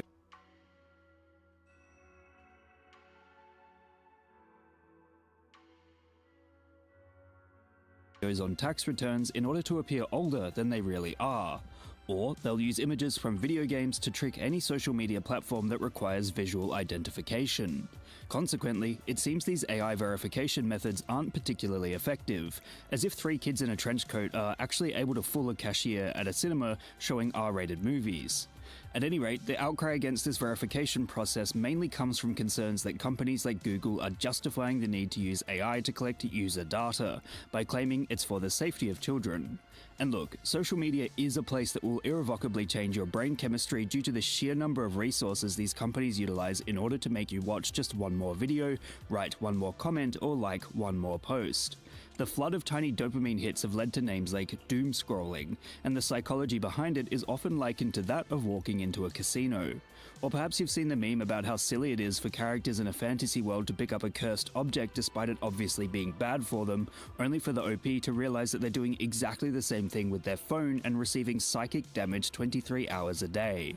The point is that society has every right to be concerned about the effects of social media on minors. However, there is a distinct feeling that the methods used by corporations to solve these issues constitute an overreach.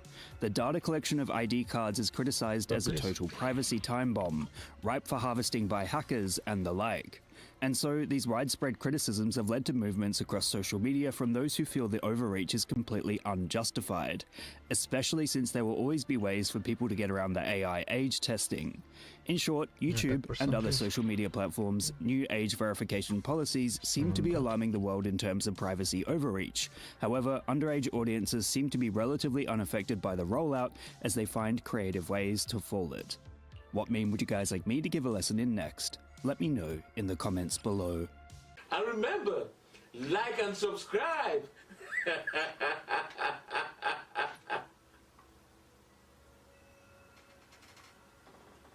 Or else.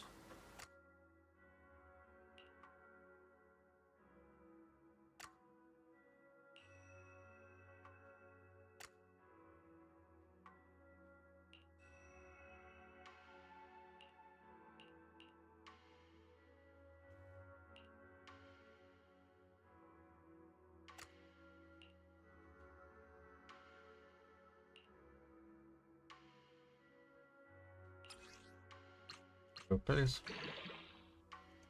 No.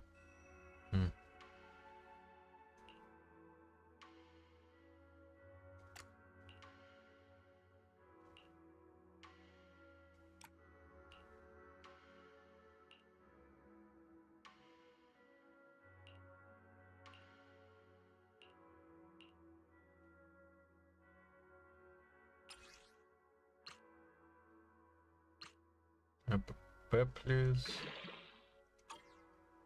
No.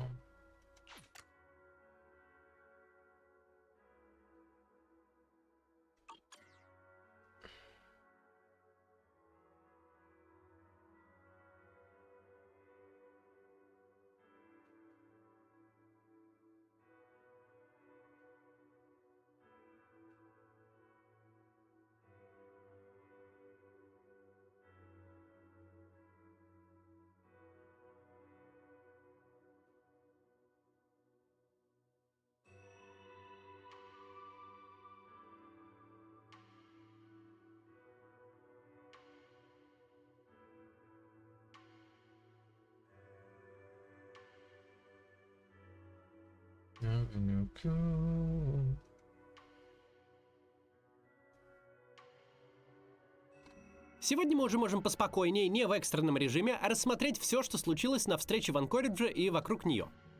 Что мы узнали сегодня такого, чего не знали вчера вечером? Ну, во-первых, просто из хронологии становится плюс-минус понятно, куда пропали те полчаса, что прошли между разговором Дональда Трампа с Владимиром Путиным и их выходом к прессе. Мы теперь знаем, по данным Fox News, именно в эти полчаса Трамп позвонил Зеленскому. Очевидно, что в данном случае американский президент не мог сообщить украинскому президенту ничего хорошего. Еще до встречи с журналистами было понятно. Все не просто плохо, а совсем плохо. Во-вторых, от последних слов на исторических переговорах до момента, когда Путин сел в самолет, прошло 50 минут, в которые как-то вместилось даже возложение цветов к могилам советских пилотов, погибших во Второй мировой. Получается, те самые полчаса ушли в частности на то, чтобы подготовить кортеж и вылет. Таким образом, теперь уже точно можно сказать, обе стороны осознали, что встреча не имела смысла и закончилась ничем.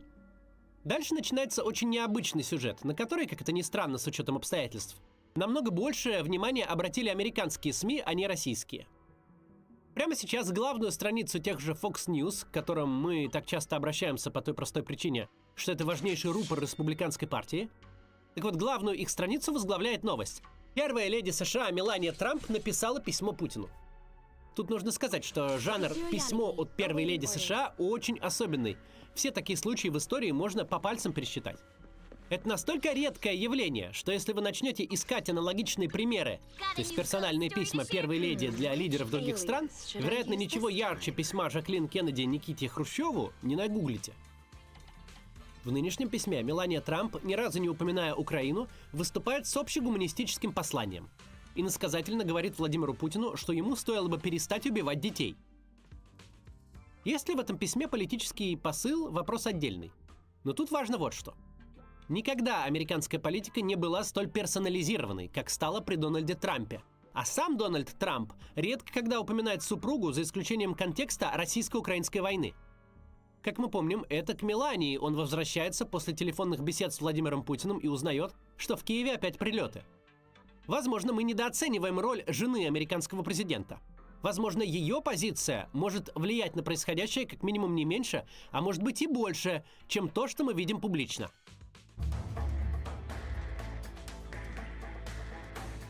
Белый дом тоже не остался в стороне. В его официальных аккаунтах в соцсетях вышел целый ролик, где дважды повторяется, что встреча была очень продуктивной и стороны пришли к согласию по большинству вопросов. Президент Трамп скоро с кем-то созвонится и скажет, что будет дальше. Он благодарит президента России, они вместе собираются остановить убийство тысяч людей, чего президент Путин хочет не меньше президента Трампа. Сам факт существования такого ролика, где под тревожную музыку в стиле боевиков 80-х не происходит вообще ничего, демонстрирует всю степень бессмысленности тех сливов и инсайдов, которые последовали после встречи. Каждое заявление в духе «Трамп и Путин договорились о воздушном перемирии», об обмене территориями, договорились о том, договорились о сём, каждое подобное заявление парируется простым вопросом. Тогда почему Дональд Трамп этими выдающимися достижениями не хвастается? Ведь вариант, при котором Трамп что-то такое знает, но с публикой не делится, крайне маловероятен. Трамп рассказывает абсолютно все, что у него есть рассказать. Журналистика источников, возможно, работала в те далекие и счастливые времена, когда язык политику был дан для того, чтобы уходить от прямых ответов. Но сейчас decision-мейкеры болтают так много, что просто свет туши, и смысла в журналистике источников не остается. Кому нужны инсайды, если самый главный начальник на планете первым бежит к микрофону, чтобы мир узнал его версию событий и его точку зрения? Российская сторона, что характерно, не говорит вообще ничего. Даже скорее так. Если смотреть на произошедшее с точки зрения официальных российских спикеров, то никакой встречи вообще не было. Даже Маргарита Симоньян, готовая бесконечно фиксировать малейшие телодвижения начальника и ловить каждый его вздох, прокомментировала переговоры с Трампом в духе, мол, закончились и слава богу. Если есть в происходящем что-то поразительное, то, пожалуй, что именно вот это. Встречу на Аляске, похоже, не использовали даже для внутренней пропаганды. Как будто не было такой новости вообще, как будто ничего и не случилось. Первая за 10 лет поездка начальника в Соединенные Штаты. А с точки зрения российской пропаганды, которая умеет выискивать глубокие смыслы даже в том, как ловко Путин карандаш ловит, переговоры в США не то событие, вокруг которого нужно строить отдельный нарратив. Но было и было.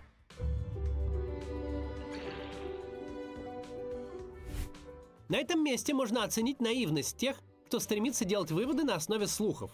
В тот самый момент, когда ни главному хвостуну на планете, ни пропаганде, способной из пальца высосать повод для хвастовства, буквально нечего сказать. О каких слухах мы тут, собственно, говорим? На что конкретно не стоит обращать внимание?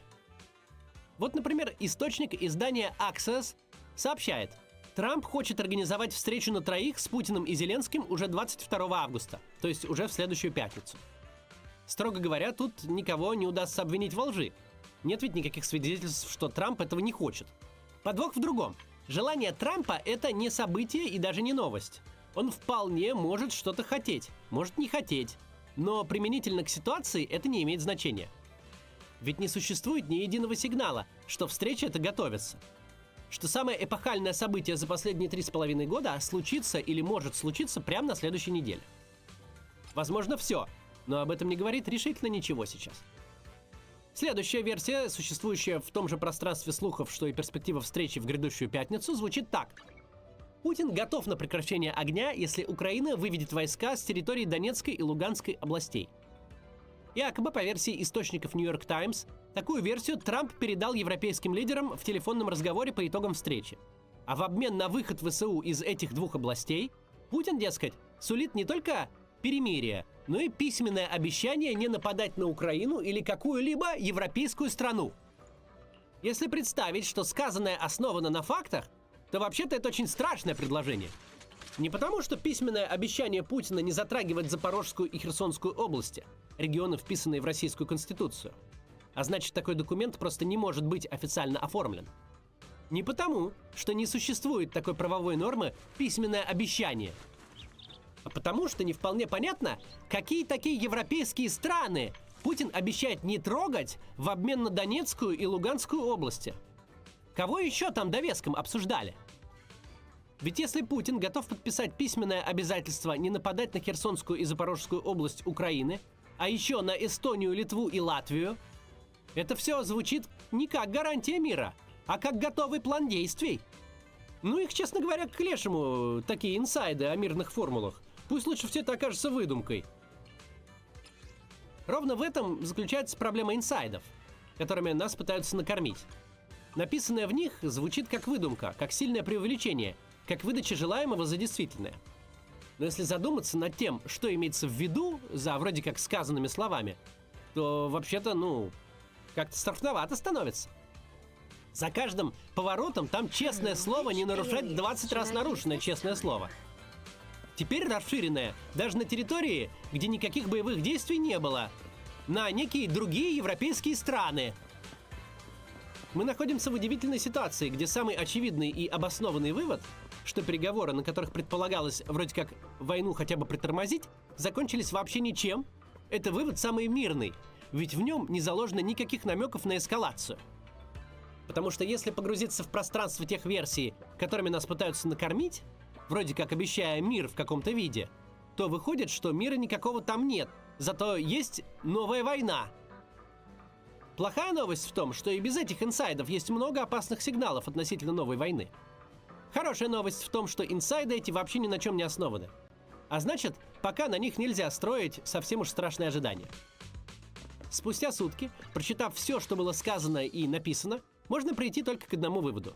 Реальное отсутствие результата лучше вымышленного результата, который уж совсем ужастен. До завтра.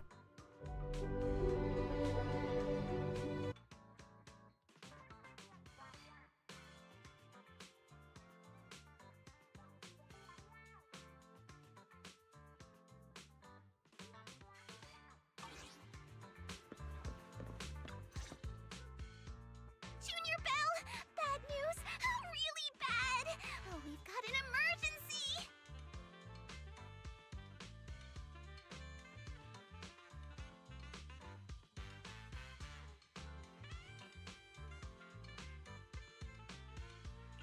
Whoa, what's going on? Did Shifu throw another mission at you or something? No, it's not that.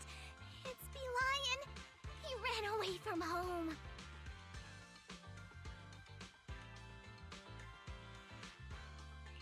Mr. By-the-Book Belian decided to be rebellious and ran away from home? him on the street just now. I asked if he needed help with anything, but he was acting all weird and dodgy, rambling on about stuff I didn't understand. He said he came to realize that he's the chosen one, with some unavoidable fate waiting for him. He doesn't want to drag us into it, but intends to break through to enlightenment. Oh, and he also said, "Worry not for me, my young friends." Then he just bolted. I searched everywhere, but I couldn't find him. What's with this chosen one stuff? And I don't think I have ever heard Shifu mention anything as dire as an unavoidable fate. Sounds like he's going through that phase. Senior Fufu, you've heard of it, right? That phase where people think they have some grand destiny or special mission in life?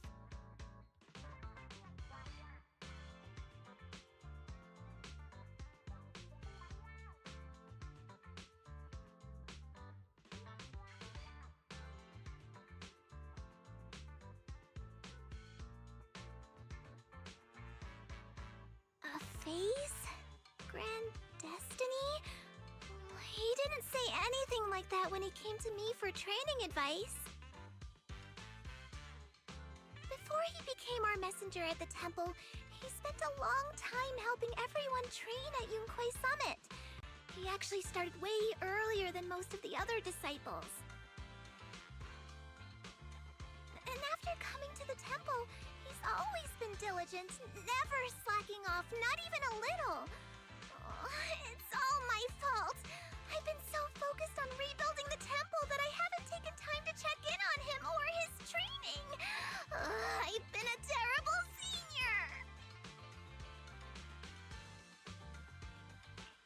Senior Fufu, don't beat yourself up.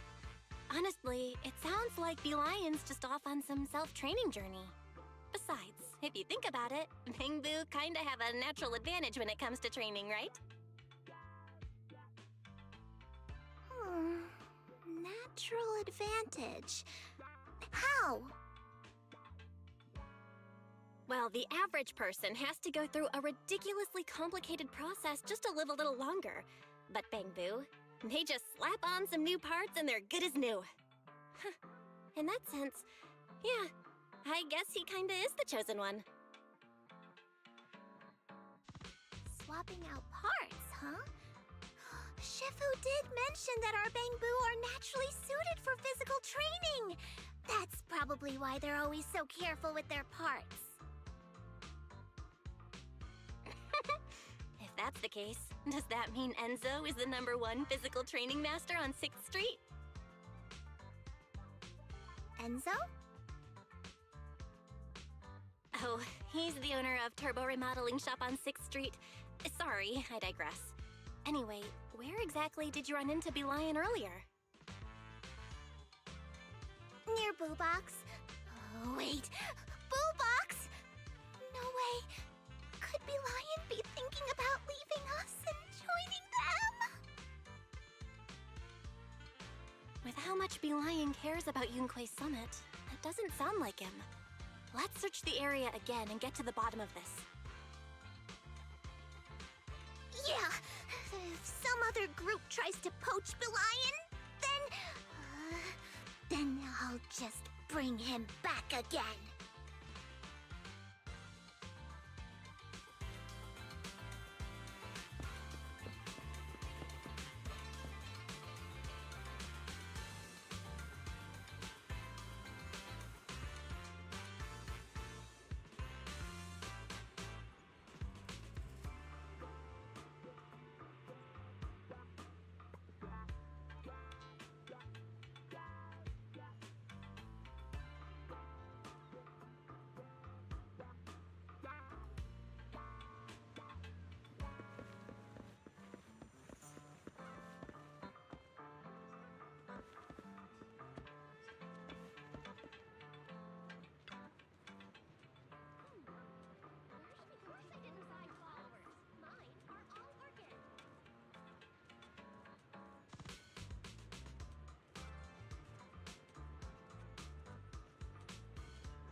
Mm-hmm.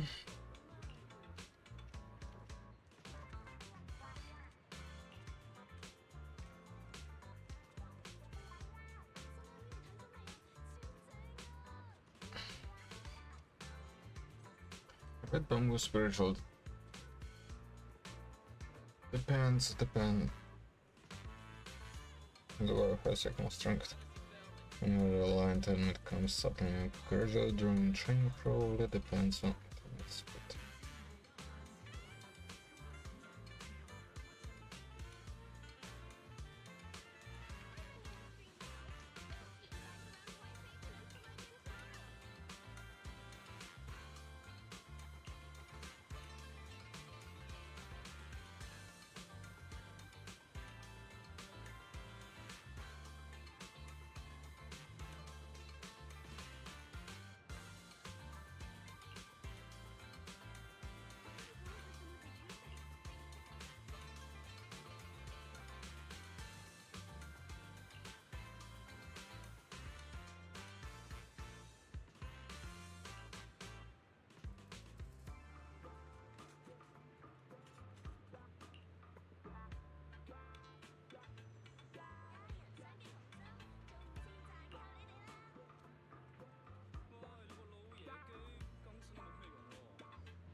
Mhm.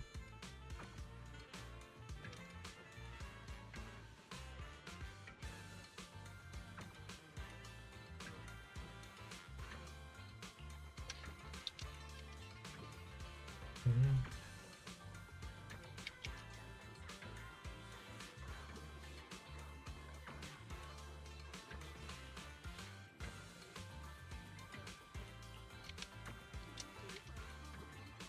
Mm.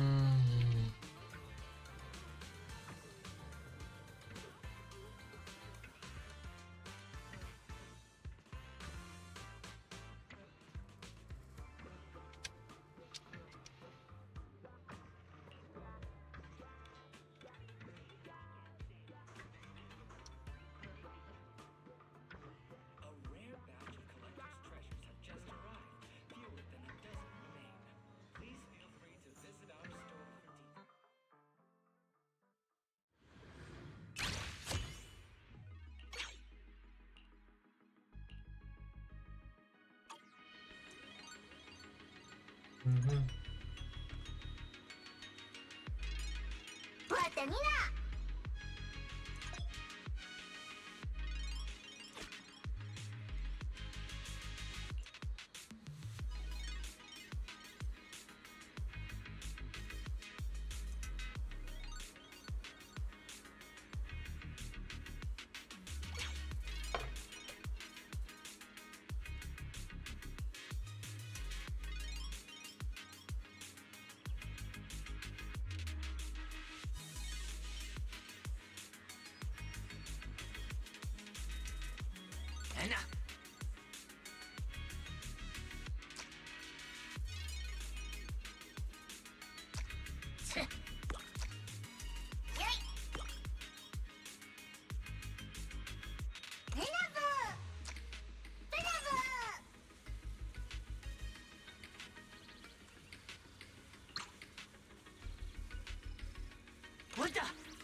Planta.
Good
goods and start your treasure hunt. Find amazing deals and surprises.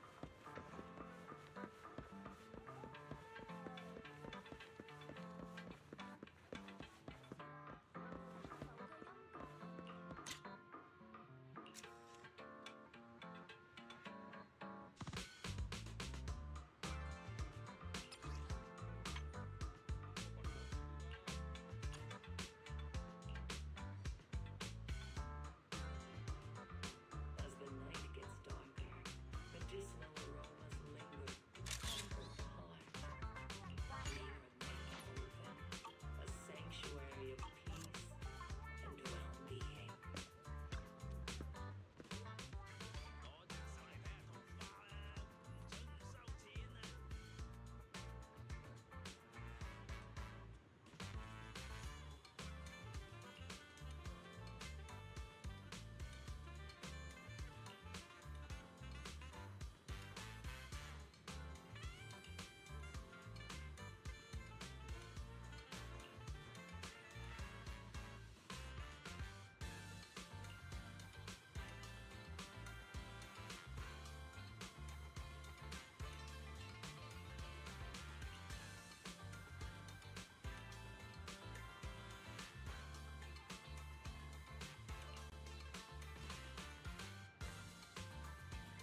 What the?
Beauty.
Mm-hmm.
Underestimate down me. and stay down.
Don't underestimate me.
Mm-hmm.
Let's hear some more cheers.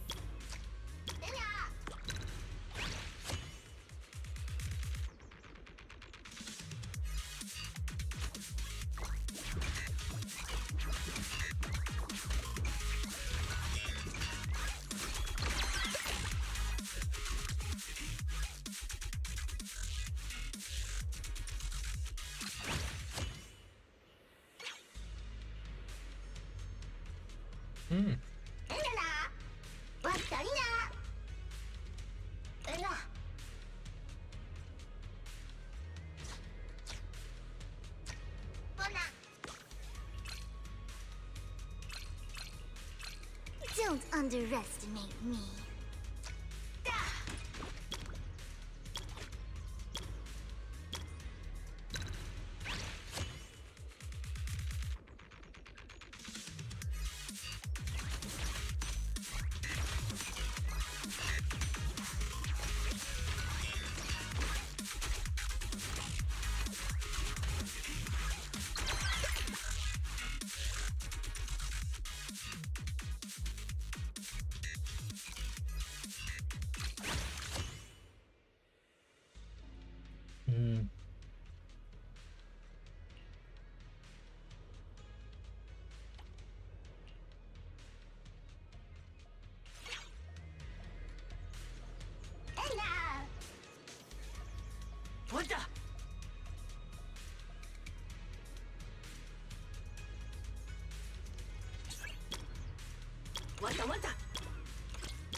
Okay,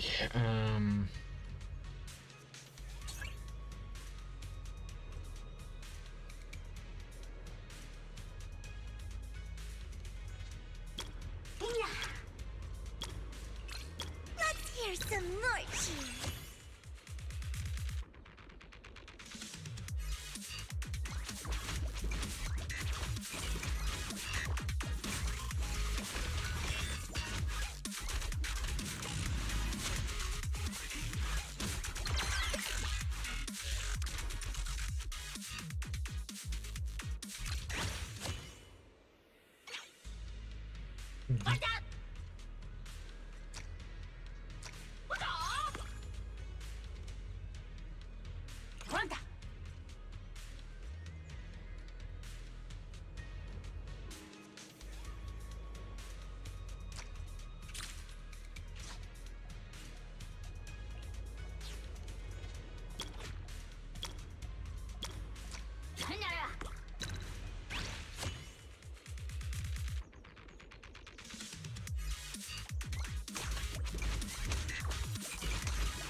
Hmm.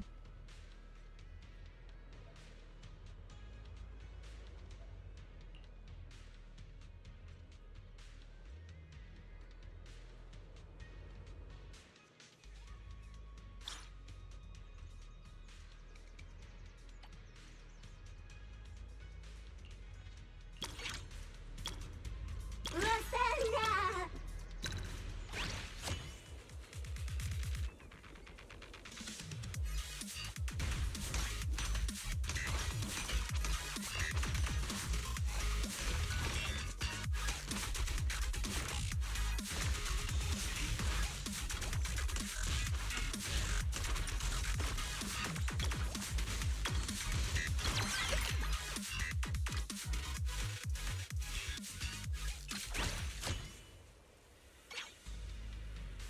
Ella!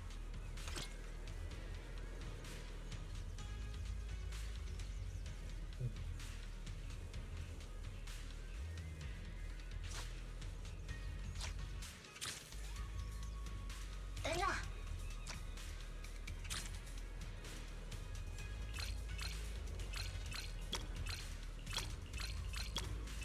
Don't underestimate me.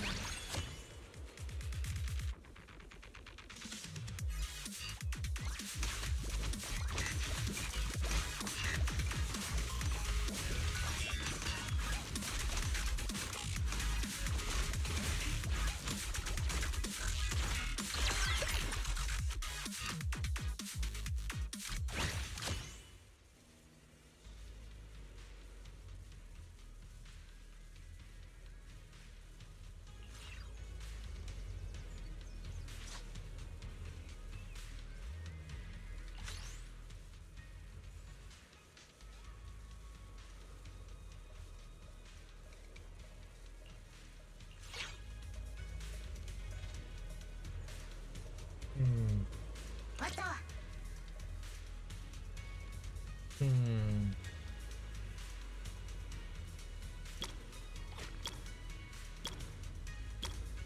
Hmm.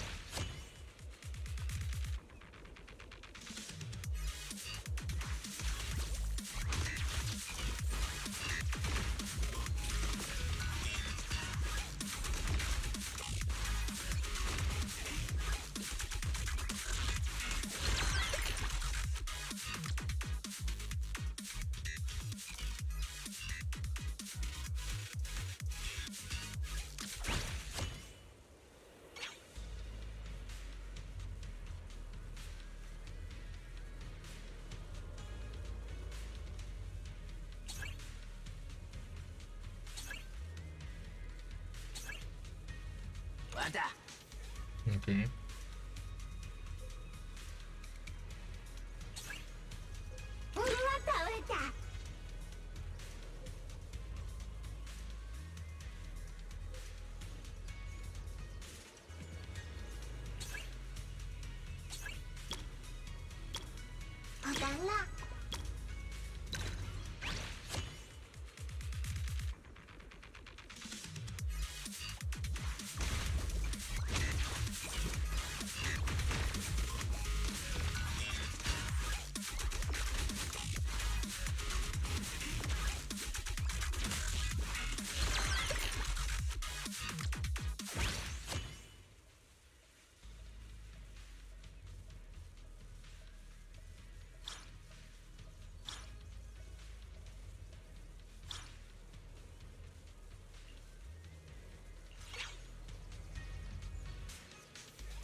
There's no lineup where a million is present. Yo, what the fuck?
Should be an easy win, right? Duh. What? Nina. What?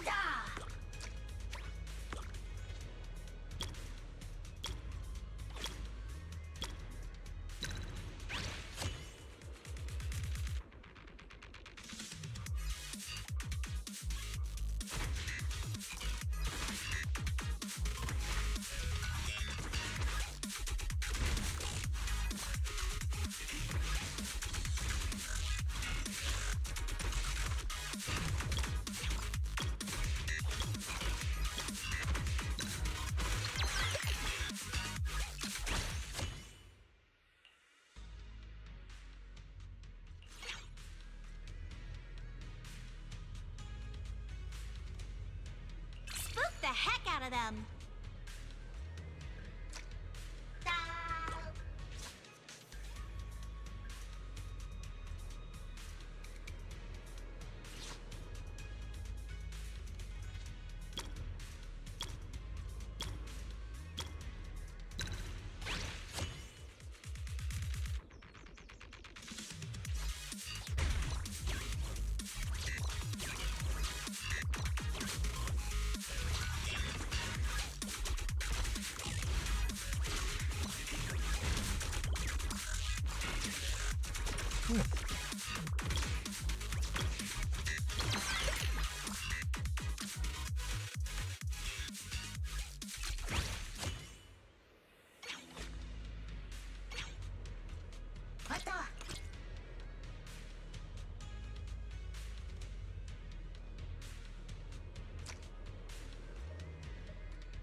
Hey, snoozers don't count.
Mm-hmm.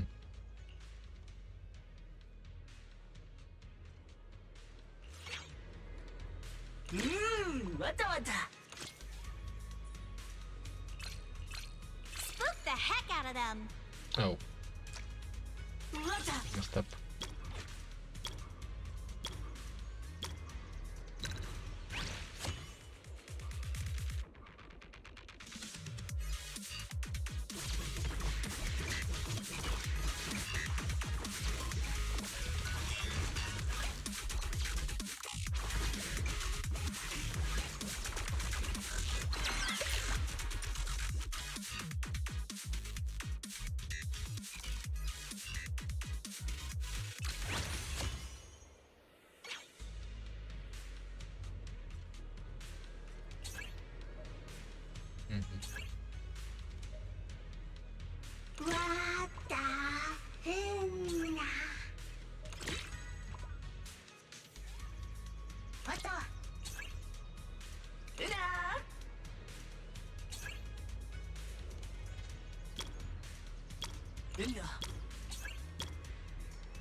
Oh.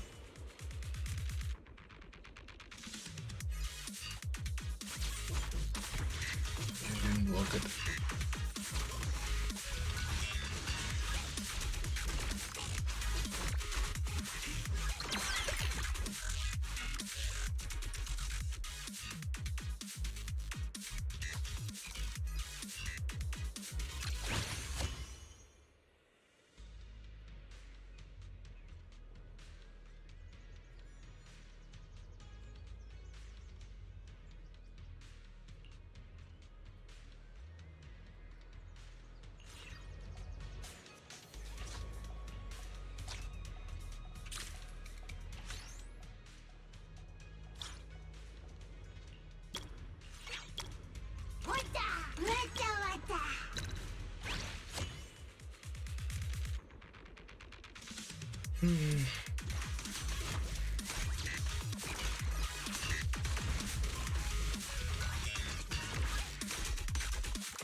No clue. So what to do now?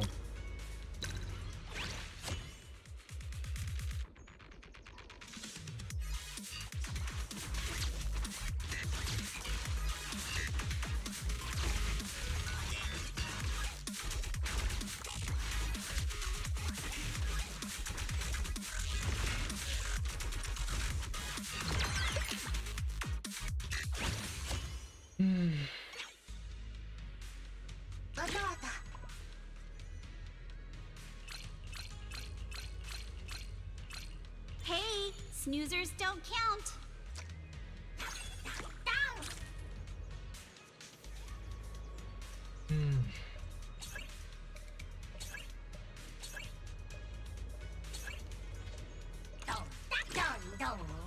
Here we go.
わたわた。ほな。わた。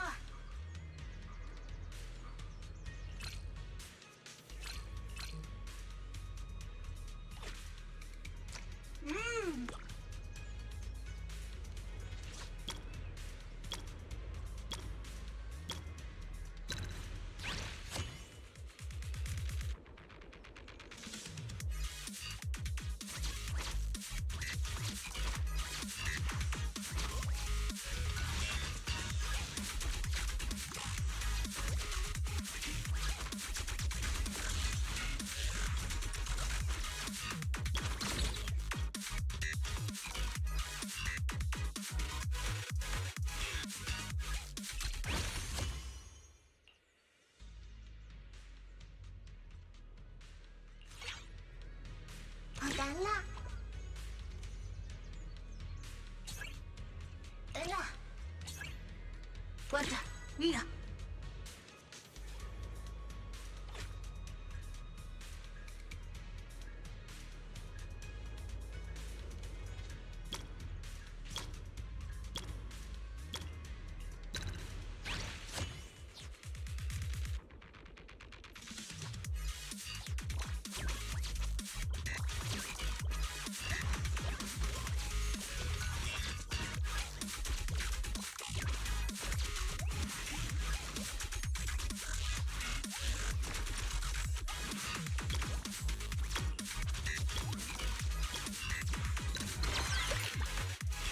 Party size increased.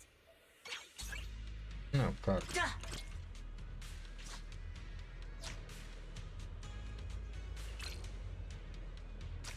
What the? What the? What the?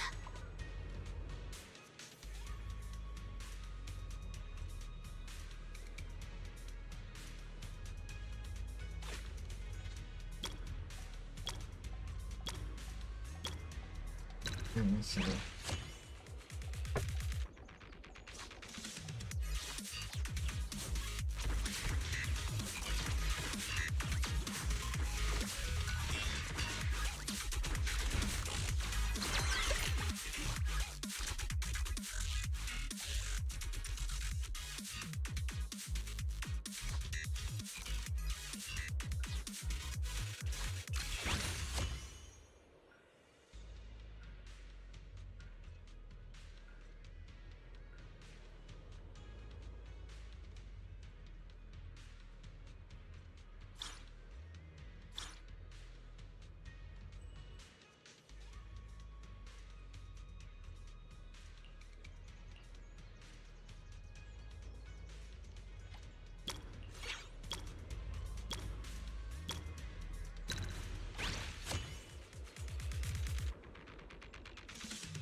What the? What the? What the?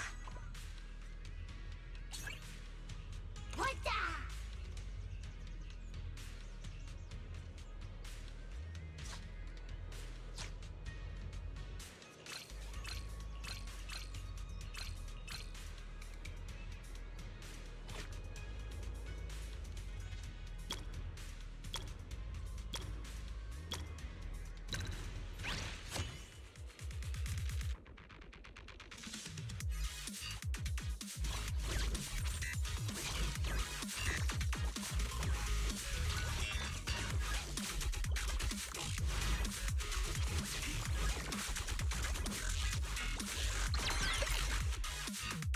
Chain explosion!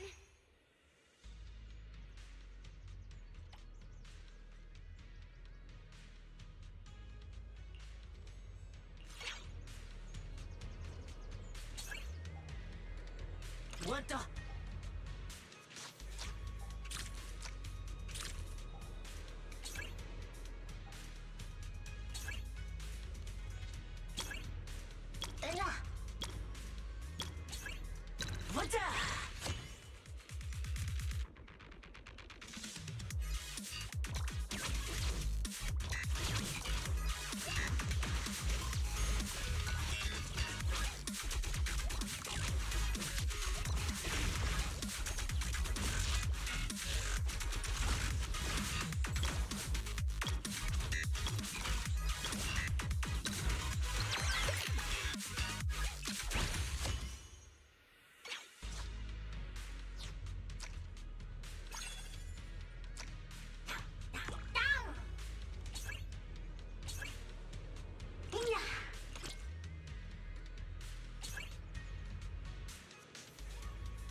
Oh.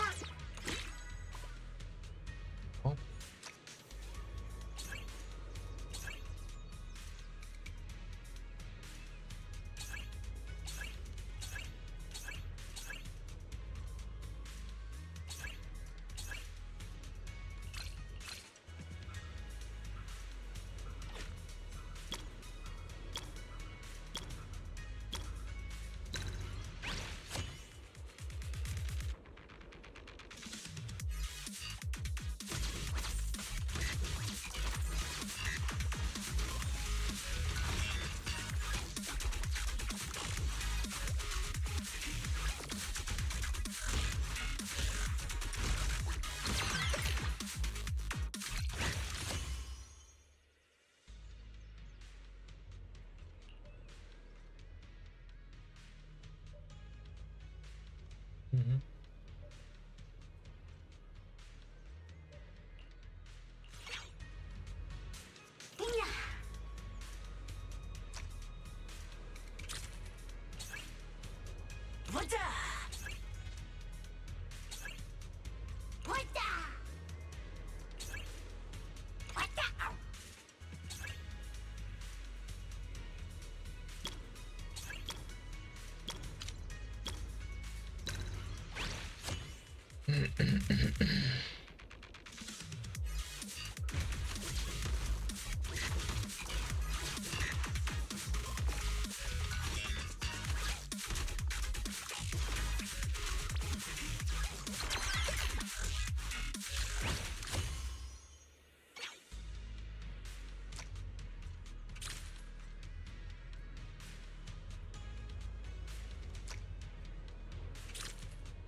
We're done now.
Oh.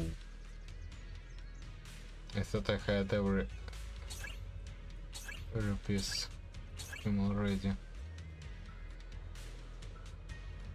But looks like not.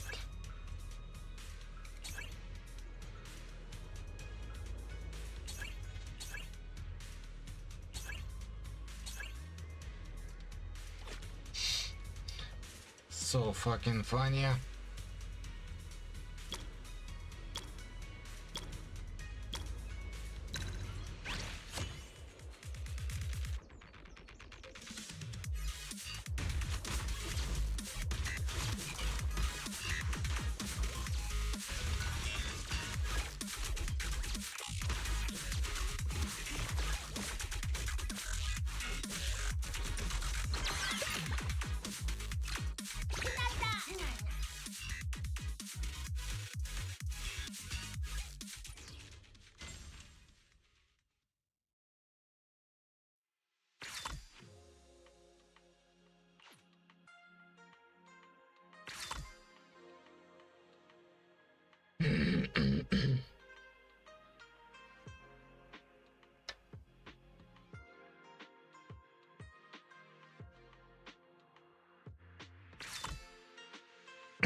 Ooh.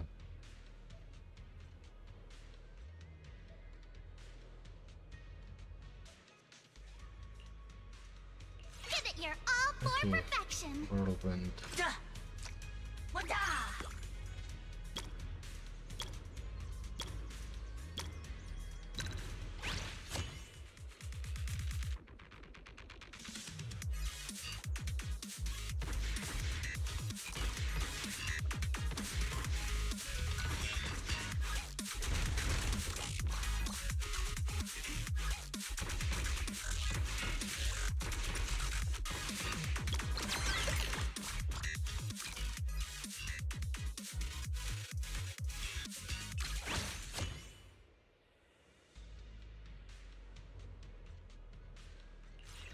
Hmm.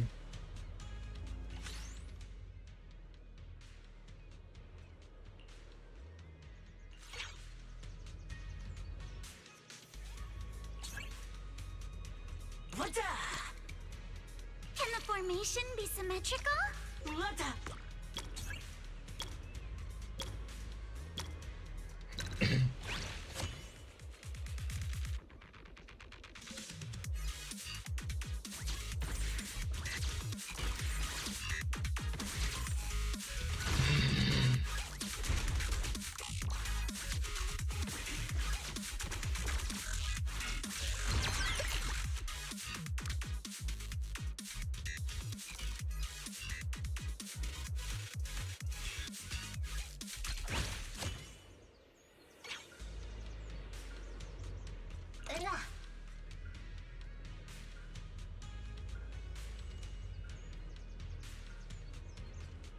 What the? A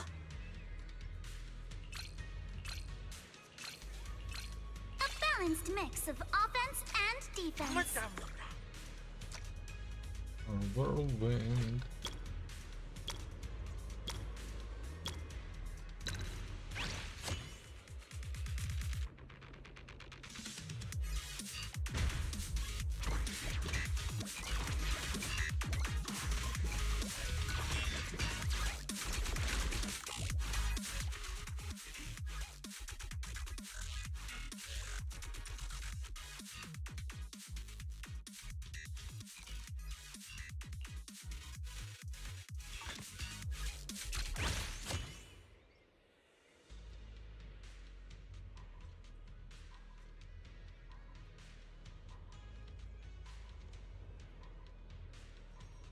What?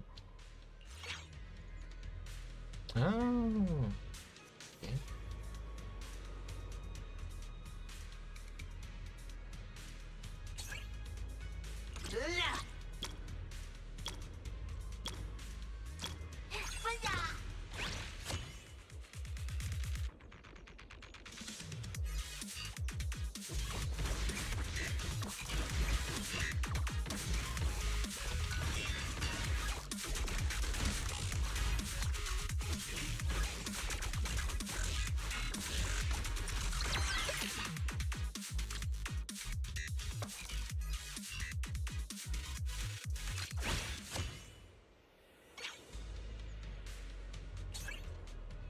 Wada!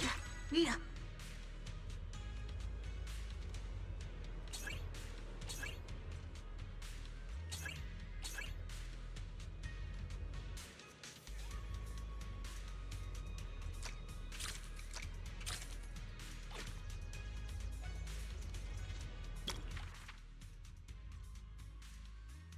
Mm-hmm.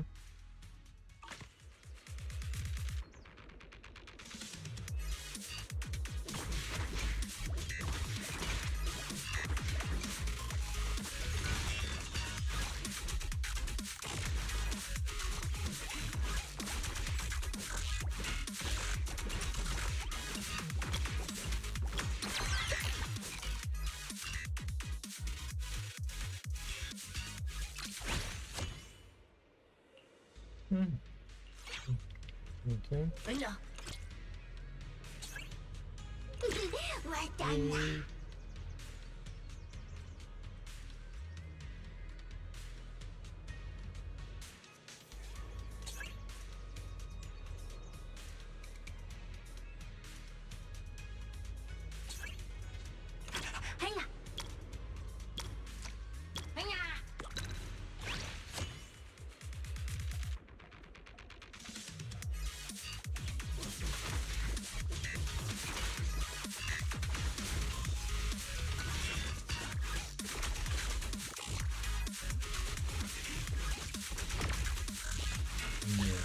fuck was that?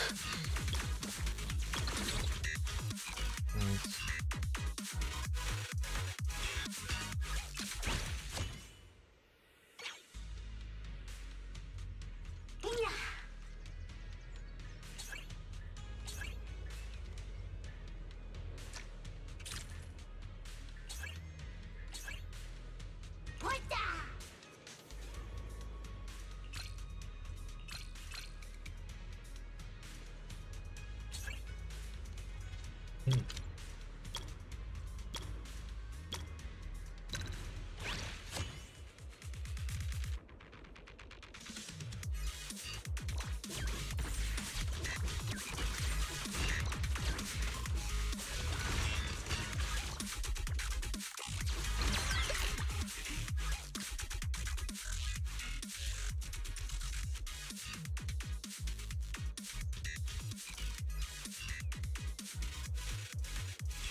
我懂了。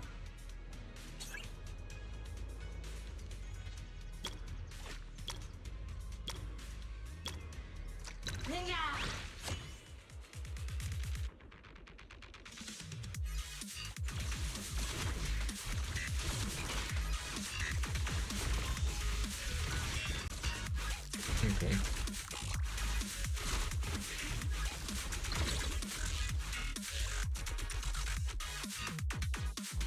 Can the formation be symmetrical?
Done.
Hmm.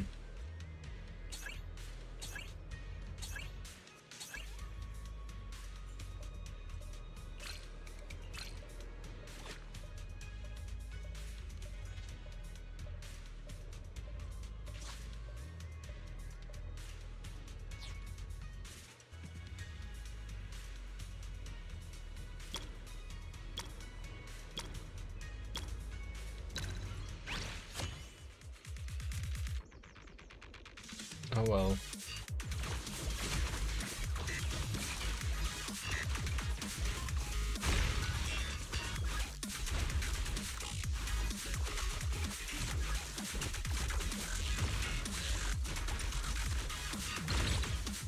Oh well.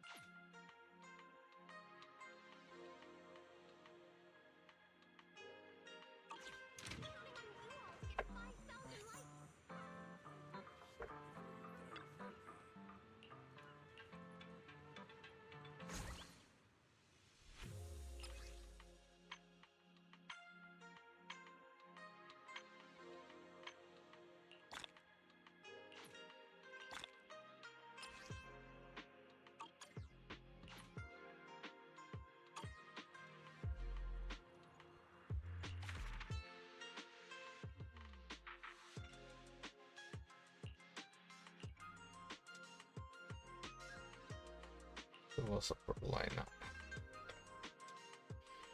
Rezona boom.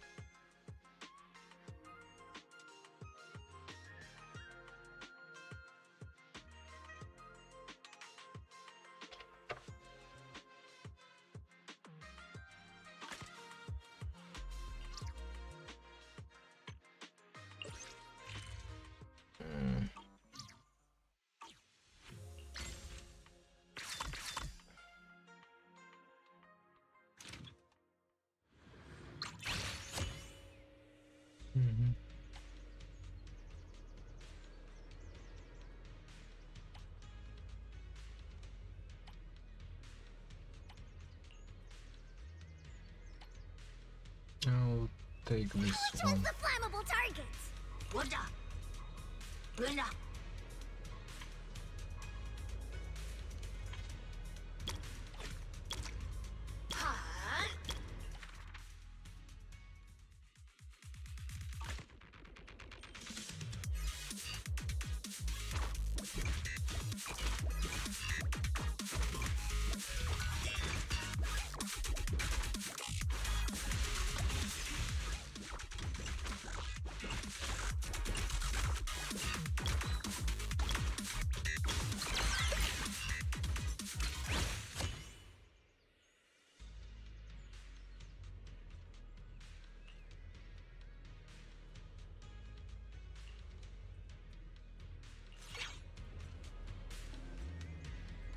Wanda wanda.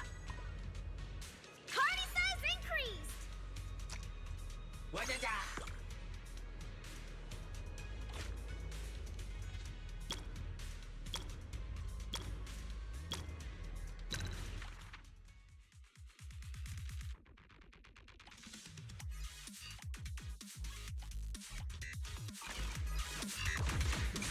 Well, Arizona Blue is the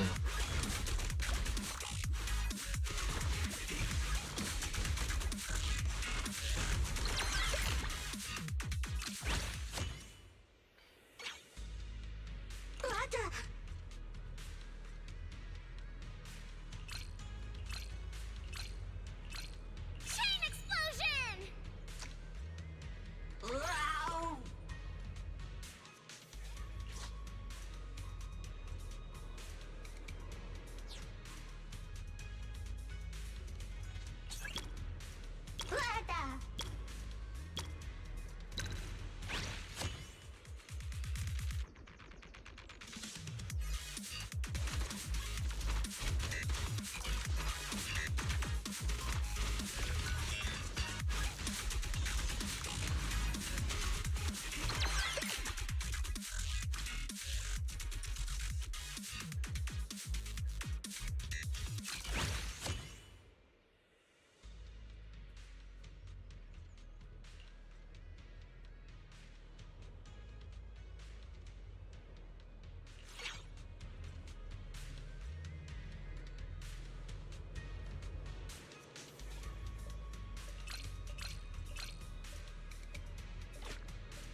honest. Whatever. No. Let's get shop to the max.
Party size increased!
No, I don't need any more.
No.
What the no?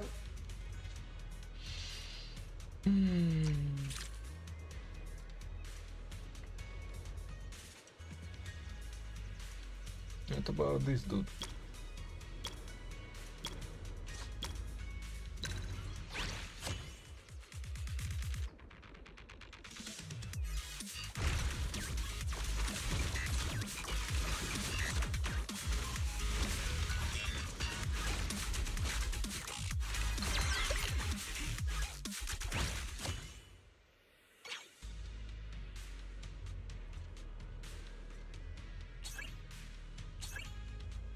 What the? What the?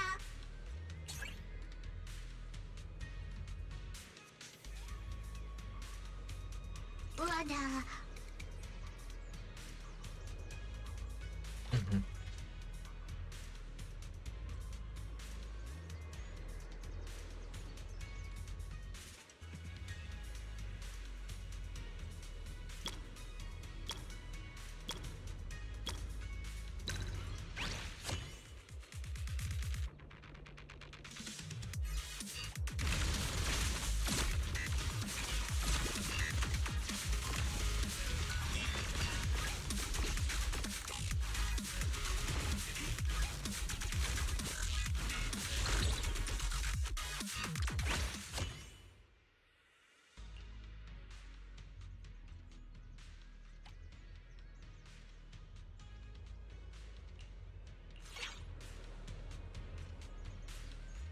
No.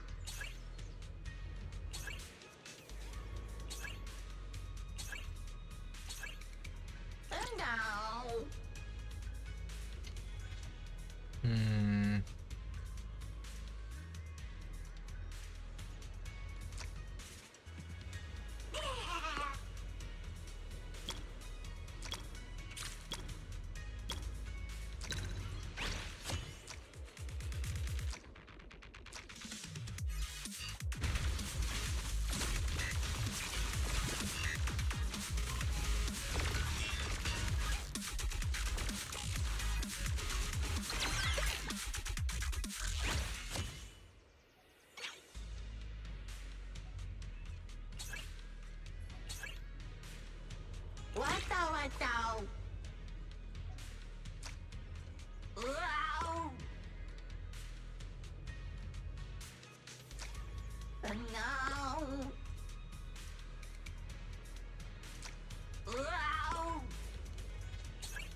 Oh, that was a mistake.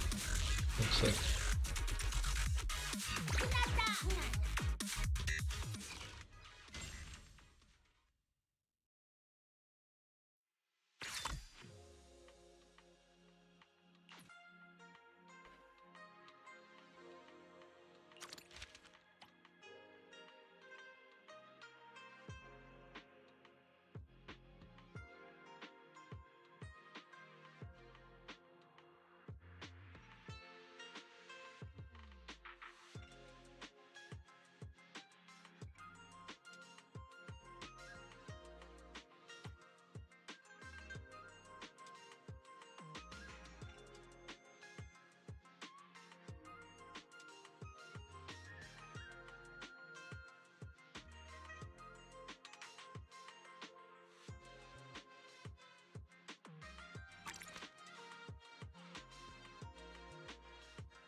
Top 13% the entire server. Interesting.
getting ready to eat. But before I do, I could probably get myself ready.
Okay. So I'm pausing this to get myself some food. God, this is amazing.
Maybe I should play some Cyberpunk.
Sure.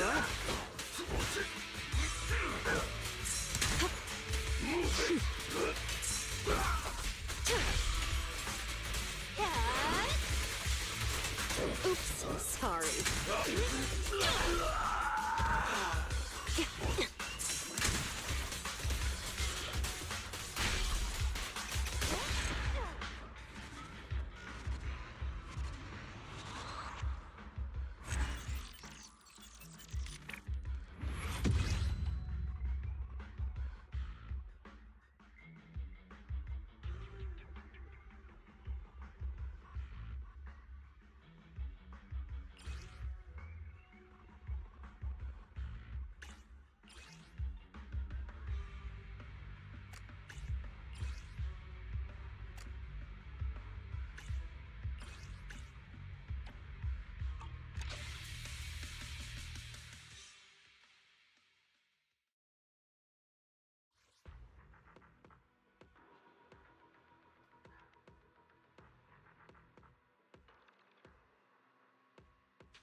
Есть нормально, ты это будешь есть? Нет, Не тоже пон- не буду. Не понравилось? Да, он что-то какой-то... Нет.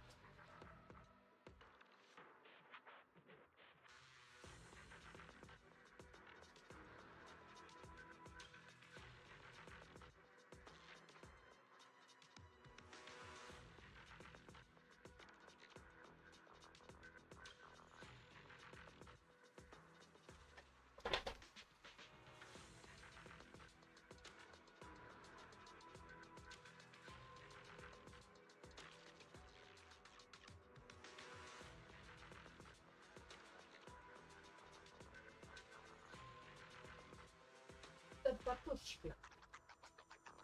Я свои картошечки.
Got a new ghost story to share?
a new ghost story to share?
Mm-hmm.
Seems kinda sus.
Ooh.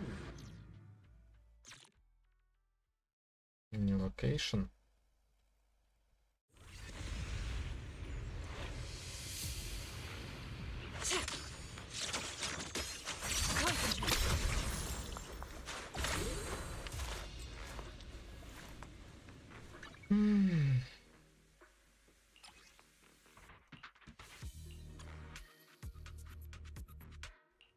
Do I really need to take this class?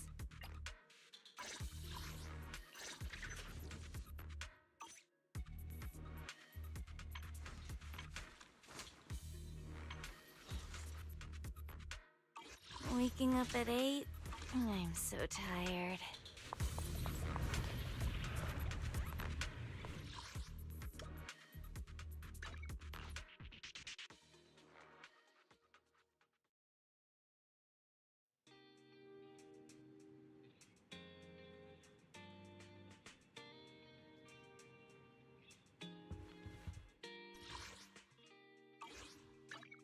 Where are we going?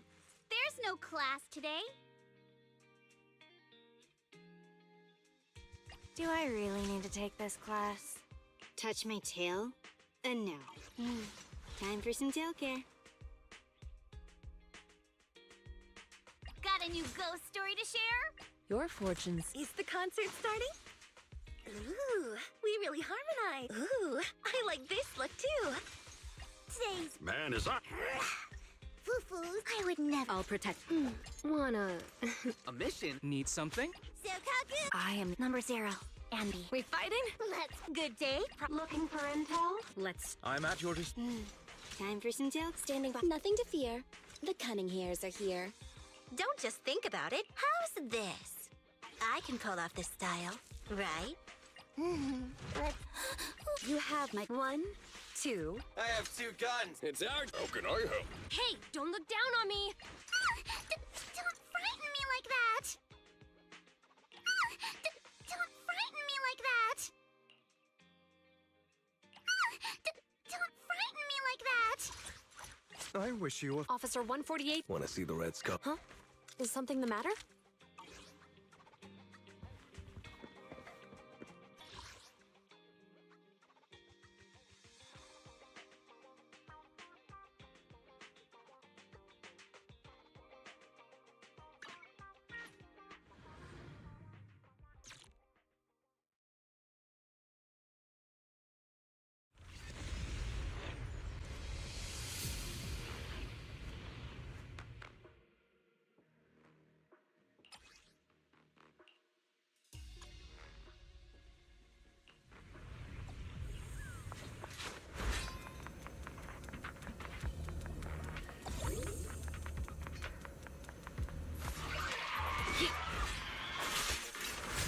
Weak spot.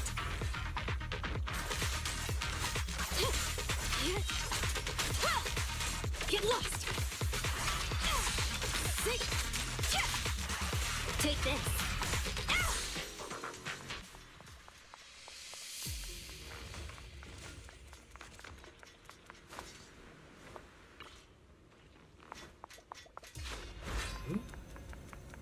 Source.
I'm scissors, you're paper.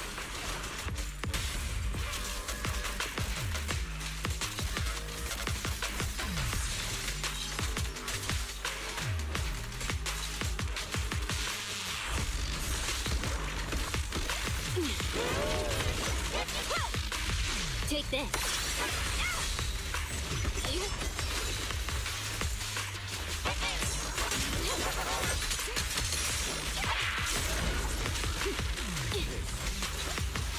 Get back.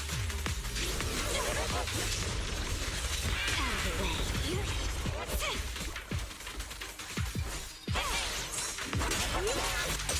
Take this.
Take this.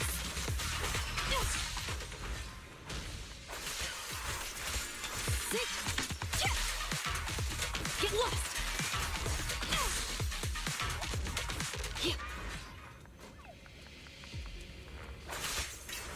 Weak spot.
the way.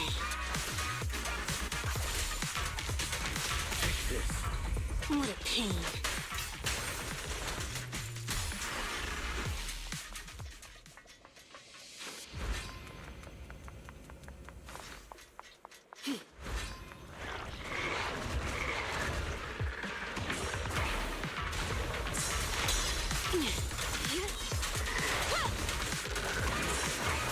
Take a break.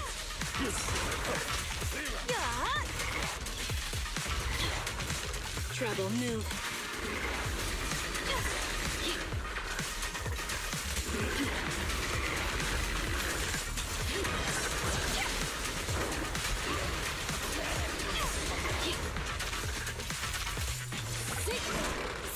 Get back. Take this. Get back.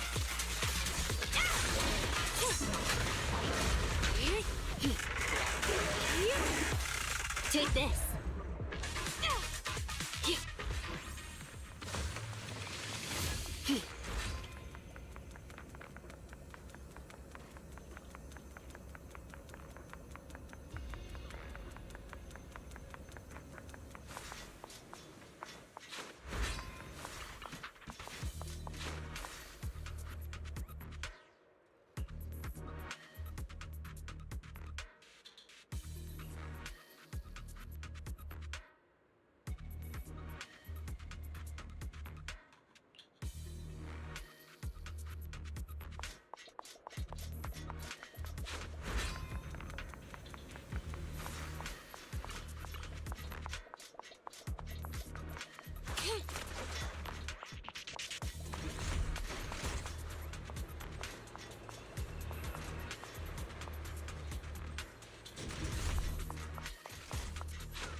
Weak spot.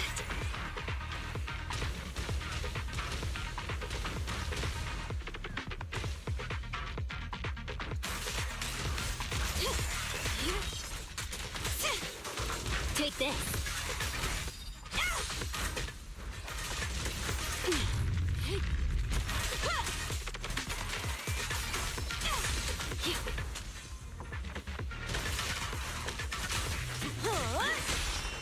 Stand still.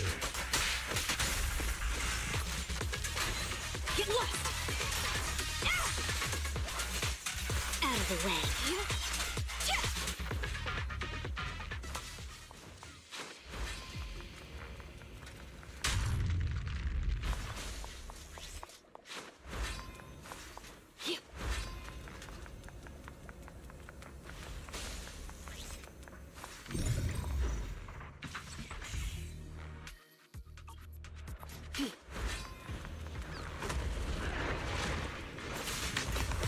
Weak spot.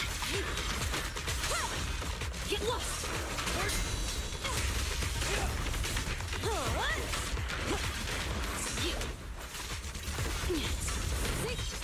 That's it. Take this. Get back.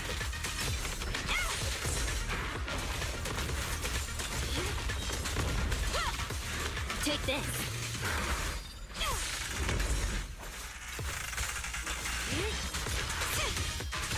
Get back.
What a pain.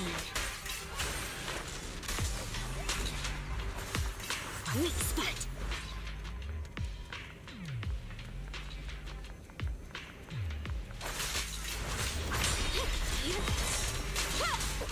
Get lost.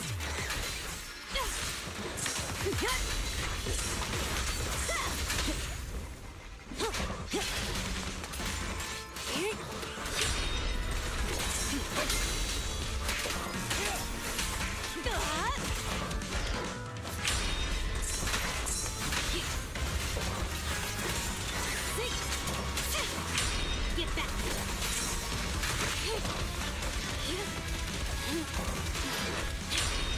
Ellen, switch up.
Nice one!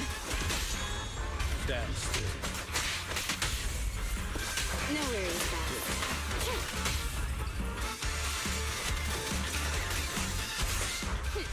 Thank you for your patience. I knew this wouldn't be easy.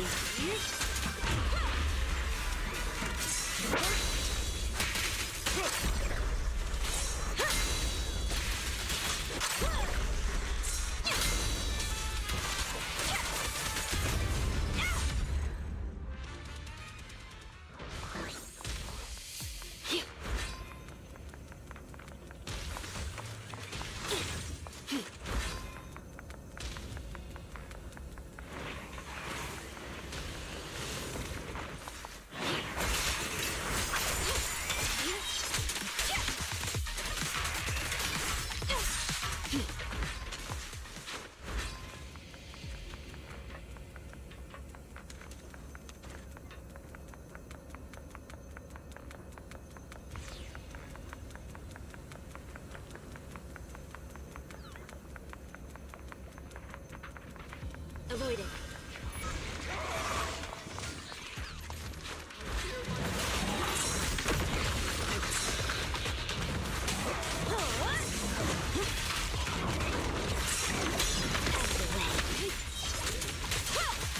Get lost! Get back! Get lost!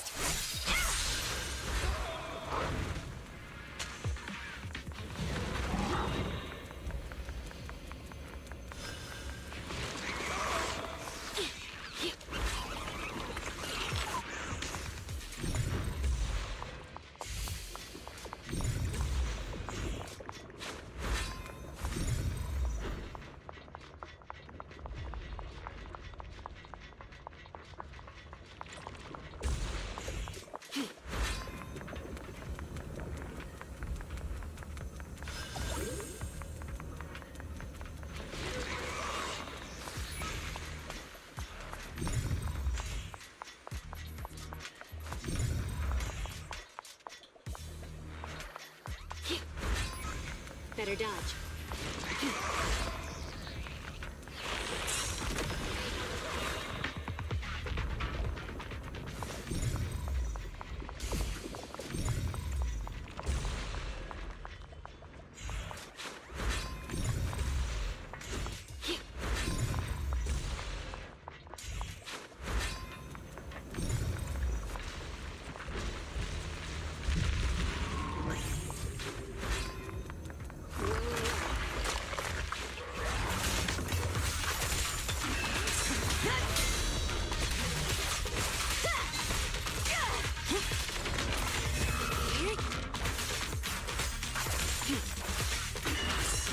a break.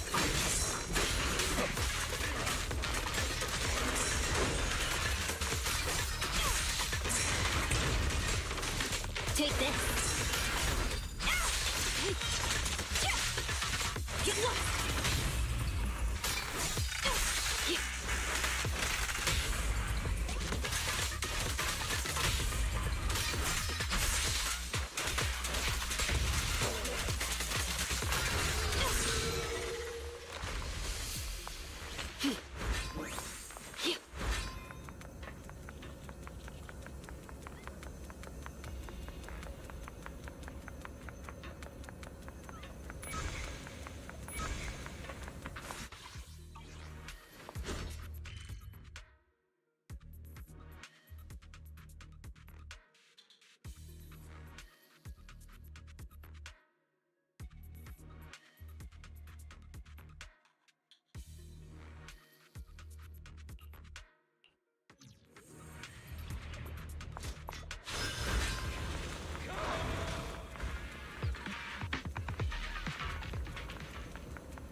Let's hurry it up.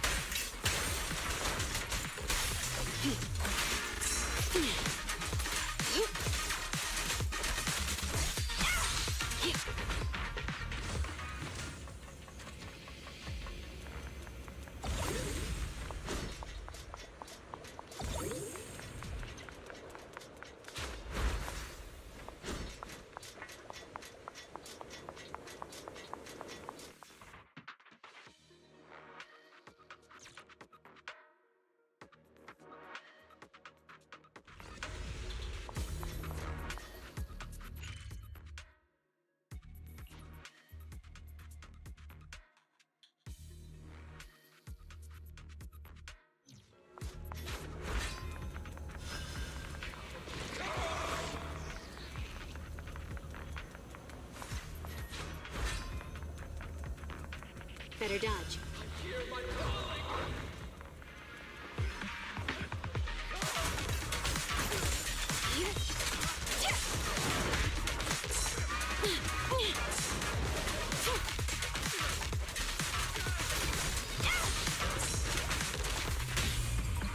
Stay calm now.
Get back.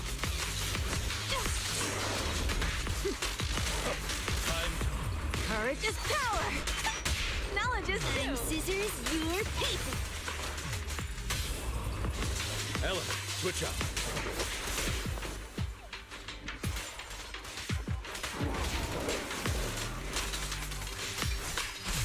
Shark Nami.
What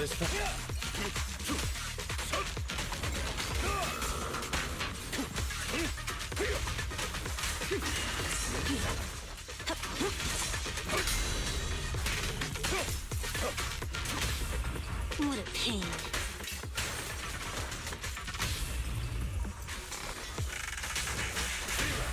Let's hurry it up.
Take this.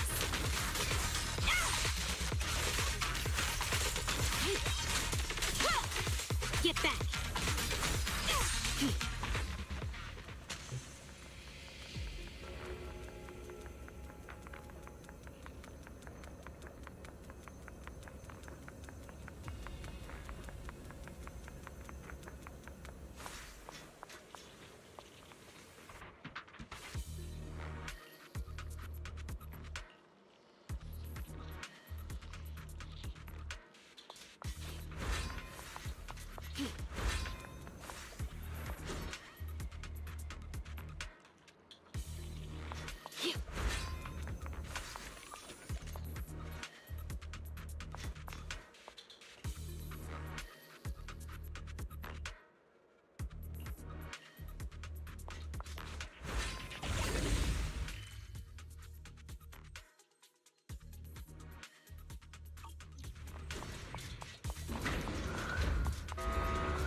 Get back.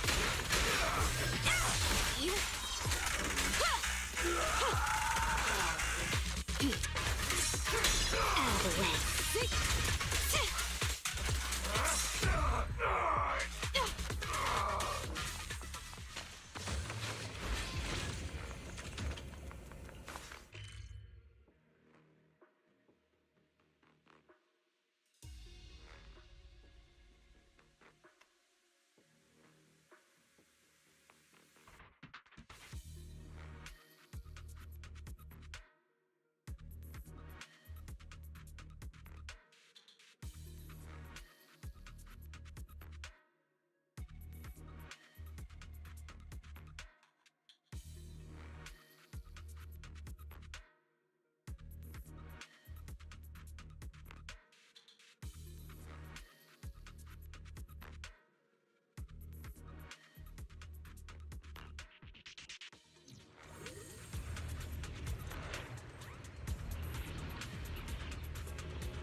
Get back.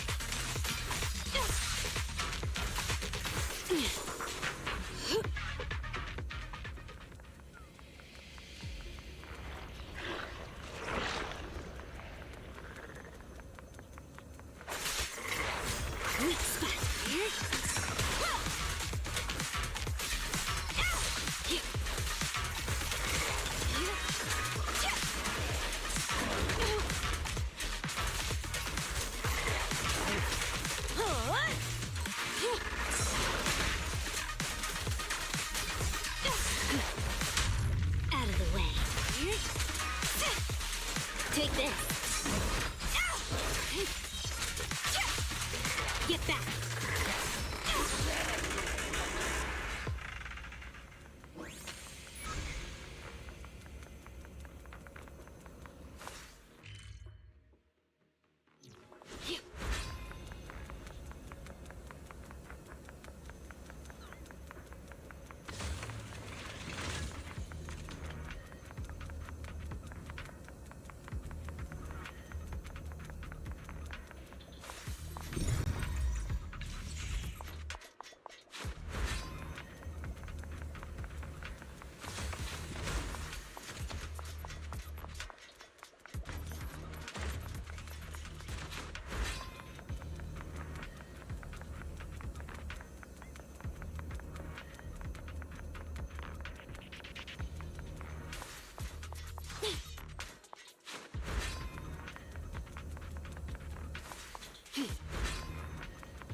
Get lost!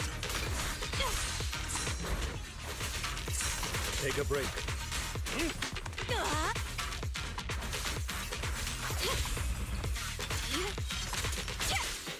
Take this.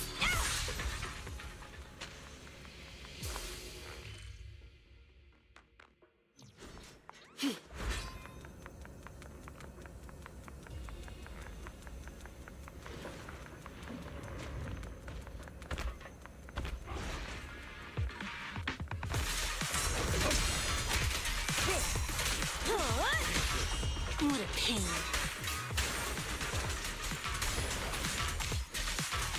Get lost!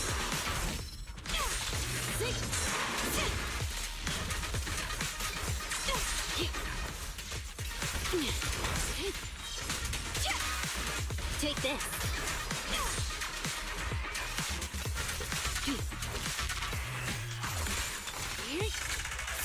Get back.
Out of the way. Get lost!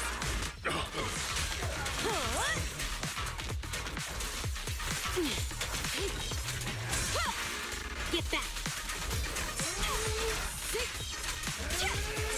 Take this! Get lost!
Switch up. Weak spot.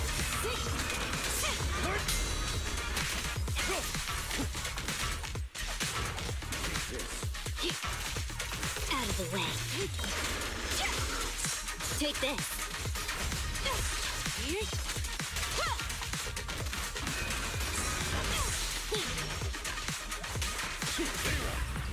Let's hurry it up.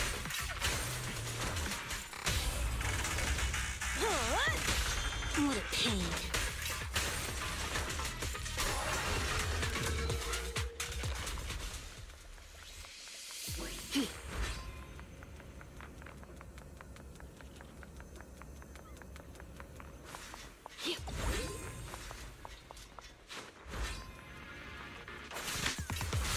Weak spot.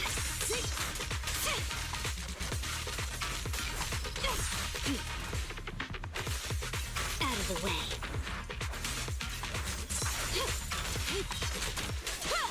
Get lost.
Weak spot.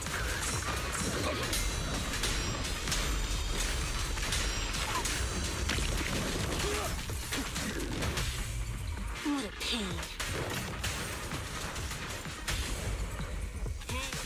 Take a break. Take this. Okay, boss. Yep.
Ellen, switch out.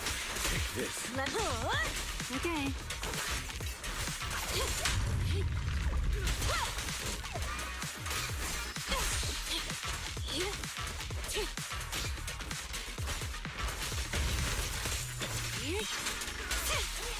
Get lost!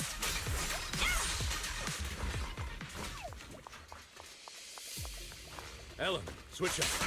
Time to hunt. Shark Nami!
the way.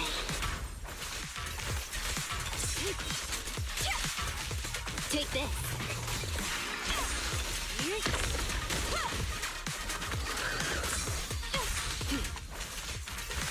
Take a break. No worries, boss.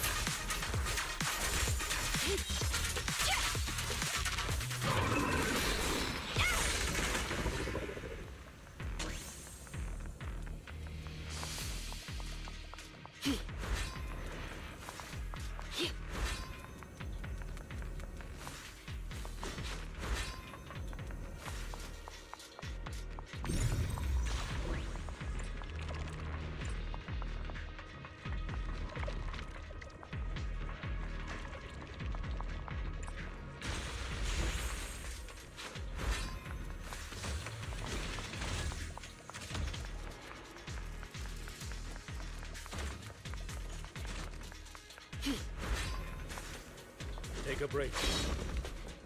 Let me at him. Okay.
Take this.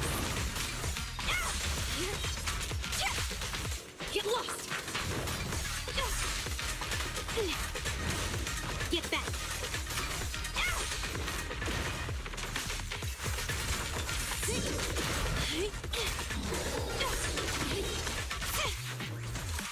Out of the way.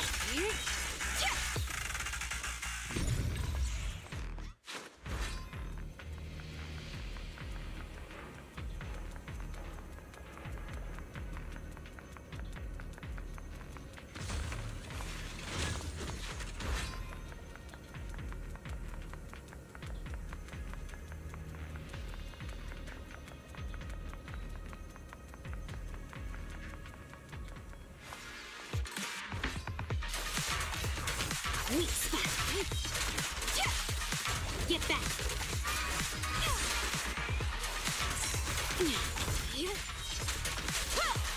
Get lost.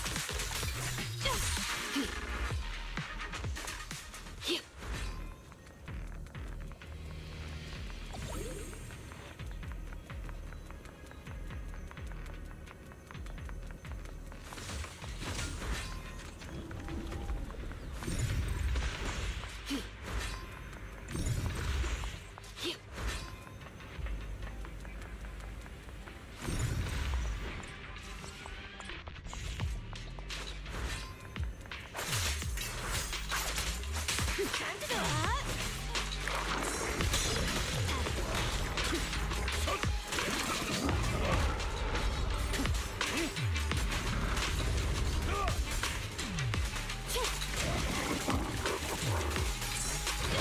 Switch on.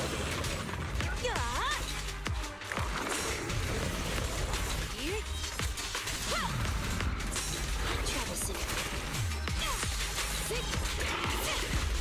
Get back. Take this. Time.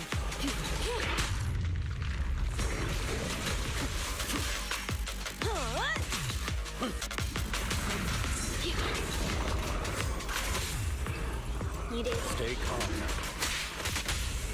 Don't mess up my nails.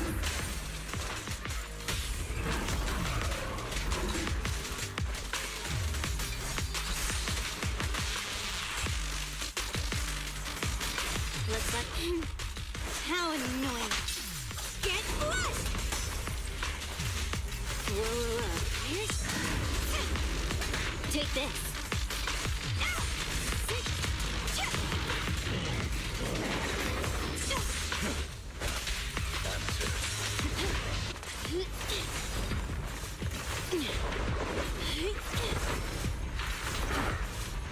Out of your trap, sir.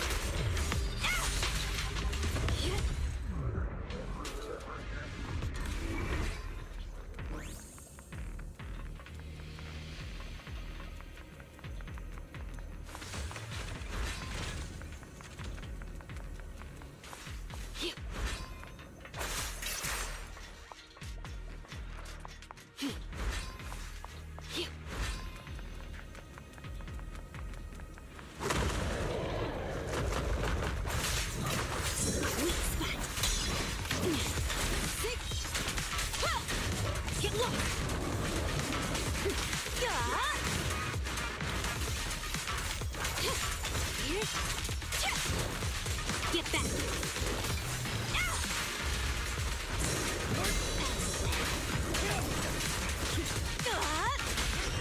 Let's hurry it up! Take a break. Time to...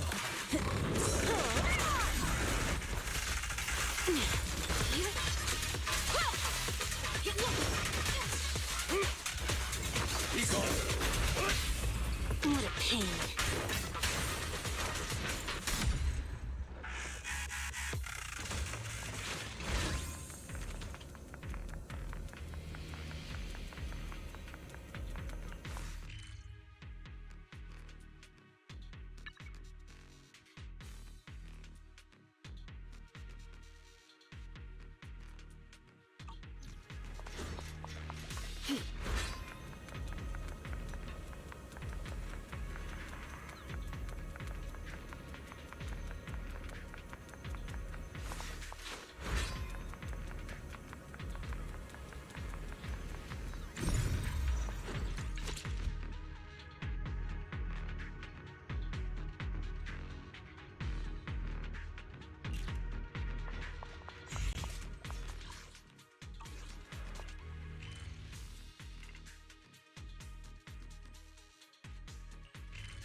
One hammerhead shark, two horn sharks.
extracting polychromes from.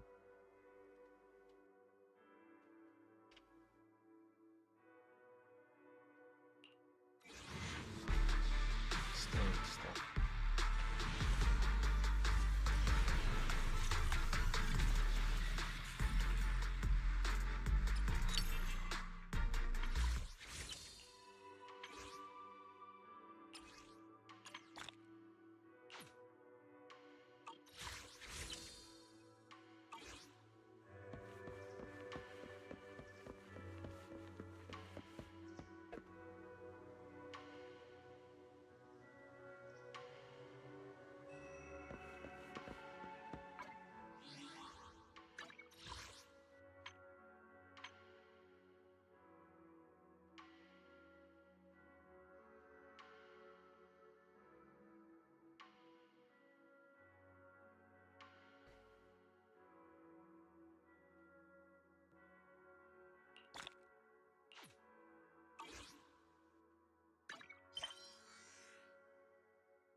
Okay, let's continue Genshin.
Best I don't see you over in the west, then.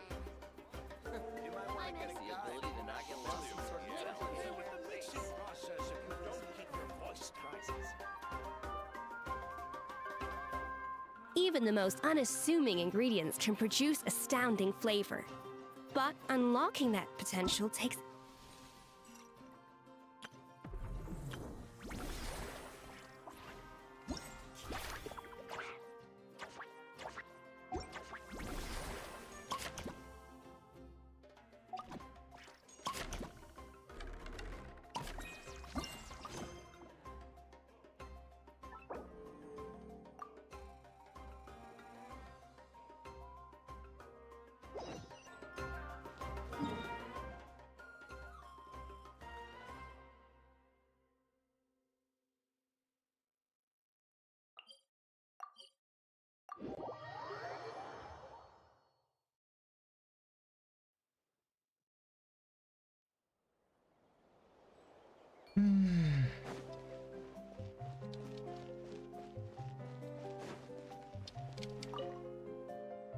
See, I recommend wearing Lake Blue, and now all his troubles are gone.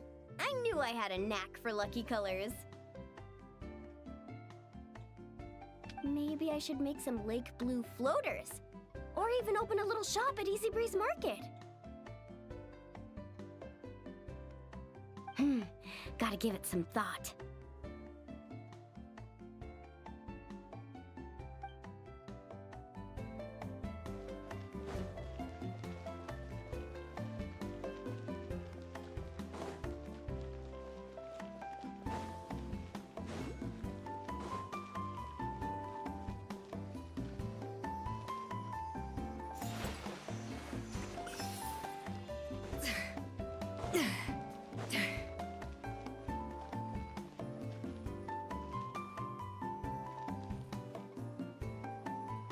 What? Ah, I see.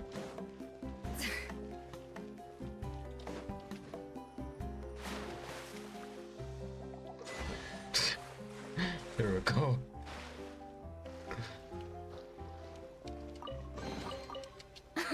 Okay.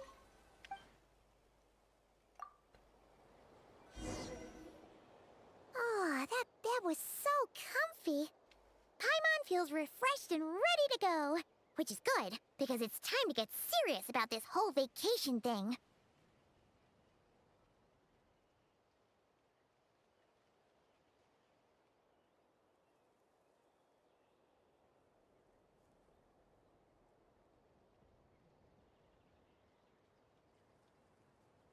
We're gonna have such a blast today.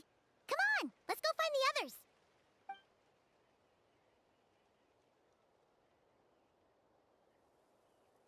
Morning, everyone. Sleep well? Yep, all recharged and ready for an adventure. Same here, though I might have overdid it last night. Barely slept at all. Despite that, I feel great. The bed was a little too soft for my liking. Still, I managed to get up early and go on a morning flight. Did the usual north to south loop. The visibility was great. Looked like perfect weather for exploring the resort. Sorry, I'm late, aren't I? I'm so not a morning person. Anyway, have we decided where we're gonna start? For me, it's gotta be Wavy Bay. There's so much to do out there on the water. We could spend the whole day there just choosing activities at random. I'm leaning more towards Gweedsley Ridge. When I flew past there earlier, I caught wind that the town there offers head-to-head challenges. Anywhere's fine with me. I'm happy to go along with whatever you guys decide. But if you're asking for my personal preference, I'd love to check out the foam flower fields over at Colorfall Cliffs. I've never been on a hot air balloon that hasn't sprung a leak. It must be amazing, seeing the view of the whole resort from up there. As long as I don't fall out. Relax, Captain. We won't let you fall. Thanks. But, I don't really see myself as a captain or anything. Archon knows I'm not cut out for it. You can just call me Bennett. As for our itinerary, why don't we just let the traveler decide? Sounds good to me. We're gonna hit all the attractions at some point anyway, so it's just a matter of where to start. I'm fine with that too. Letting a trusted friend call the shots. Sounds like a plan.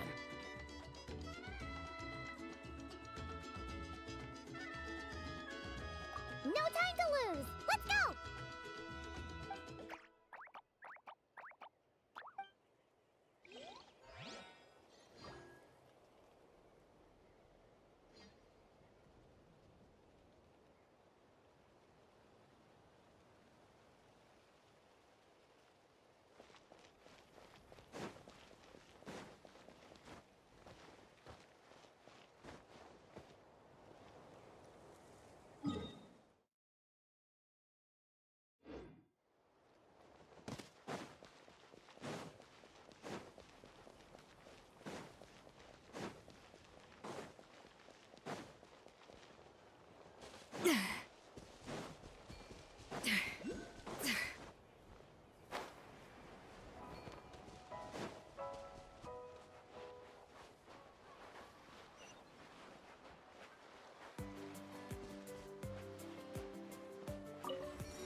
Woohoo! Sunshine, waves, and Kaholasaurs. And the minute she sees the water, it's like the rest of us don't exist. Paimon thought Umoja meant no person left behind. Quick, this way! Come on, guys, stop lollygagging! Let's go! Oh, coming!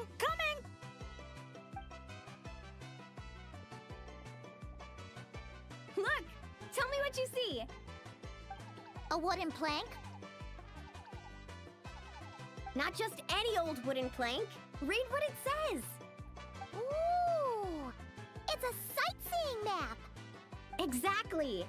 This map is as precious as a key to a vault of untold treasures. Yeah, I see that. It's like a call to adventure. Yes, or like a burning ember of phlogiston. Phlogiston? Oh, that's a type of energy, isn't it? So, is a map like phlogiston because just a little spark is enough to light a fire under someone? Exactly! And just like phlogiston, a map is super important. With a map to guide your way, you're free to carve out your very own path of adventure. Freedom and adventure. I like the sound of that. Whoa, whoa! Hold your horses, folks! Why does Paimon feel like Moalani's hiding something? All right, everyone. Time for solo exploration! Wait! What kind of tour guide calls it quits the minute we get to the part where we're supposed to, tour?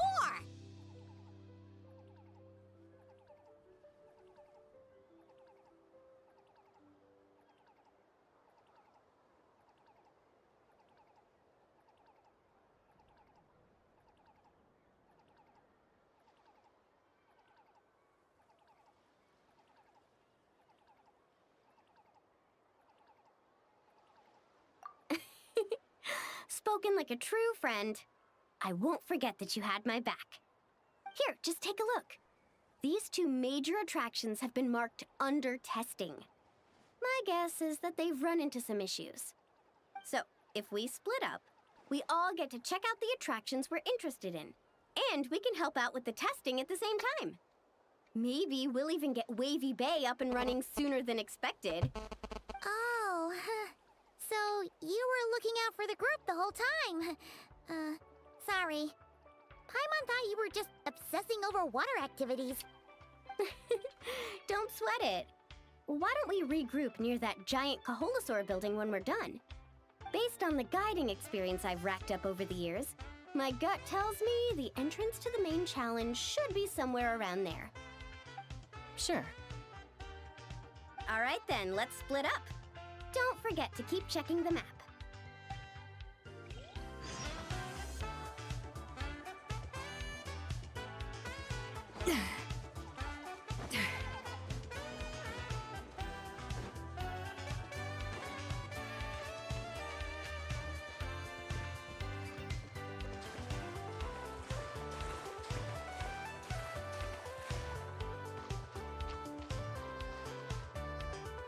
You're here! Looks like the staff had to step out for a bit, but I've pretty much figured out how to take it for a spin. Yeah, for testing purposes. Great! Then show us the ropes! Basically, one person rides the boat, while the other sends signals to the Saurian staff. Working as a team, the aim is to safely guide the boat to its destination. So, I'm pretty confident, because when it comes to teamwork, the Traveler and I have it down to a T. Oh, really? Well, don't get too confident, or you might end up capsizing. Whoa, Paimon! Don't go around jinxing people. Okay. Then Paimon wishes you smooth sailing? That goes without saying. I'm actually kind of in the mood to ride the boat. I'm used to tough surfing challenges, so it'll be fun to switch it up.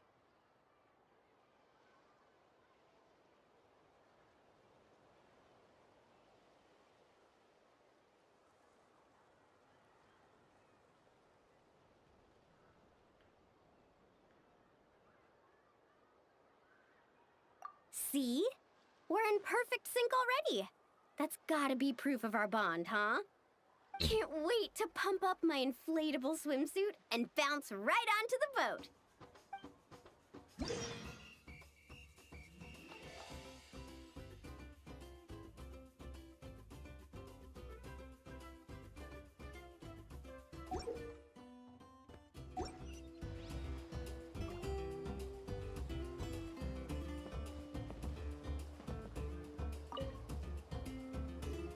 I'll set off from here, and the destination's over there.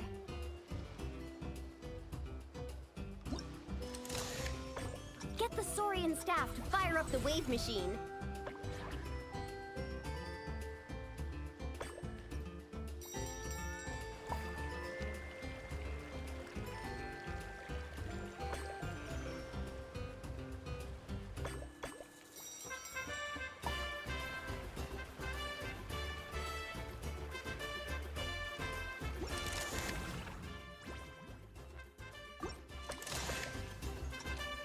Get the Saurian staff to fire up the wave machine.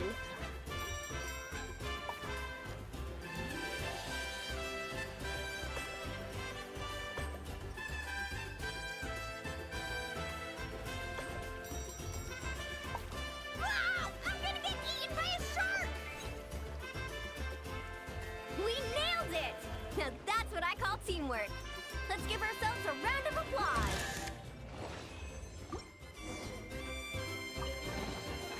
Huh, this chest is pretty good at keeping things fresh. Yep.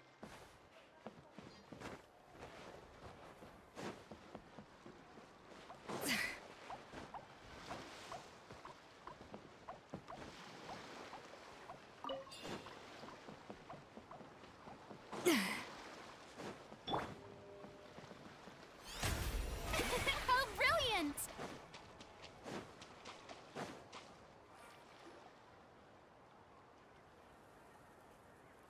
Oh, so the facilities here are still under construction.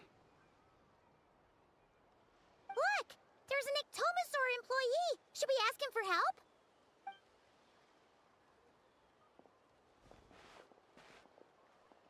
Hi there! Any chance you could give us a hand getting these built?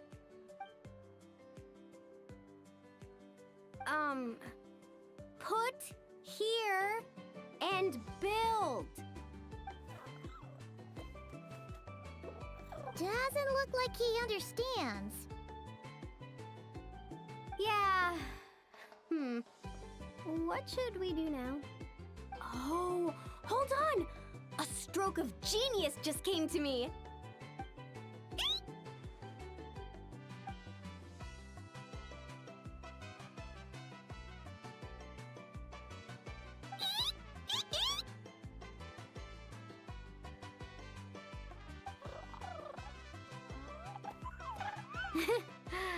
Nope.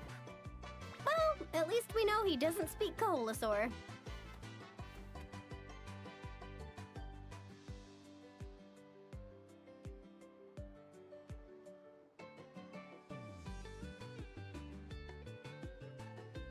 Oh, I've got another idea. What now? I once heard Aoife mention that Ectomosaurs go wild for glowing horn shrooms. And guess what I happen to have on me? This has gotta be it. Once he eats this, we'll totally be on the same wavelength.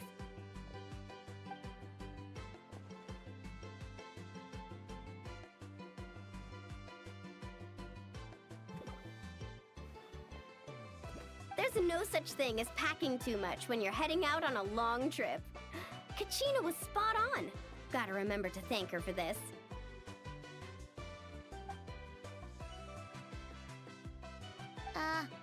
Whatever that was, it's definitely not the wavelength Paimon's on.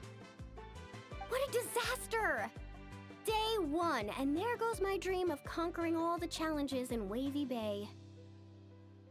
Got any ideas, traveler? Oh, great hero of Natlan?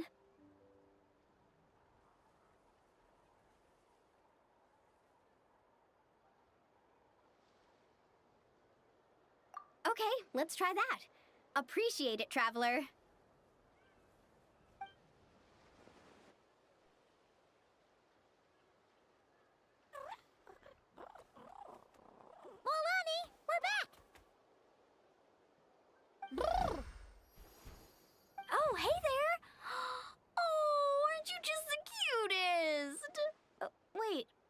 Traveler go?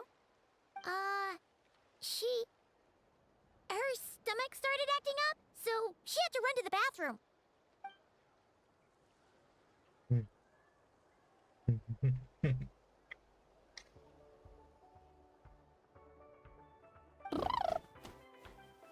My, you're a friendly one.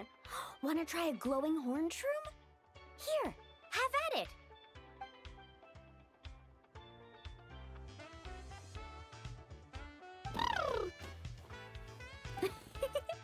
Glad you liked it. Here, they're all yours. Can I pet you? Come on, let's be friends.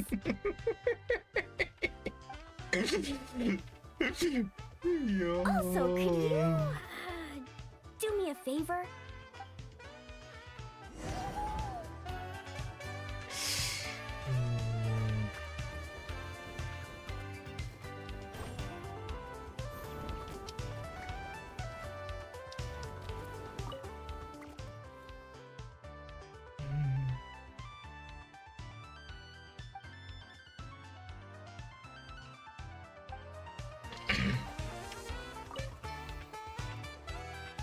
I'll set off from here, and the destination's over there.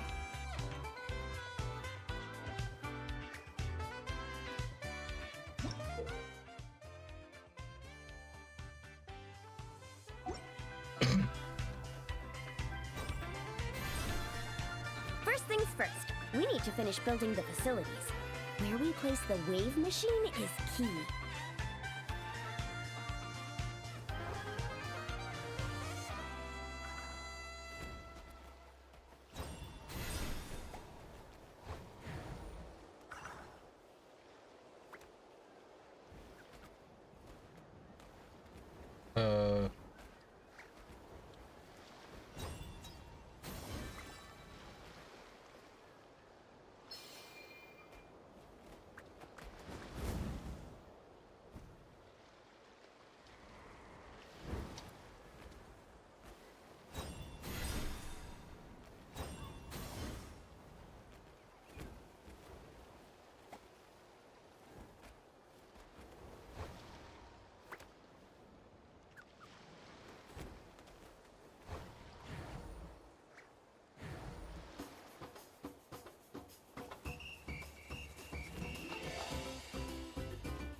Nice job!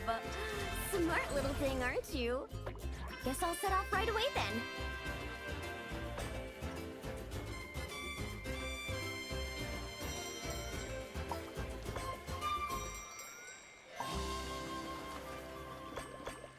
Now's our moment!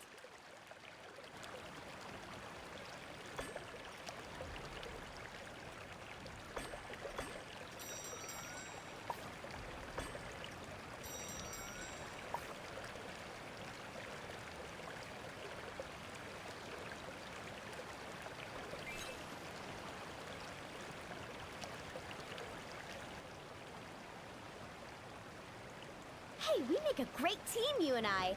It's almost like you can understand everything I say. Ictomosaur? Ha! More like Geniusaur, am I right? Looks like we're all done. Thank you. I couldn't have done it without your help. Mind if I pet you again? Oh, that's a good little buddy. You're the best. Moalani? It's probably about time we took our friend back home. Oh, sure. I'll wait here in case the traveler gets back in the meantime. Such cute little things. Maybe I should get Granny to teach me some Ectomasaur. Oh, hey, traveler. How's the stomach? Glad to hear it. Oh, you won't believe it. You just missed the sweetest little Ectomasaur. Seriously, so adorable. It almost makes me want to go stay with the Masters of the Nightwind for a while, just so I can pick some more glowing horn shrooms and spend some time bonding with them.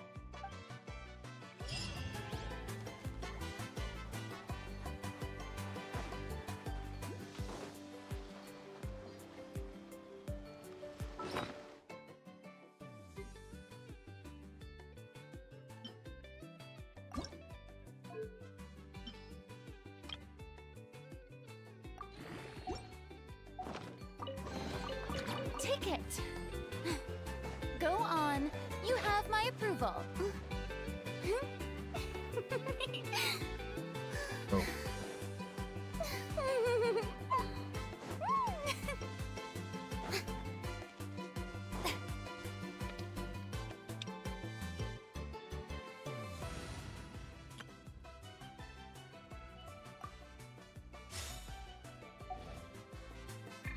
Full throttle.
Yes, it was a little easy.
I'm sorry, but we can't let you take that risk. But that's not what you said earlier. Our sincerest apologies. We may be pressed for time, but the safety of our visitors has to come first. We hope you understand. Oh, Traveler! Perfect timing. Could you help me talk this gentleman around? They need someone for the testing, so I went over all my adventuring experience, made it clear I was willing to accept any risks. It was all going so well. But the minute I mentioned some of the close calls I've had in the past, he flat out refused to let me take part. Sir, I appreciate your enthusiasm. I truly do. But if you, in your own words, have a tendency to fall into rivers even when you're crossing a bridge made of solid stone, it might be better to try something a little more laid back, like lounging on one of those beach chairs over there. But I really am an adventurer, and I'm qualified for the testing too. I've just had some bad luck in the past, that's all. I really want to help. You can count on me, I swear.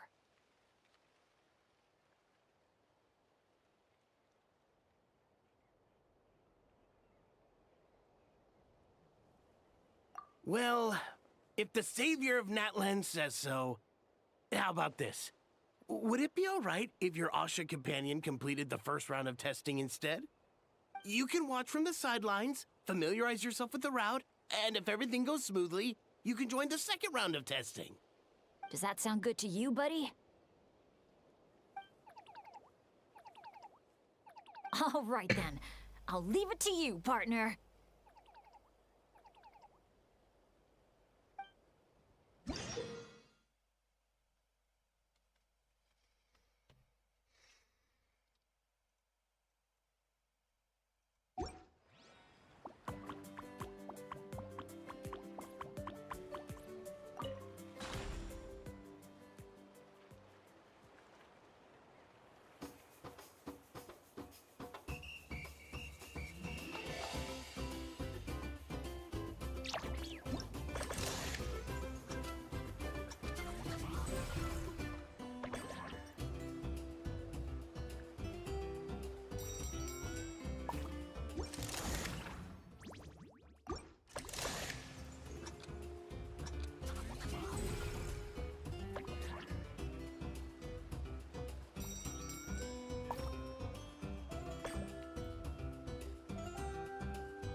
tricky after all.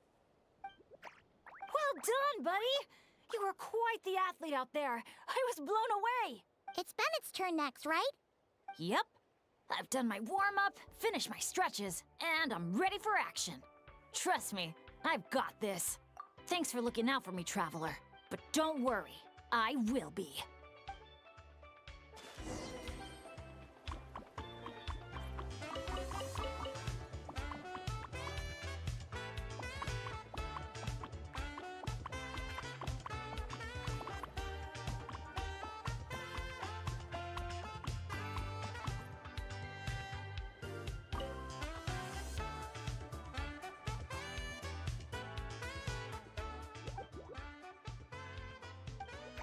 You're the best.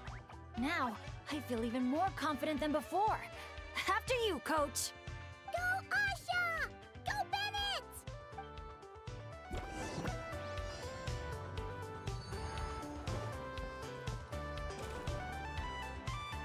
Watch out, Bennett! Dodge those paintballs ahead!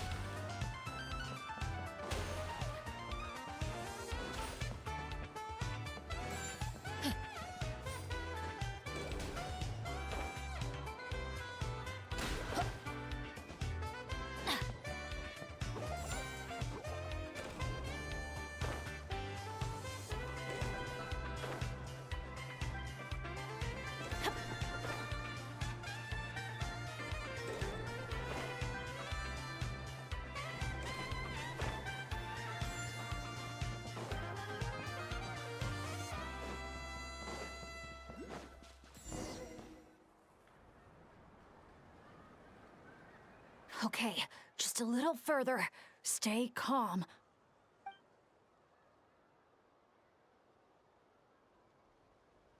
Wait, what? Where did the finish line go? Oh no, did I just jinx myself? Or use up all my luck? No, come on, I can't lose hope now. That's right. I can always follow my Asha buddy. Just gotta trust our connection.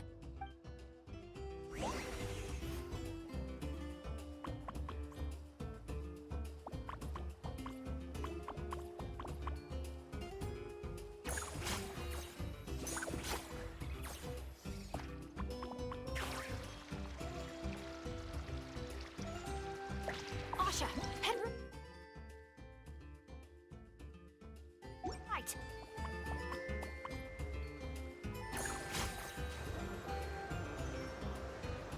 Come on, we're so close.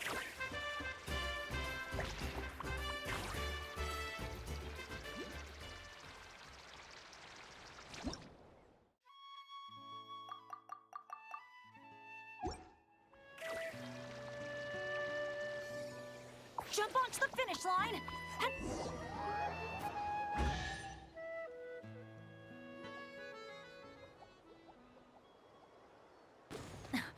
Phew, my heart's racing so fast. Gotta take a while to catch my breath. Let's give it up for Bennett and his Asha buddy! You guys make such a great team! Especially the way you work together at the end. Your special bond made all the difference. We sure did. I owe a big thanks to you in particular, Traveler. If you hadn't believed in me and helped convince the staff, I never would have had the chance to even compete in the challenge, let alone face it alongside our Asha friend. Mr. Bennett, the final safety test has been completed, which means that Asha's speedrun is now officially ready to open. Your help was much appreciated. Did you hear that, Asha? We did it! I'll remember your name, Mr. Bennett, the brave and kind-hearted adventurer. I know this adventure isn't over yet, but just the idea of saying goodbye is getting harder and harder to bear. Asha, I'm really gonna miss you.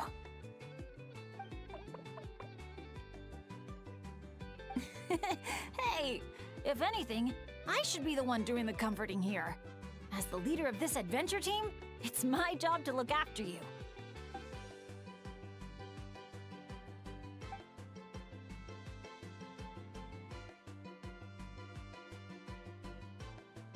Huh. Something must have gotten in my eyes out there. Getting a bit watery. Got a bit of a lump in my throat, too. I'll have to ask Professor Venti how to express my feelings in moments like this. After all, he's the best poet I know. Tone-deaf Bard would just say something like...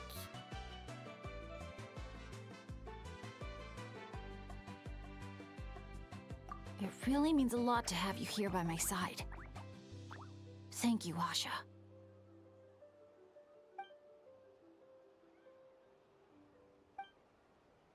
Must be about time to go meet up with the others.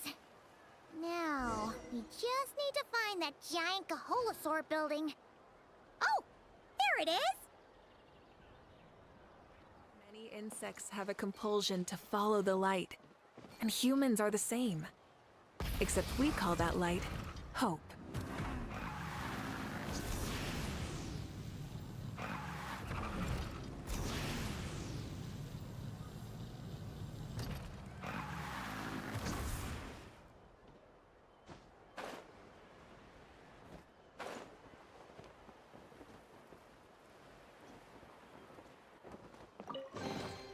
The rewards of an adventure worth remembering.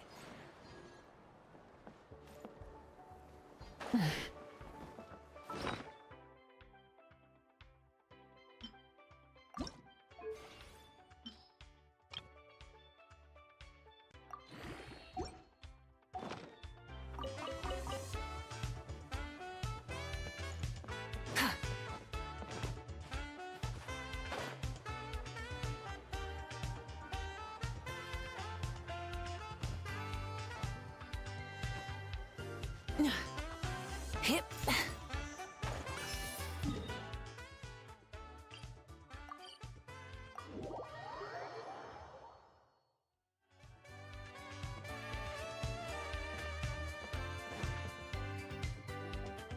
Great! Let's do a head count. 1, 2, 3, 4. Huh. That's one more than before. Oh, hello! I'm guessing you're here to take on the main challenge at Wavy Bay. Unfortunately, we've run into a bit of a problem. But, here, I can still take a group photo for you if you need one for your album. No, that's not how it's supposed to go. Photos are just a way to preserve memories. Something to look back on and remember all the happy moments. What matters to us is the actual experience itself. Well, these particular photos can be exchanged for prizes, but... yeah, okay, you're right. Just snapping a photo and rushing off wouldn't feel right. I understand, and I'm very sorry about this. Please bear with us a little longer. We'll do our best to resolve the issue as soon as possible. How long do you think it'll be? That's hard to say. Oh? Why's that? Can we do anything to help? I noticed you don't have a lot of staff working on the other attractions in Wavy Bay, and the Saurian employees seem pretty tired out. I'm guessing it's because the main attraction ran into trouble, so everyone was temporarily reassigned to help with the repair work? Relax. I get there are probably things you can't disclose. I'm not trying to make things harder for you. In fact, I might be able to make your life easier. My companions are all very capable and happy to help out. They just finished testing Twilight Cruise and Asha Speedrun. If you told us what the issue was, I bet we could help you solve it in no time. Wow! What a tactful negotiator. Guess that's the hidden power of a peacemaker. Wait, Chaska, how did you notice all that? You weren't spying on us from up in some treetop somewhere, were you? Does that really matter right now? What matters is that we're really good helpers. So, if there's a problem, we're more than happy to do our part to fix it. Well, your observations were right, down to the detail about our Saurians. I'm sorry. I shouldn't have tried to hide anything from you all. So, basically, during testing, we realized that the Razzle Dazzle Mega Slide's current paint job still leaves a lot to be desired. Since it has to be sprayed from the Spirit Way, it's a formidable challenge, to say the least. To avoid delaying the resort's official opening, we had to temporarily shut it down. Right now, we're working around the clock to get it completed. You call that a challenge? Tell me where the paint is and I'll get it done in one go. Huh? But I don't see how you could possibly... That's because you've never met her before. This is Umoja Mualani. Mualani? Wait a sec. The Mualani? You mean one of the 6 heroes? That Mualani?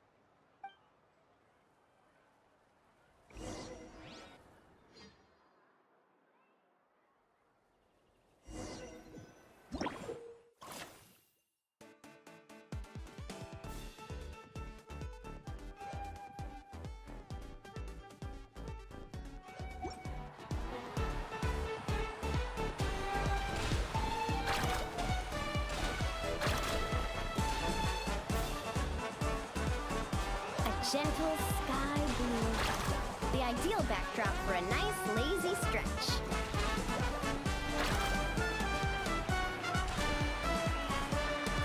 Activate the mechanism! Our hero's coming!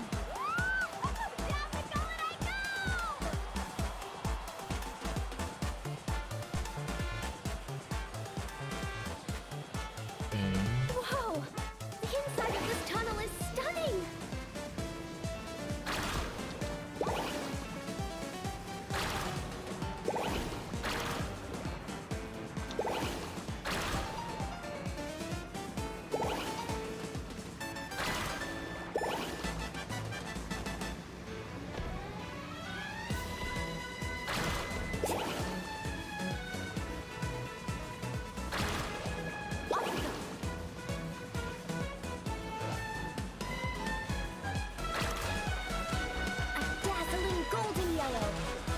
Picture-perfect beach in summer. Mint green, the perfect color to bring out the cool, refreshing moisture of the sea breeze.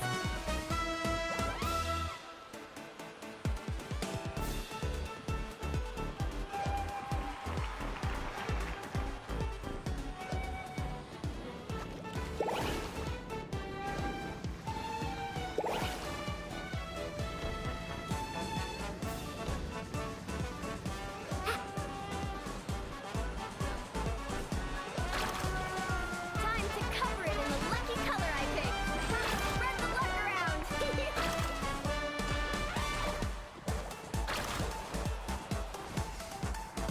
Woohoo! Love me a good spirit wave.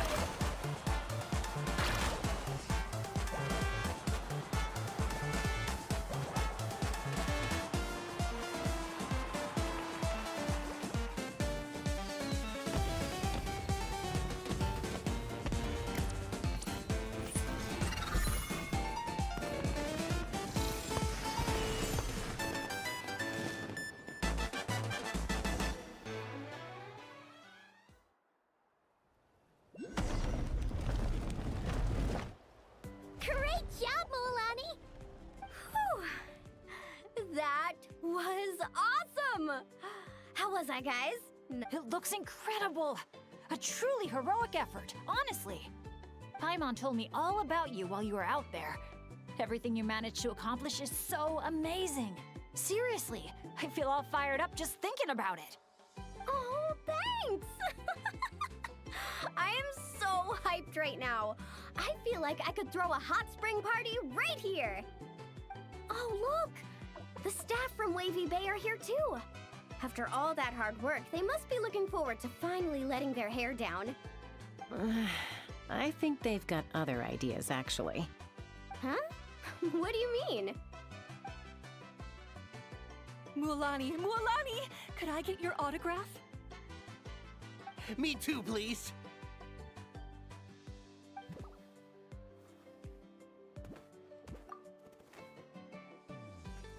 Uh-oh. Better take the group photo now before the crowd gets here. Okay, I want to see big smiles and confident vibes. Think about the ocean and your lucky colors. 3, 2, 1... Kaholasaur!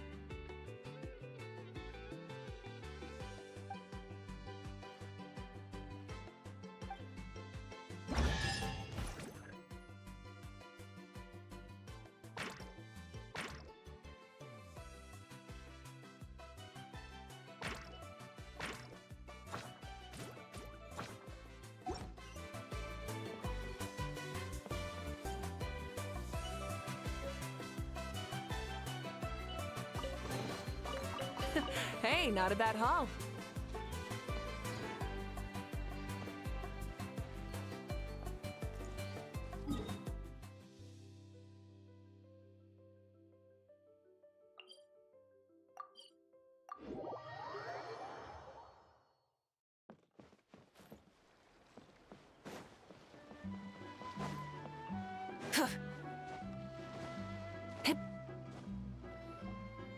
Brave adventurers, welcome to Villa Guitzli. You're just in time to witness our annual Home Night celebration.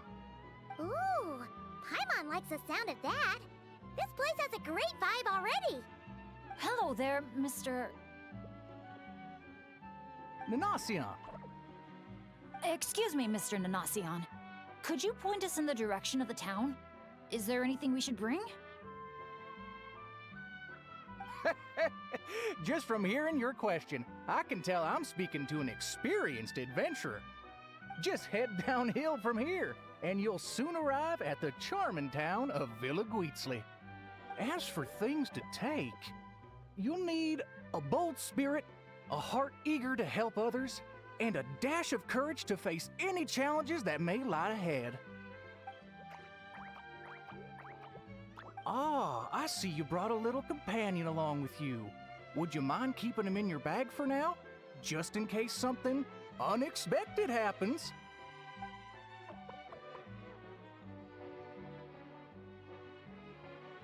Okay, all set. Brave challengers, your adventure is about to begin. I wish you all an exciting and unforgettable night ahead.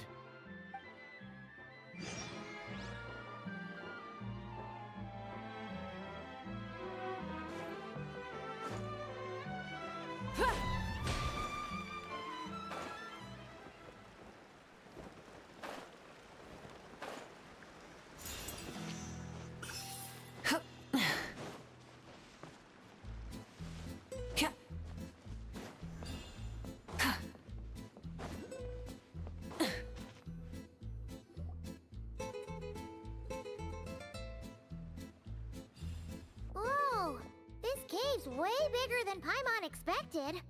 Looks like a lot of work was put into this town. Hey, is that a bounty board? Let Paimon see! 1 0, 2 zeros, 3 zeros, 4. Huh? 5 zeros, 6 zeros. And there's even a 5 in front! That's 5 million Mora! Holy! Oh, something's coming! Esteemed guests, welcome to the beautiful town of Villa Guitzli. Jeez! You almost gave Paimon a heart attack! You must be here for Poem Night. I'm sorry to report, we won't be celebrating the festival this year. Oh, did something happen? Not long ago, those Noche-League ruffians ransacked our beautiful town and seized all our gold and treasure. Even now, their ringleader's still holed up in the town. And worse, not only is he refusing to leave, he expects us to do his bidding. That's awful. Can't you do something about it? Well, it's a long story. Anyway, you all made quite the journey to get here. Why don't we head over to the bar for a quick drink?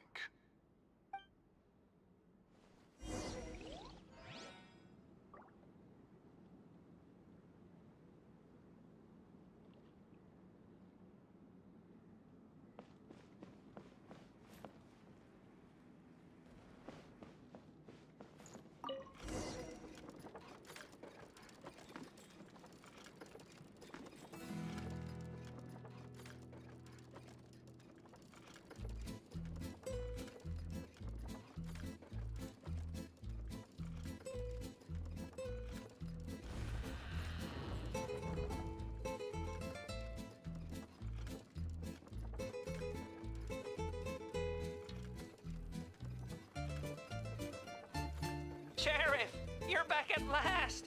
Meh. Did you find anyone to help? Here, sit tight, and I'll grab you a drink. Meh. Meh. Hey, where's Where's our booze? Why hasn't it been sent over yet? The boss made himself clear. If he has to come get it himself, he sets his own price. Aggressive much? Time for some peacemaking.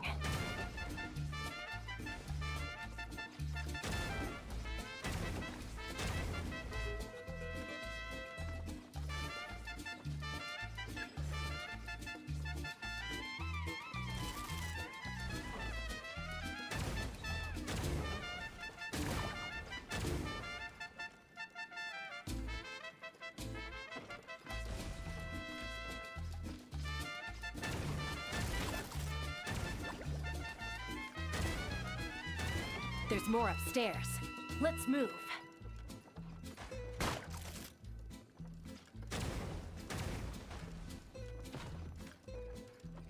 Get 'em!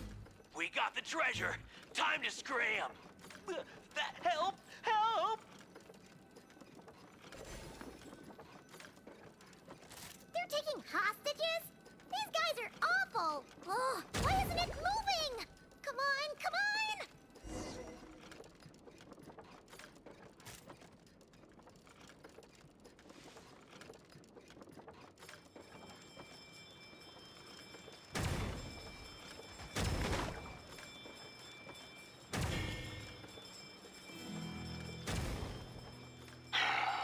When, oh when, will our hero return?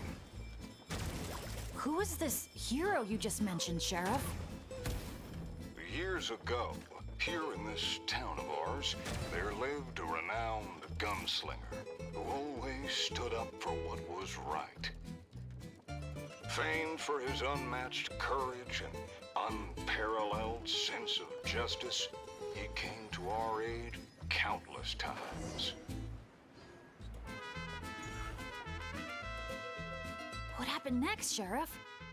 He disappeared, and no one knows what happened after that. Some say he took a new name, others claim he and his companions embarked on a one-way journey to a land as hot as the blazing sun. If you ever happen to run into him, please let him know how grateful we are for everything he did for us, and also that we miss him very much. If we see him, we'll make sure to pass the message along. All right. This is the Nochely Gang's hideout.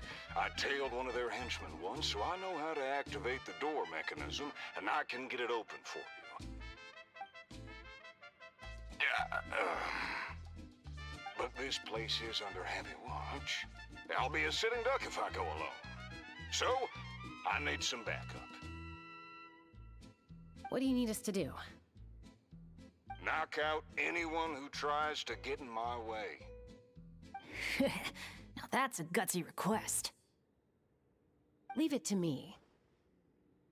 I knew Chaska wouldn't need a lot of convincing on that one. Traveler, cover that gun for me, will you?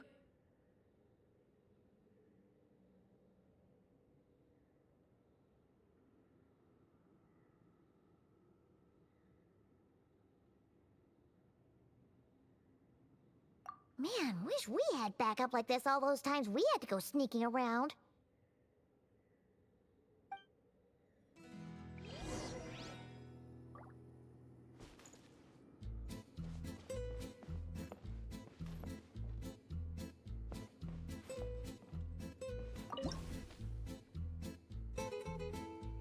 Hold your fire. The sheriff's still sneaking in. When our moment comes, I'll let you know. We'll strike together. I'll hit the left, you hit the right. Wait for my signal. Get ready. Fire in the hole! Nice shot.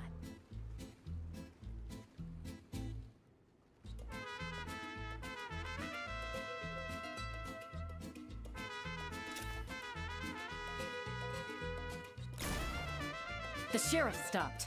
Must be enemies up ahead. Shoot that bottle over there. We need to draw them out of their hiding places. Got him! Same old, same old. Fire together on my signal. Get ready. Fire in the hole! Nice shot.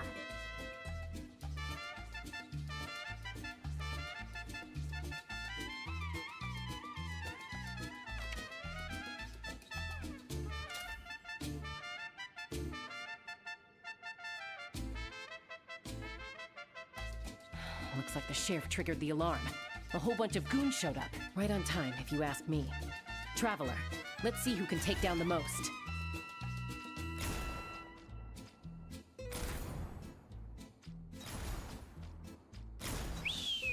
Oh, sorry. That wasn't meant to be a taunt. It's kind of a Kukasaur SOS. Man, you're a tough opponent, that's for sure. Must have done it on instinct.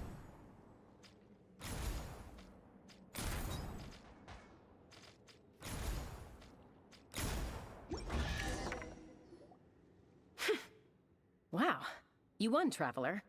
You're a pretty good shot. Almost seems like you've done this before. Here, let me teach you how to fire off rapid bursts of bullets. It might come in handy someday. Oh, shoot. What happened? I got distracted for a split second, and now the sheriff's been caught. Let's go after him.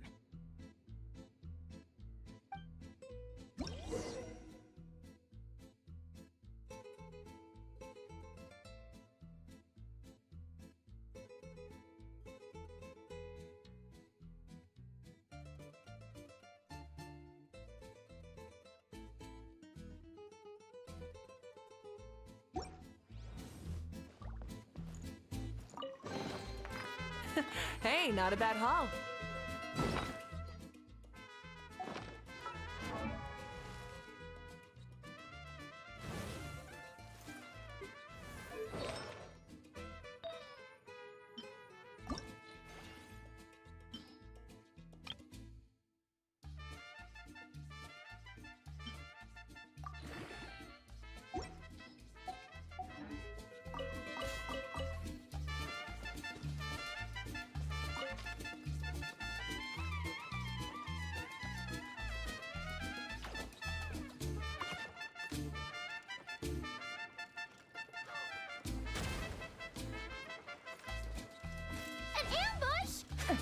Now's your chance to try out the trick I just taught you.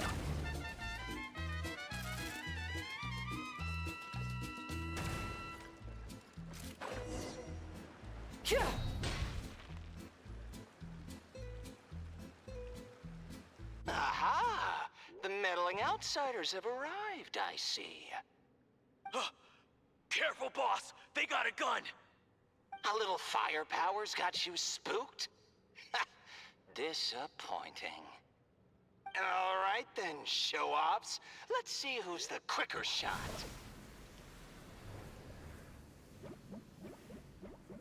There's a ton of smoke over there. What happened? He got away. Whoa. No one outruns Chaska's gun. Truth is, the leader never planned to fight us. All that talk was just a distraction. A way to create an opening. He was planning to make a run for it all along. Huh. Acting all tough and then running away like that? What a joke. Uh-oh. The exit's blocked. Looks like another trap. What should we do? Is there some kind of mechanism we can use? Look! There's a bunch of cages down in the canyon. Let's go save those captives first.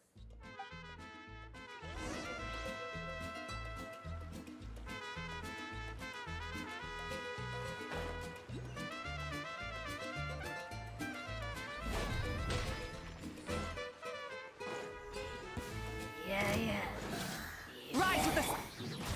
All hail! Into the wind!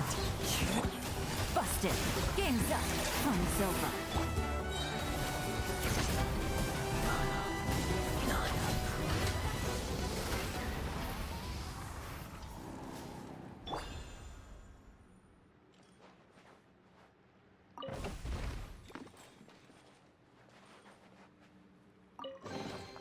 Beautiful treasures are a cause for great happiness.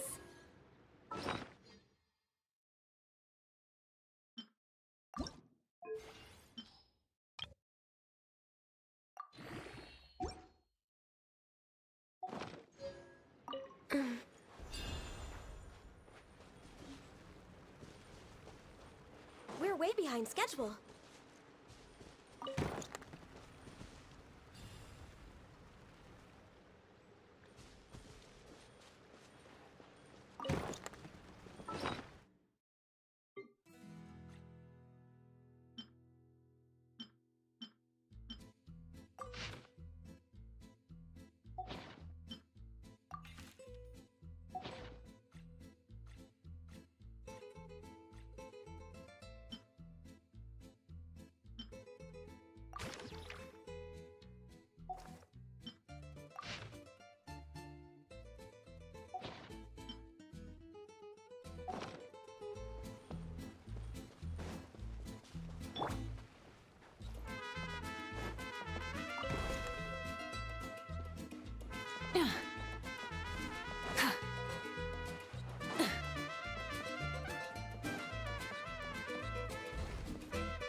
exploration and trials. Oh, what a bunch of rotten scoundrels!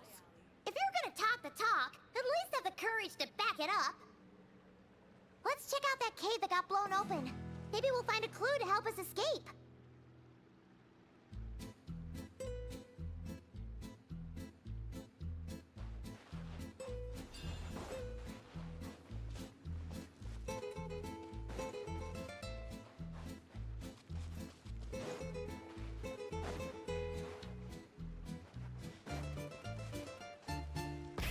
Rev the engines!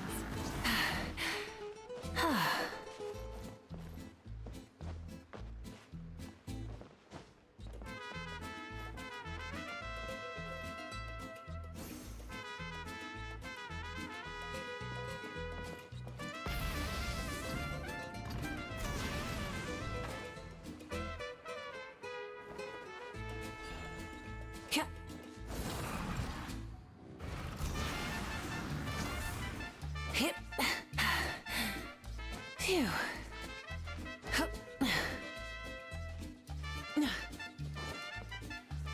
A camp?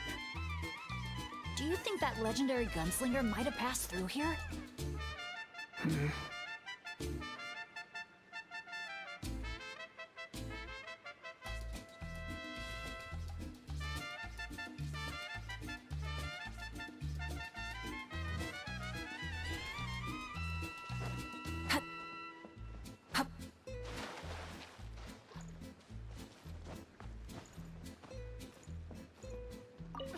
Watch out! Where did all these monsters come from? Action first, talk later. Get behind me and don't let your guard down. Gotcha. Things are about to get dicey.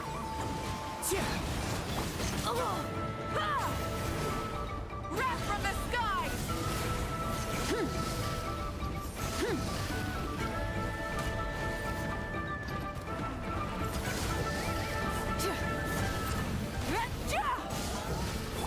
No touching. Quietly now. As one with wind and cloud. Blaze over. Here comes the catch.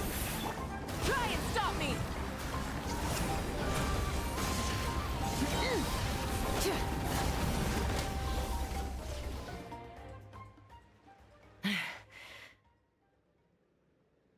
All right, we've dealt with those monsters, and the abyssal energy seems to be gone too. Is everyone okay? I got a scrape on my arm, but it's nothing. Doesn't even hurt.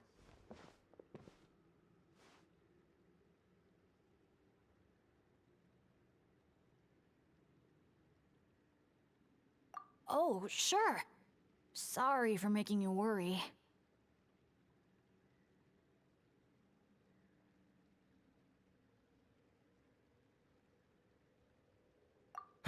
Glad to hear it.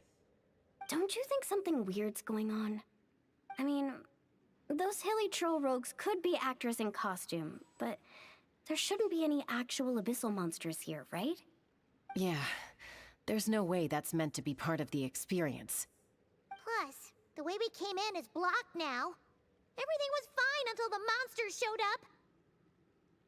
Oh no. My bad luck must be back. And I'm dragging everyone down with me.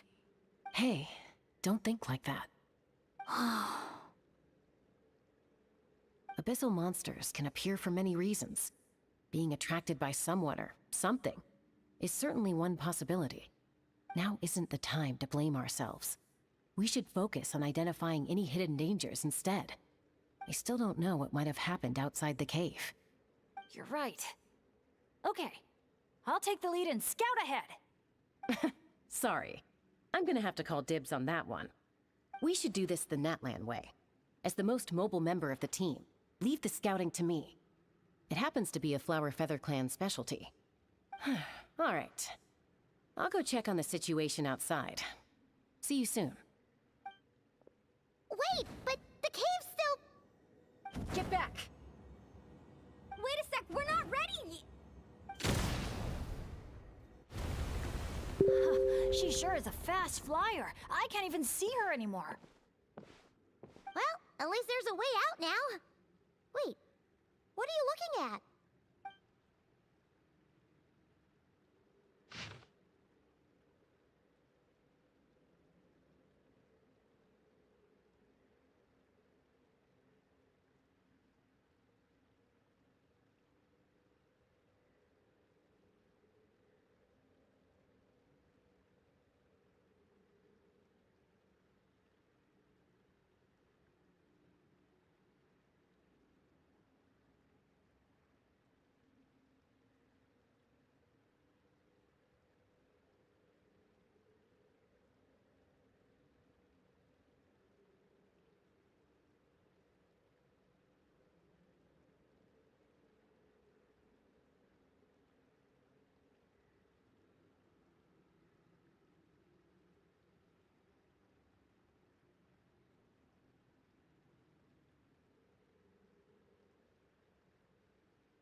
The Tech Pottles Flint Blades Adventure Team, Anja, Makani.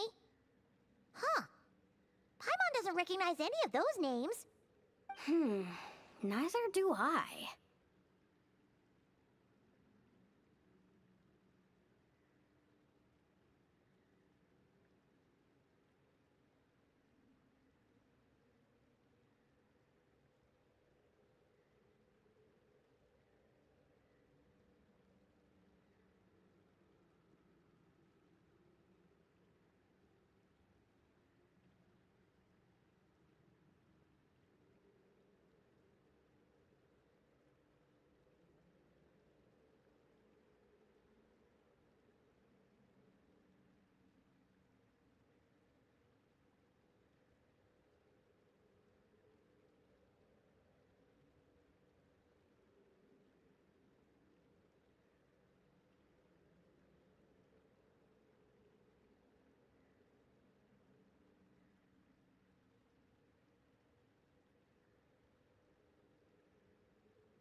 Well, guess we're still pretty much in the dark then. We should just make a note of it and move on for now.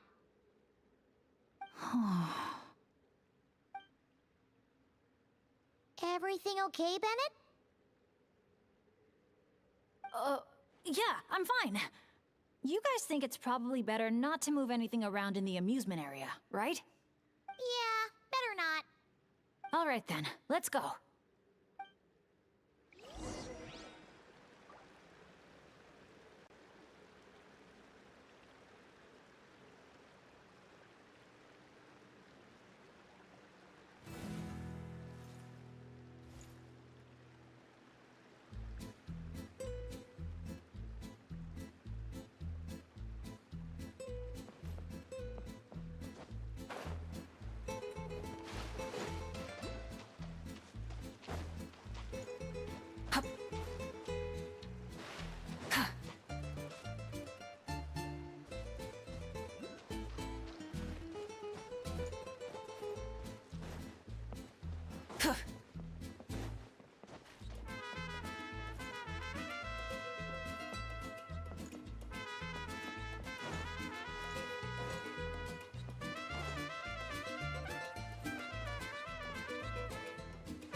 Is that an Asha? Wait, are Asha even allowed in Villa Gweetsley? I don't think so. The staff member at the entrance even reminded me to keep our Asha buddy in my bag. Okay, this situation is getting weirder by the second.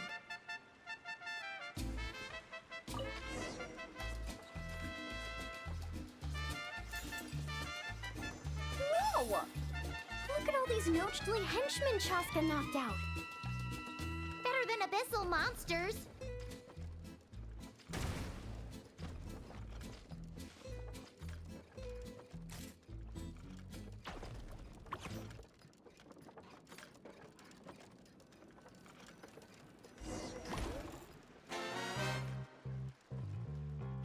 Oh, you still dare to chase after us, even after witnessing the good sheriff's downfall? I must admit, even I underestimated how persistent you outsiders would turn out to be. Interesting. Very interesting. Take this! Ah! It's a bomb! Quick, get rid of it!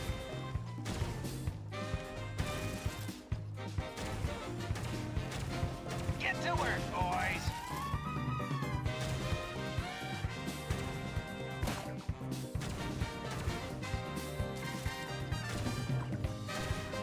Just give it up already, El Capactus Hakirado. Everyone knows you're all prickle and no punch. Ooh, evil Paimon. Me likey.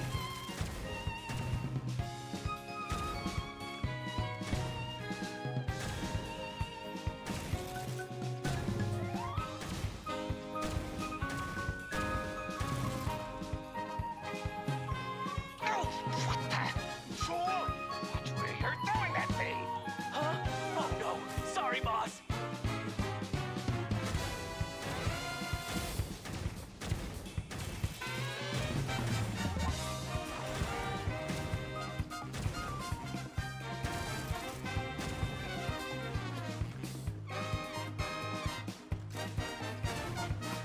You think this is where they're keeping the treasure? Hands up, Hunt!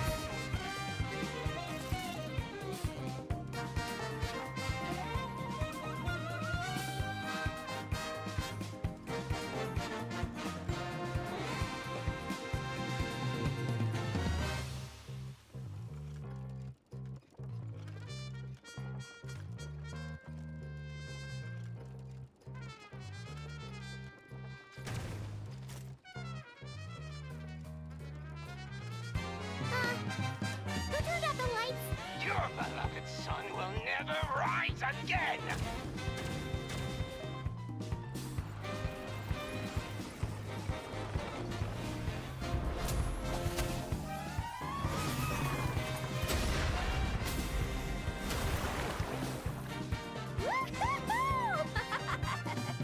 That was so much fun.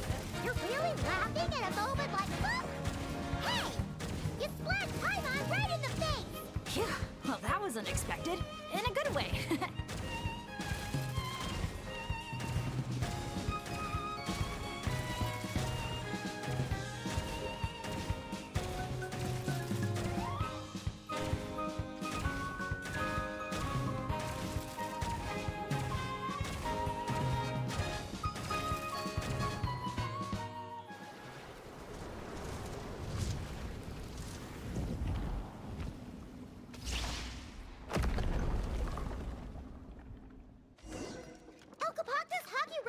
making a run for the cliffs! We can't let him get away!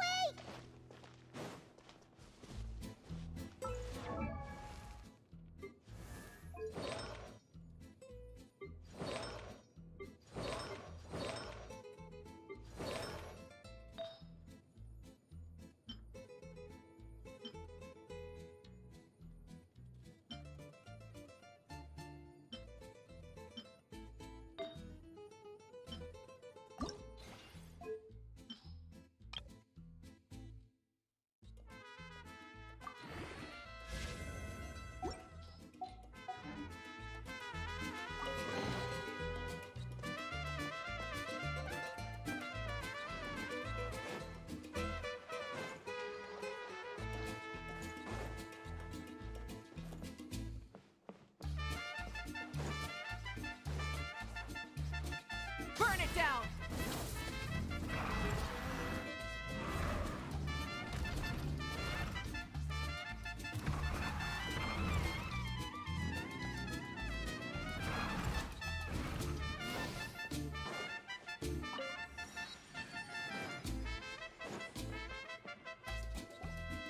Let him go.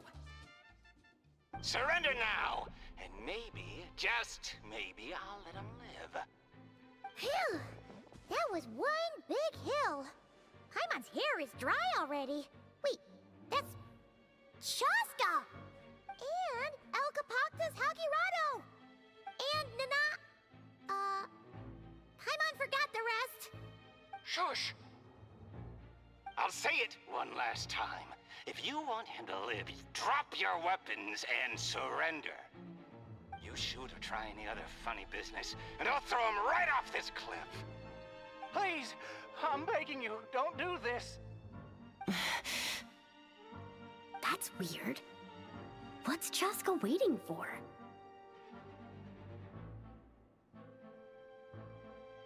Huh? You mean like someone replaced the actor? If we factor in those abyssal monsters that came out of nowhere, does that mean this is... Actually real? Enough! Even my patience has its limits. Back off now, all of you. Get away from the cliff. Run, adventurers, run! Leave the town! Leave me to my fate!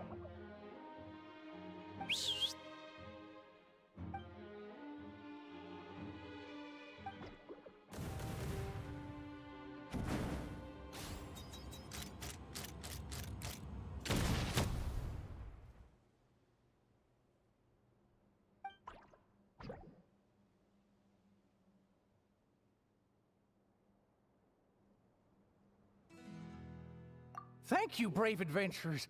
You saved Villa Guizzi, and you saved me too.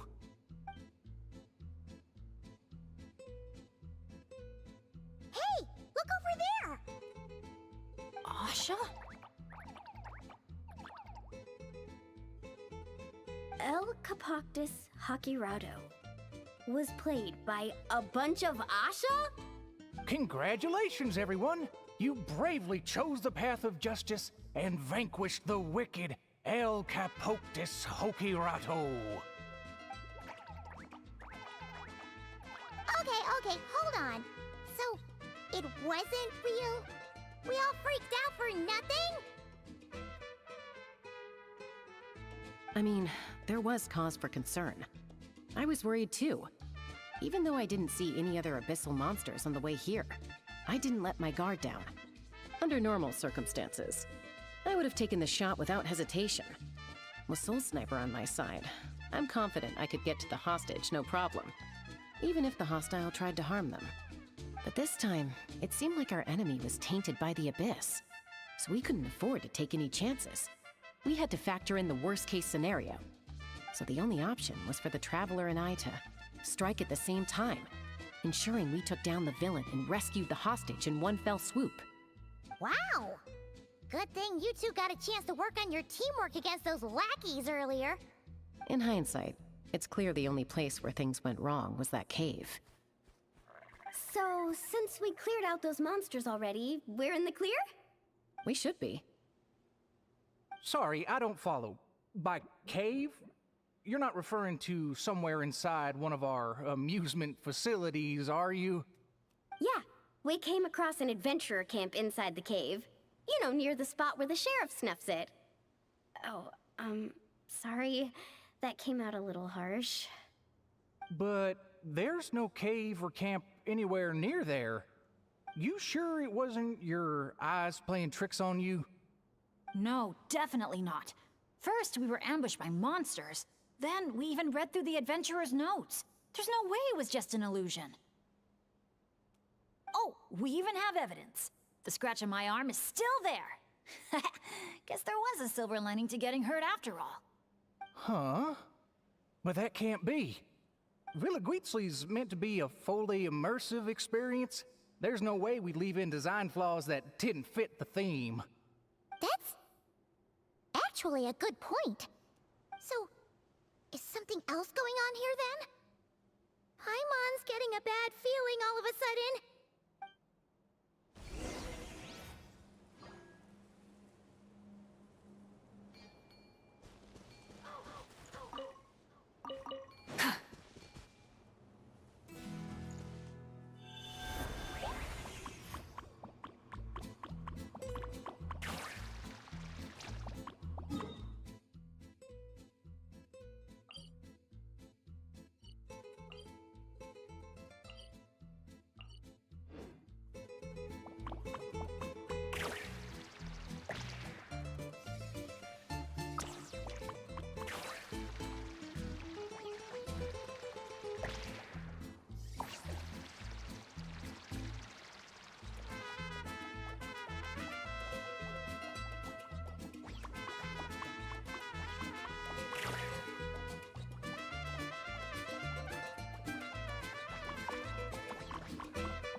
You know what?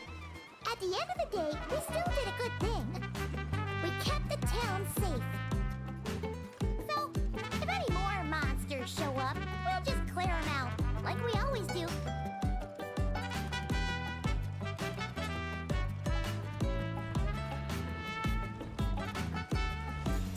Wow, such an awesome vibe. Yeah! Villa Guitzli is really cute.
I feel a bit more relaxed now. Yeah. Honestly, it's our fault for messing with stuff that wasn't part of the attraction. Ugh. This whole part of the trip's been an emotional roller coaster.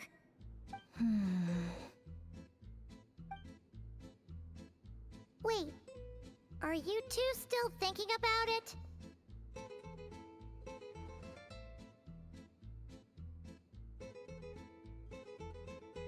Yeah. I also think that Adventure Team story is real. But I wouldn't be surprised if it took place a long, long time ago. Like, before this resort was even built. We're here! You must have been waiting for us to take a group photo, right?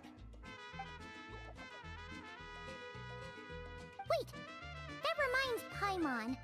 Wasn't the bounty for getting rid of Elcapactus Hakirado 5 million Mora?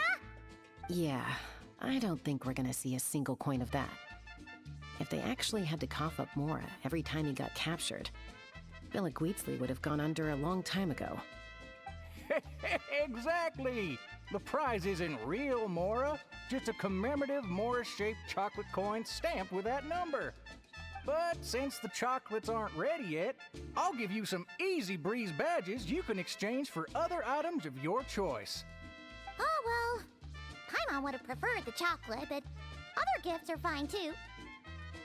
I'll get the camera ready.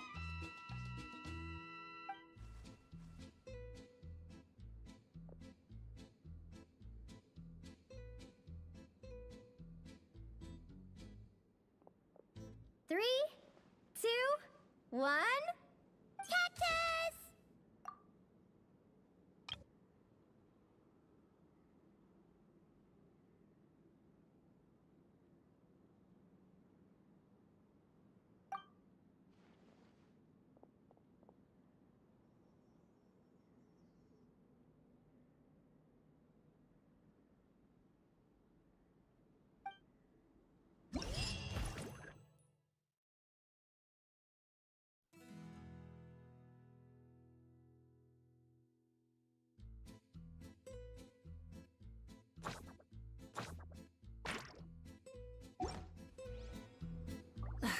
Instead of confining themselves to the heavens, God should broaden their horizons in the world below.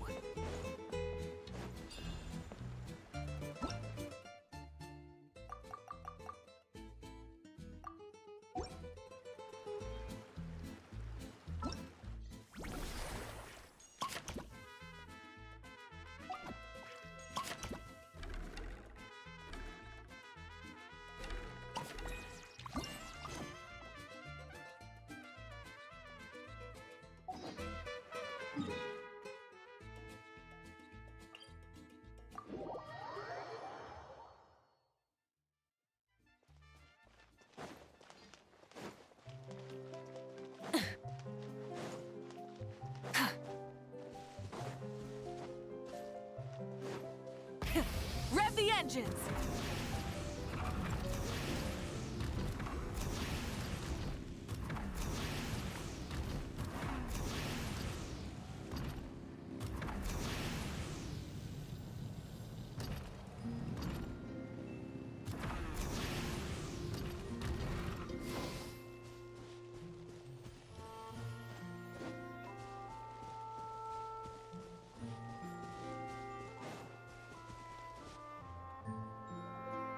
Here we are.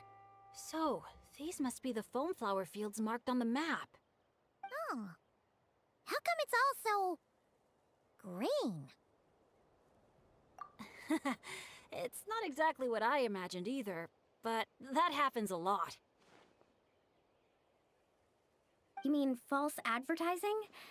Yeah. When it's as bad as this, I usually file a complaint. Otherwise, my tour groups would file a complaint about me. No, sorry. I should have been more specific. I mean more like when reality doesn't live up to your expectations. That happens to me a lot. Oh, because of... Yeah, it's things like climbing to the top of a mountain to see the view, only for a thick fog to roll in. You can barely see 2 feet in front of you. Or gathering a bunch of firewood, only to find that a pyro slime snuck into your tent and set it all on fire. Oh man, that's rough. I've gotten used to it by now.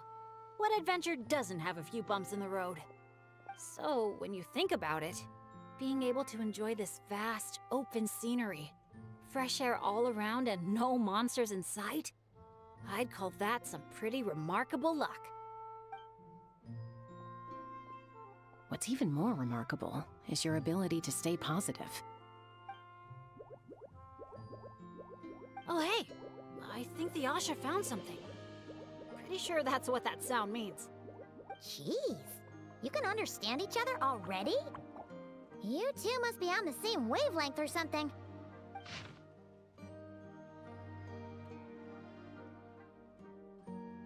Wow! The archiest of arch enemies. If they were both people, maybe they could sit down and talk it out, but one's an Asha. Come on, let's lend a hand. You ready, Asha?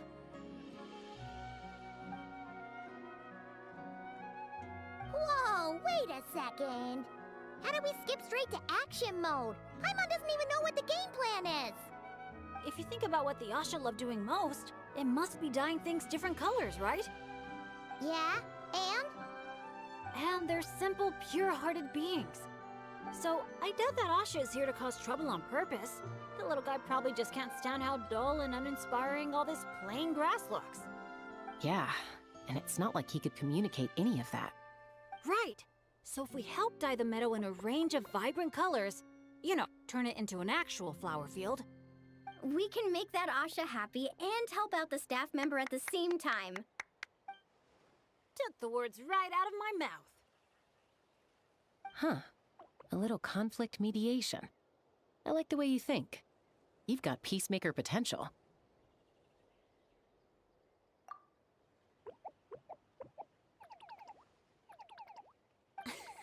Stop! That tickles! Are we going somewhere? Is it far? I should let my friends know first. Wait, where are you? Hey, interpreter, did you catch any of that?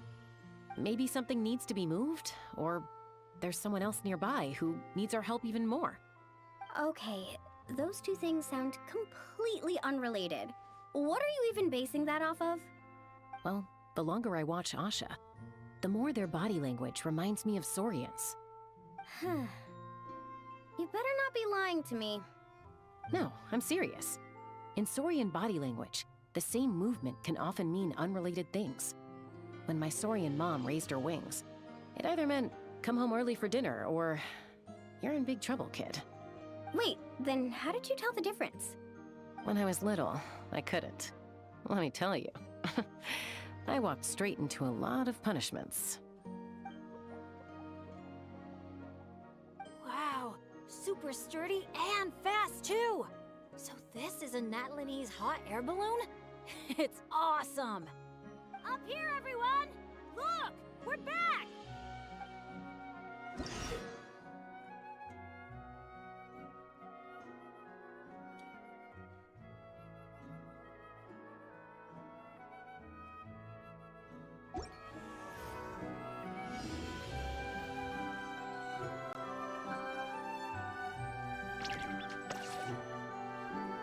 Let's push the jump forward by firing paintballs at it.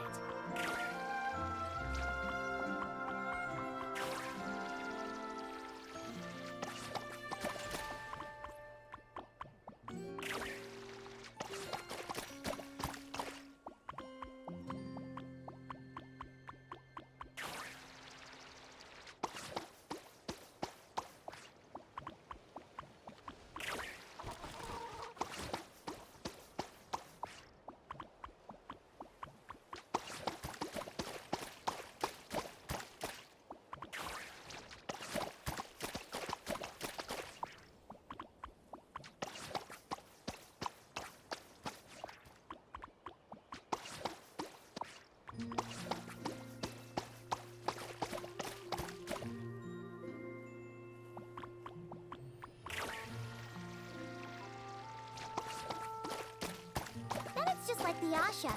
Optimistic, hands-on, and always looking out for others. Oh, Paimon understands their connection now. It must be because good people are drawn to one another.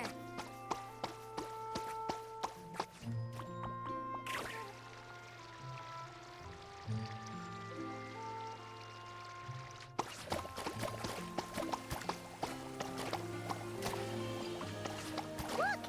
The pink seeds are blooming as the drum rolls by.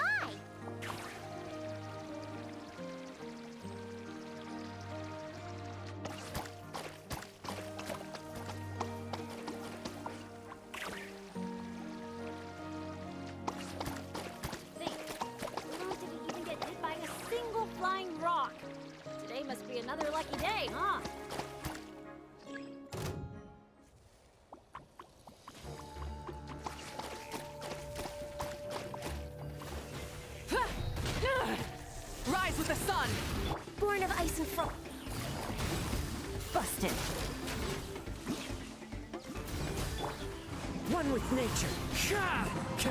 Things are about to get dicey. Light it up!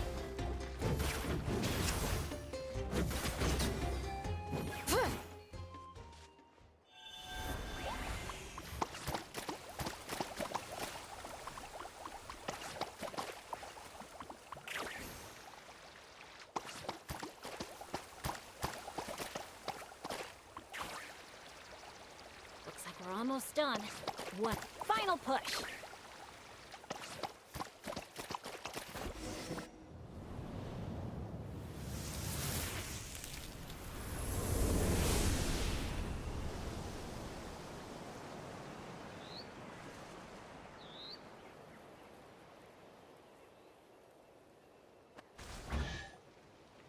Whoa! It looks incredible! The foam flower fields finally live up to their name. Great work, everyone!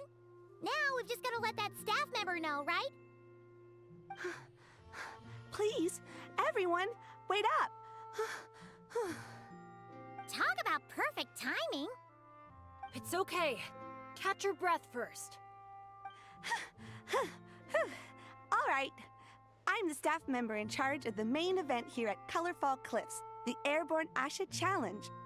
Just now, gazing down from above, I saw the meadow suddenly transform into a sea of flowers, and the colors were so stunning. I almost dropped my binoculars. You truly are the saviors of Colorfall Cliffs. It was nothing. Besides, these two did most of the work. Kind-hearted adventurers, would the pair of you consider taking part in our challenge? Or rather, would you do us the honor of bringing some color to our landmarks too? That sounds awesome. But are you sure we're allowed to do that? Of course, of course! I would love nothing more. You did my colleague such a huge favor, so it's only right that I thank you on his behalf. And I figured an experience like this would be even more special than a monetary reward. No. We want the... What she means is, we'd be delighted to help you out. So, how do we get there? Please, follow me. We'll take the hot air balloon up.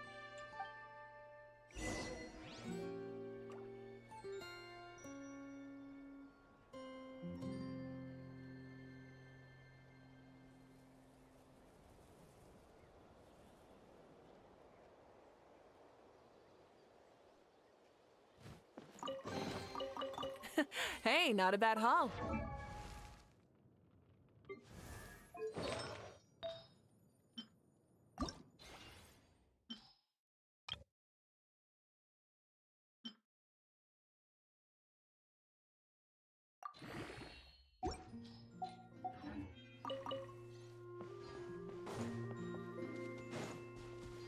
Try and stop me!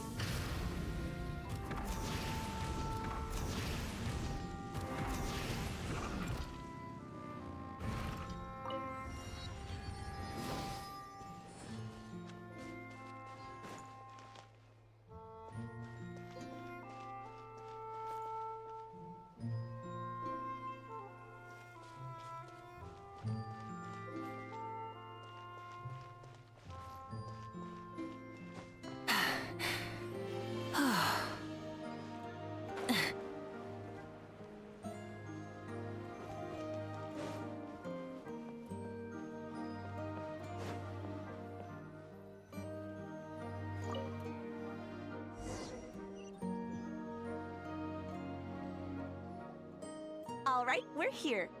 This, ladies and gentlemen, is the Airborne Asha. Whoa, it's so cool! I didn't expect it to be this big. Once it's painted, I bet we'll be able to see it from miles off.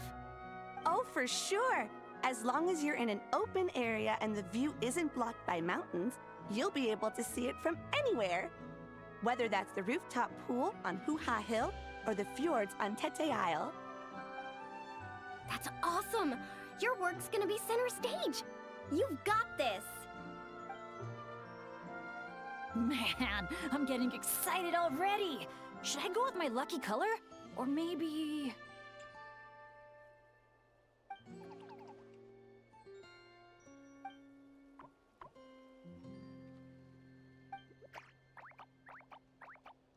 Wow, he sure had a lot to say this time, huh? Did you catch any of that, Chaska? Mind translating for us again? That was a lot to take in. It'll take me some time to sort out all the different possibilities. It's okay. I think I got the gist. The Asha wants to team up with me and compete against the Traveler. He likes helping people out by working together with friends. But it's the element of competition that turns ordinary activities into exciting adventures. And that's what he enjoys the most. He really said all that? More or less. I filled in the gaps here and there.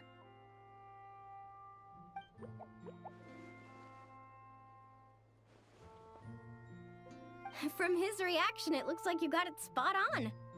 The bond between you guys really is growing stronger. All right, Asha. I like that idea, but we should make sure the Traveler thinks it sounds fun too, right? It's always important to check in with your friends and respect their opinions.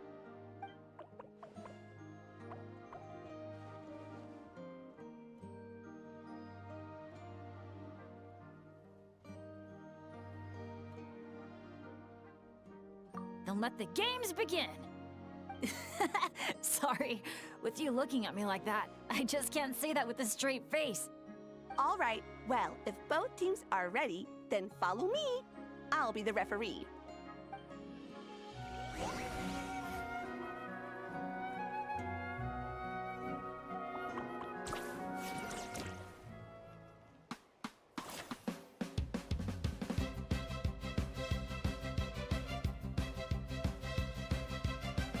Orange it is then, the color of flame.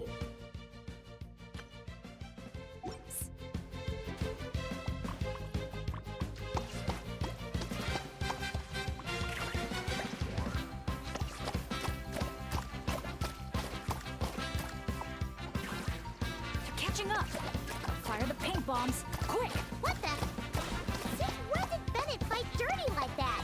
Sorry, but I respect you as an opponent, so I gotta go all out.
All right, with that, the Traveler takes the first round. Both competitors, please head to the top of the Airborne Asha for the final showdown.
Traveler's a tough opponent, but if I want to get stronger, I can't let up. Chroma Blast mode? I'll try it. Now that's what I call a blast!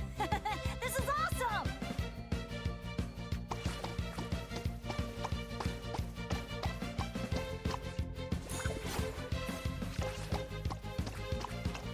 That doesn't sound good. Better strike back with some color of our own.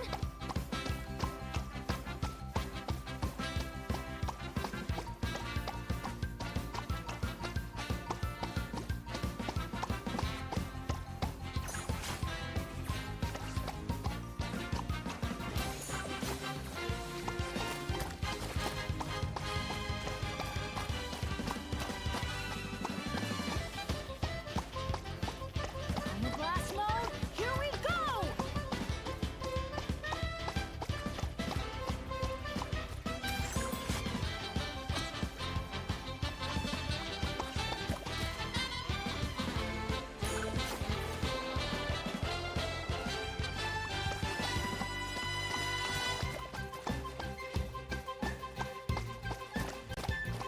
Try spraying the hot air balloon sun visor.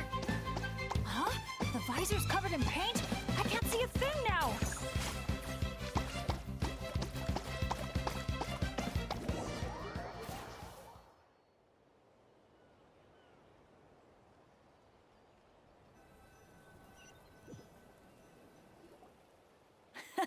That was so much fun! Thanks for a good match, Traveler. Yasha and I had a great time.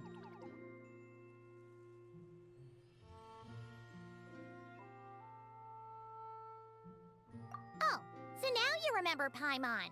Bit late for that. Nice work up there, guys!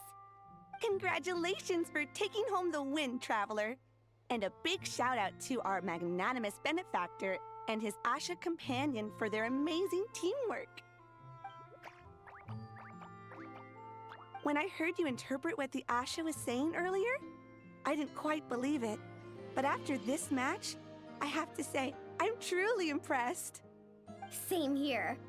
Both of you had me on the edge of my seat the whole time. It felt just like watching the finals of the pilgrimage. Yeah, honestly, the more heated things got out there, the more I wanted to fly up and fire off a few bullets myself. What, you got paintballs on you or something?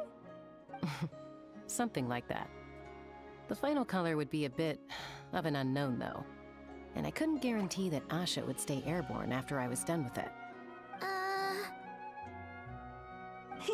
Well, we're now just one step away from completing the airborne Asha.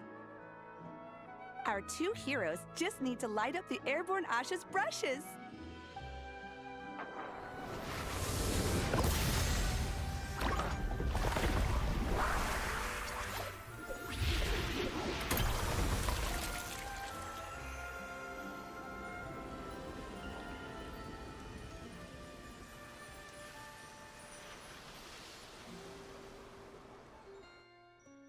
Looks amazing, right?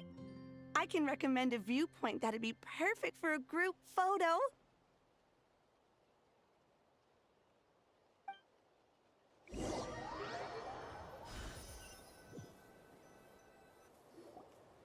All right, the airborne Asha's looking great, and everyone's in the frame. Chaska, move a little closer to the middle. A job well done! Everyone ready? Hey, you need to get in the picture too. Yep, just 1 sec, and we're good. Okay, all set. 3, 2, 1... Asha!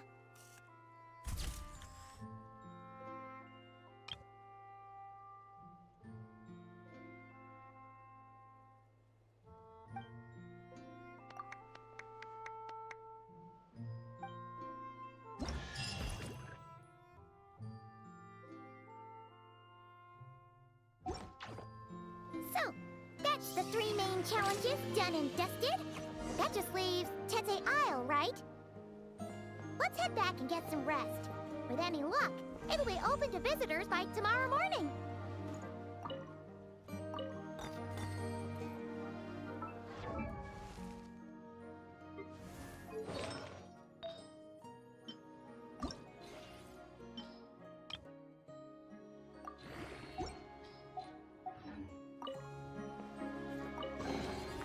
The rewards of an adventure worth remembering.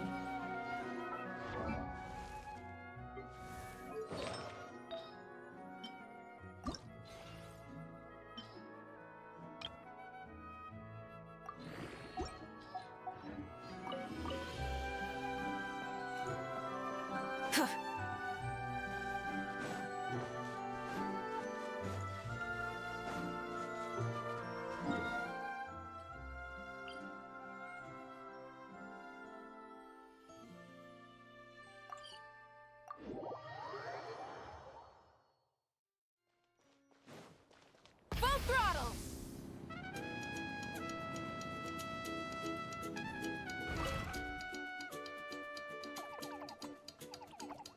Good news, good news! Traveler! Traveler, can you hear me? Paimon, is she asleep or awake right now? Must be worn out from all that fun yesterday, huh? Happens to me sometimes too. You feel fine when it's all go, go, go, but then you finally get a chance to rest and it's like, good luck ever getting up again.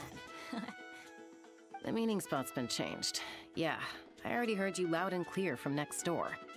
What happened to not being a morning person? Well, that was when we just got here. Now I'm in full-on vacation mode, obviously. Uh-huh. And why are we waking up earlier and earlier the longer this vacation goes on? That can't be right. To maximize our opportunities for fun.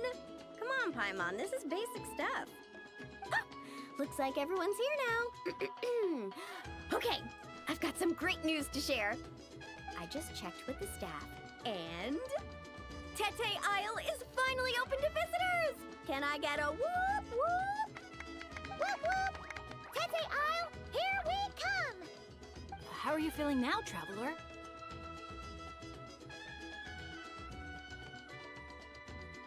Woohoo! A brand new day, a brand new adventure! Let's go!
renowned heroes, daring adventurers from afar, beloved guests, welcome to Tete Isle!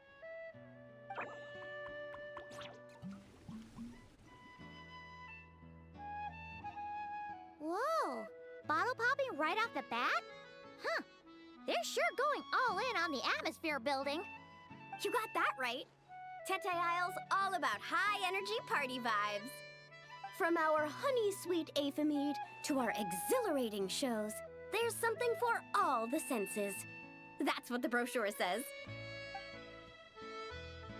And we're sure this place is rated E for everyone? Don't worry about it. I'm sure there are still plenty of things for little Paimon to enjoy. And if not, I'll personally fund something like that for our next visit. How about Mualani's Wibbly Wobbly Wonderland, complete with animal slides, musical rocking chairs, and all. So, a kids' play area?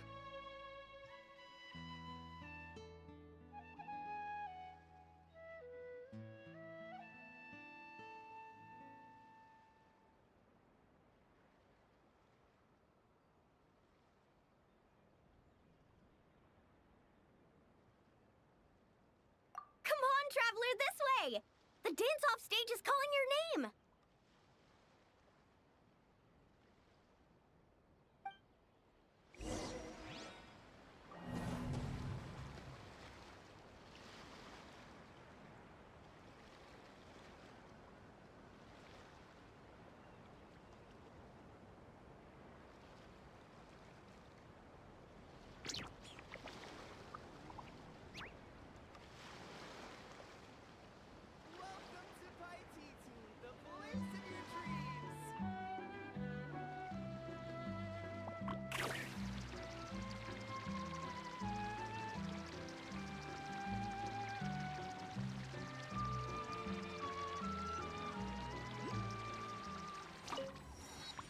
This must be where they put on their shows.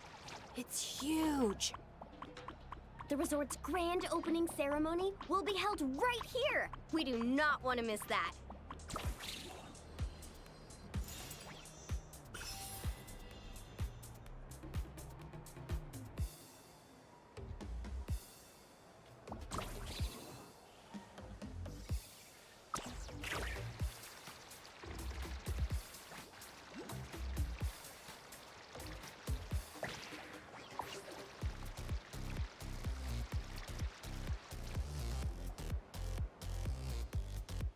Hey, you made it. Welcome. This is...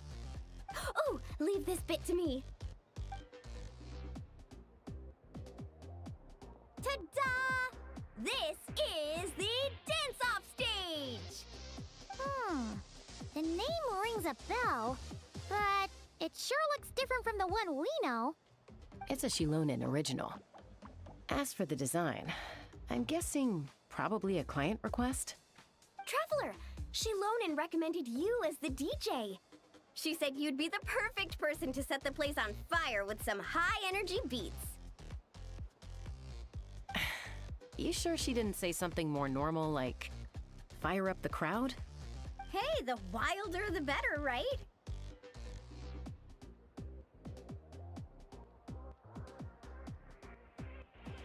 Cause she... I think she's pretty swamped with commissions right now. Yeah. Anyway, go ahead and give it a spin. She adjusted the modules and stuff to match your height, so it should be a perfect fit.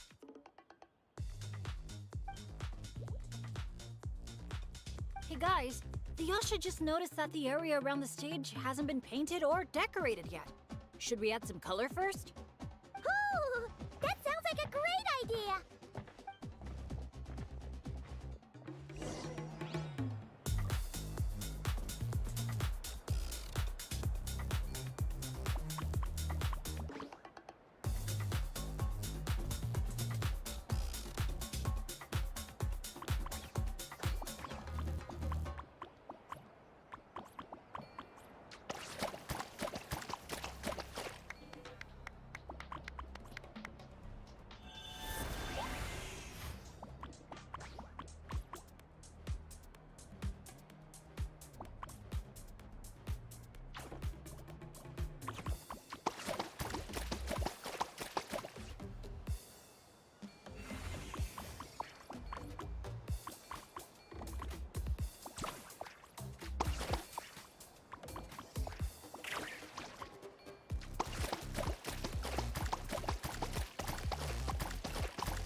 awesome!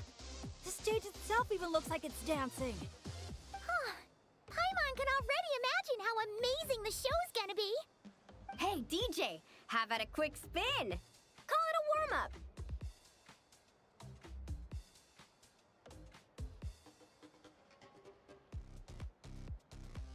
Woohoo! Shake it!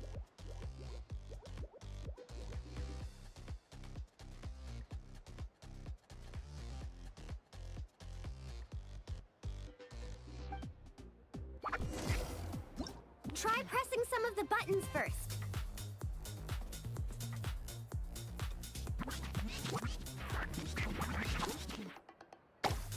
When you're ready, look to the right.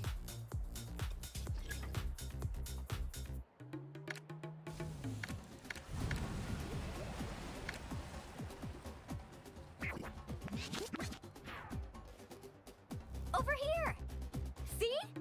Fire off that color cannon.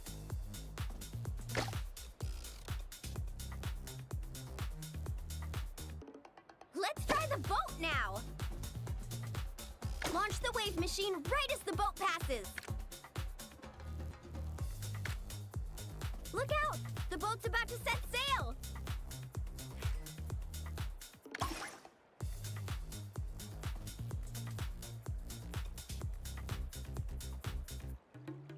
Nice! That's a wrap for the warm-up.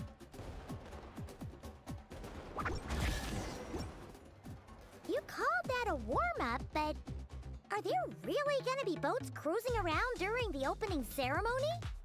Nope. That's when our synergy with the Traveler gets put to the test for real. You really can't keep a secret, can you? Anyway, time to decide where to head next. What are we gonna do? Hey, something up over there? Hey, it's that guest in grain again. You know, the one who showed up first thing this morning? He hasn't left yet? I mean, the issue isn't how long he stays. It's whether we run out of Aphamide before he leaves. Uh-oh. Paimon has a funny feeling about this. Sorry to interrupt. But that guest you mentioned? Yeah, there's a high probability he might actually be a friend of ours. Oh, does a guy with 2 braids and a little white flower tucked under his hat match who you're thinking? Ah, it really is tone-deaf Bard. You mean Bennett's travel buddy? That Bard friend of yours? Yeah. But just to be clear, Professor Venti is super responsible. I swear, if this is the first impression he's given you, there must have been some kind of mix-up. Bennett really hasn't seen the real Venti yet, huh? Huh? Huh. Anyway, your friend at a bar called the Dewdrop if you wanted to meet up with him. Let's go.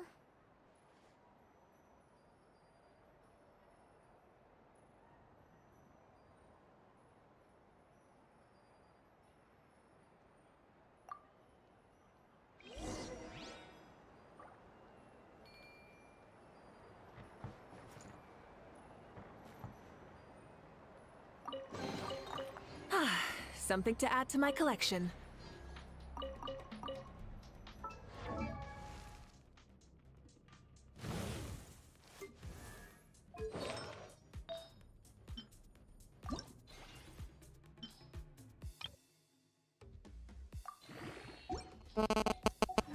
Many insects have a compulsion to follow the light, and humans are the same. Except we call that light hope.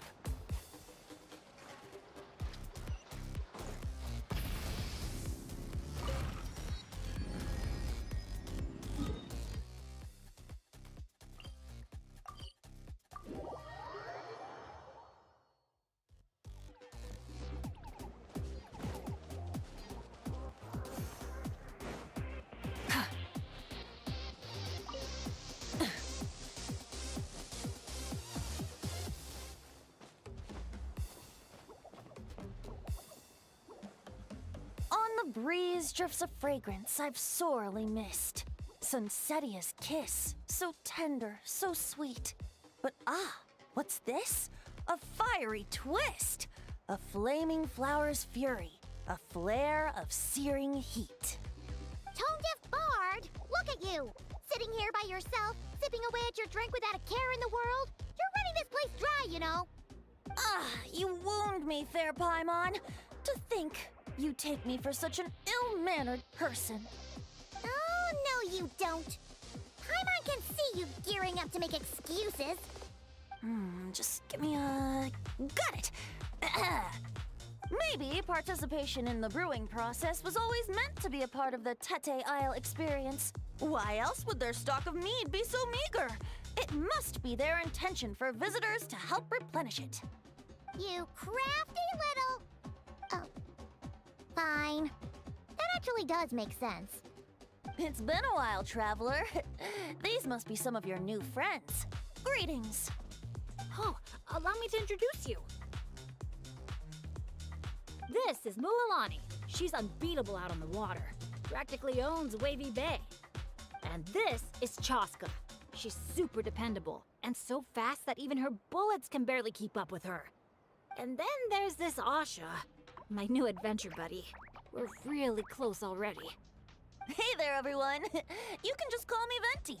I like to keep things casual. Hello. It's so nice to meet you.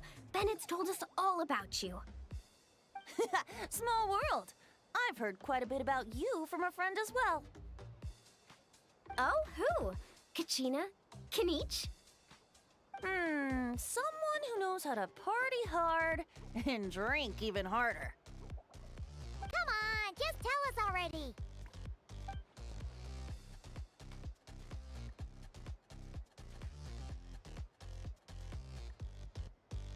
It's a secret, and I expect anyone who's guessed the answer to keep it that way. Man, you're nothing like I thought you'd be. When I heard Bennett call you Professor, in all honesty, I figured you'd be a lot older. Well, when I do turn old and gray, I hope I get the chance to hold another love poem crash course. You and the Mare Javari, so close and yet so far. One at the edge of the world, the other in the center of my heart.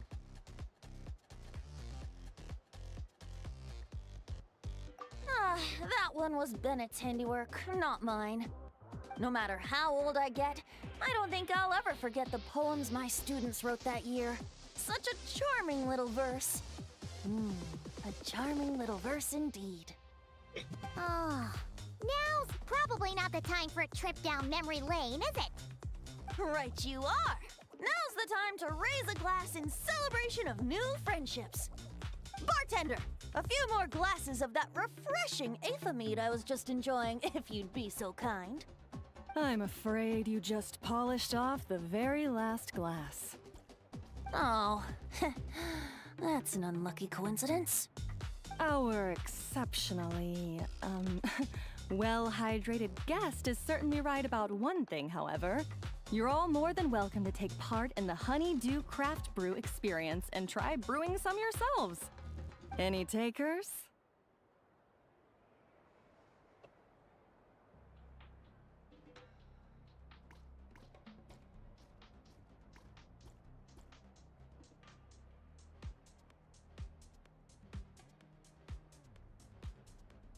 Sounds great! Where is it taking place? That didn't take too much convincing. Well, since the traveler was kind enough to answer on my behalf, how could I possibly turn down such a warm invitation? It's just over there if you're interested. In that case, why don't we all split up for a bit? We can pick a spot to regroup and meet up there later. Oh, I know a place. A little bar called Me and Dew. It's a great place to relax, and there's more than enough mead to go around. All right, let's meet there later then.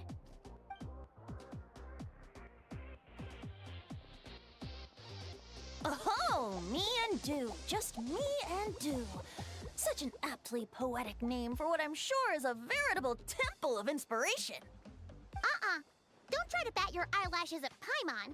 You're not allowed in another bar until you've at least attempted to replenish what you drank. Ah, well, I suppose you're right. Anyway, judging from the look on your face, I'm guessing you have quite a few questions for me. Why are you here? What brings you to Natland? And why are you suddenly bringing up your poetry class? But questions, dear friends, are like bottles of fine wine. Cracking them open is all about waiting for the right moment. How's Bennett been doing the past few days? He's been having a great time with the rest of us. Speaking of which, his sudden lucky streak wouldn't have anything to do with you, would it? Who's to say? Oh, you and your non-answers. At this rate, Paimon should have named you Axe Koi to avoid giving any actual answers barred instead.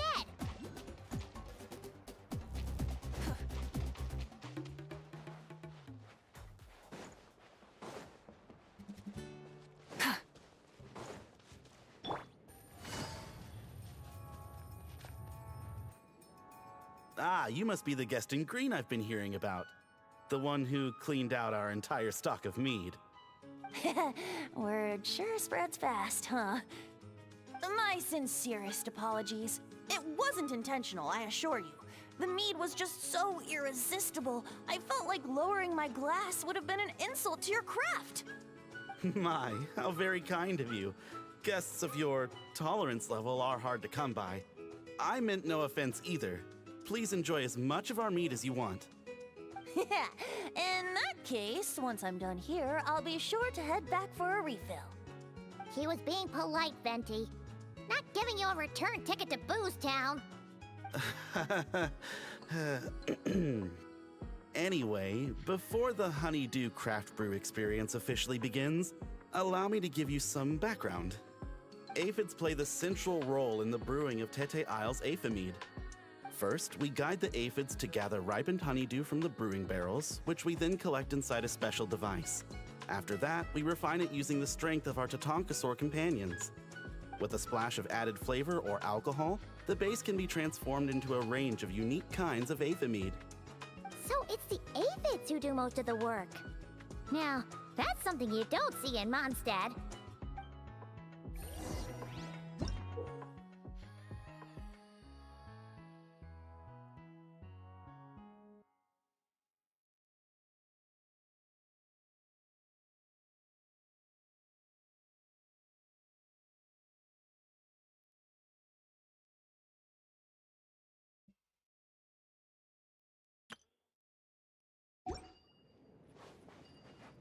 The aphids here are docile little creatures. A nudge in the right direction is all it takes. Ah, so that's how it works. Wanna see who can do it faster?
bubbles are starting to rise. Make sure the little aphids steer clear of them.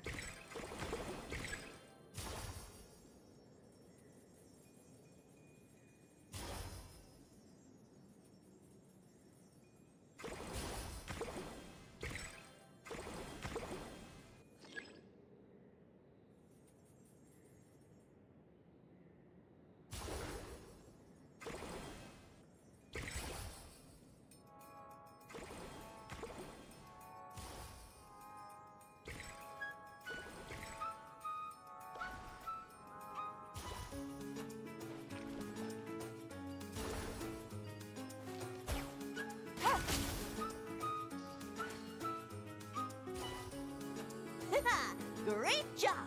Faster than the wind itself. Maybe whacking this lever might do something.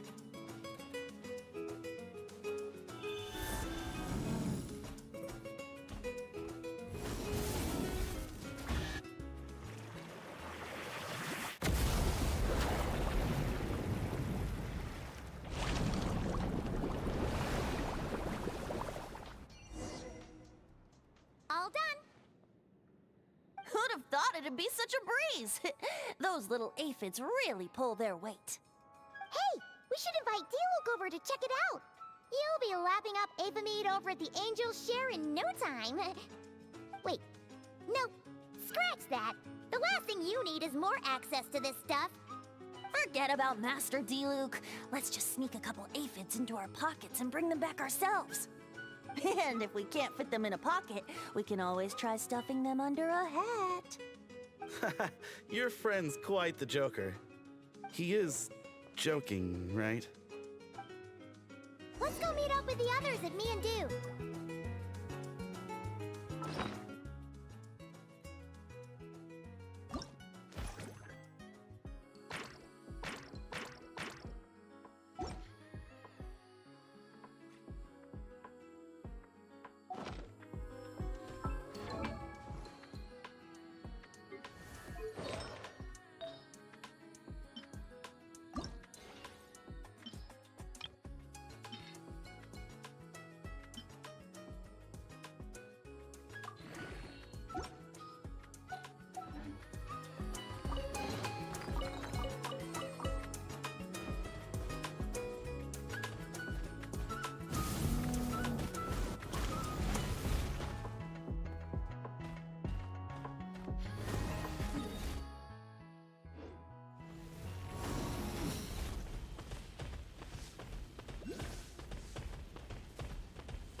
Hey friends, we're here! Professor Venti, we were just talking about you. We made a bet. Oh, on what? How much I can drink? Who'll guess the most? Nope, we can't bet on that because, well, we've all seen it for ourselves. We were betting on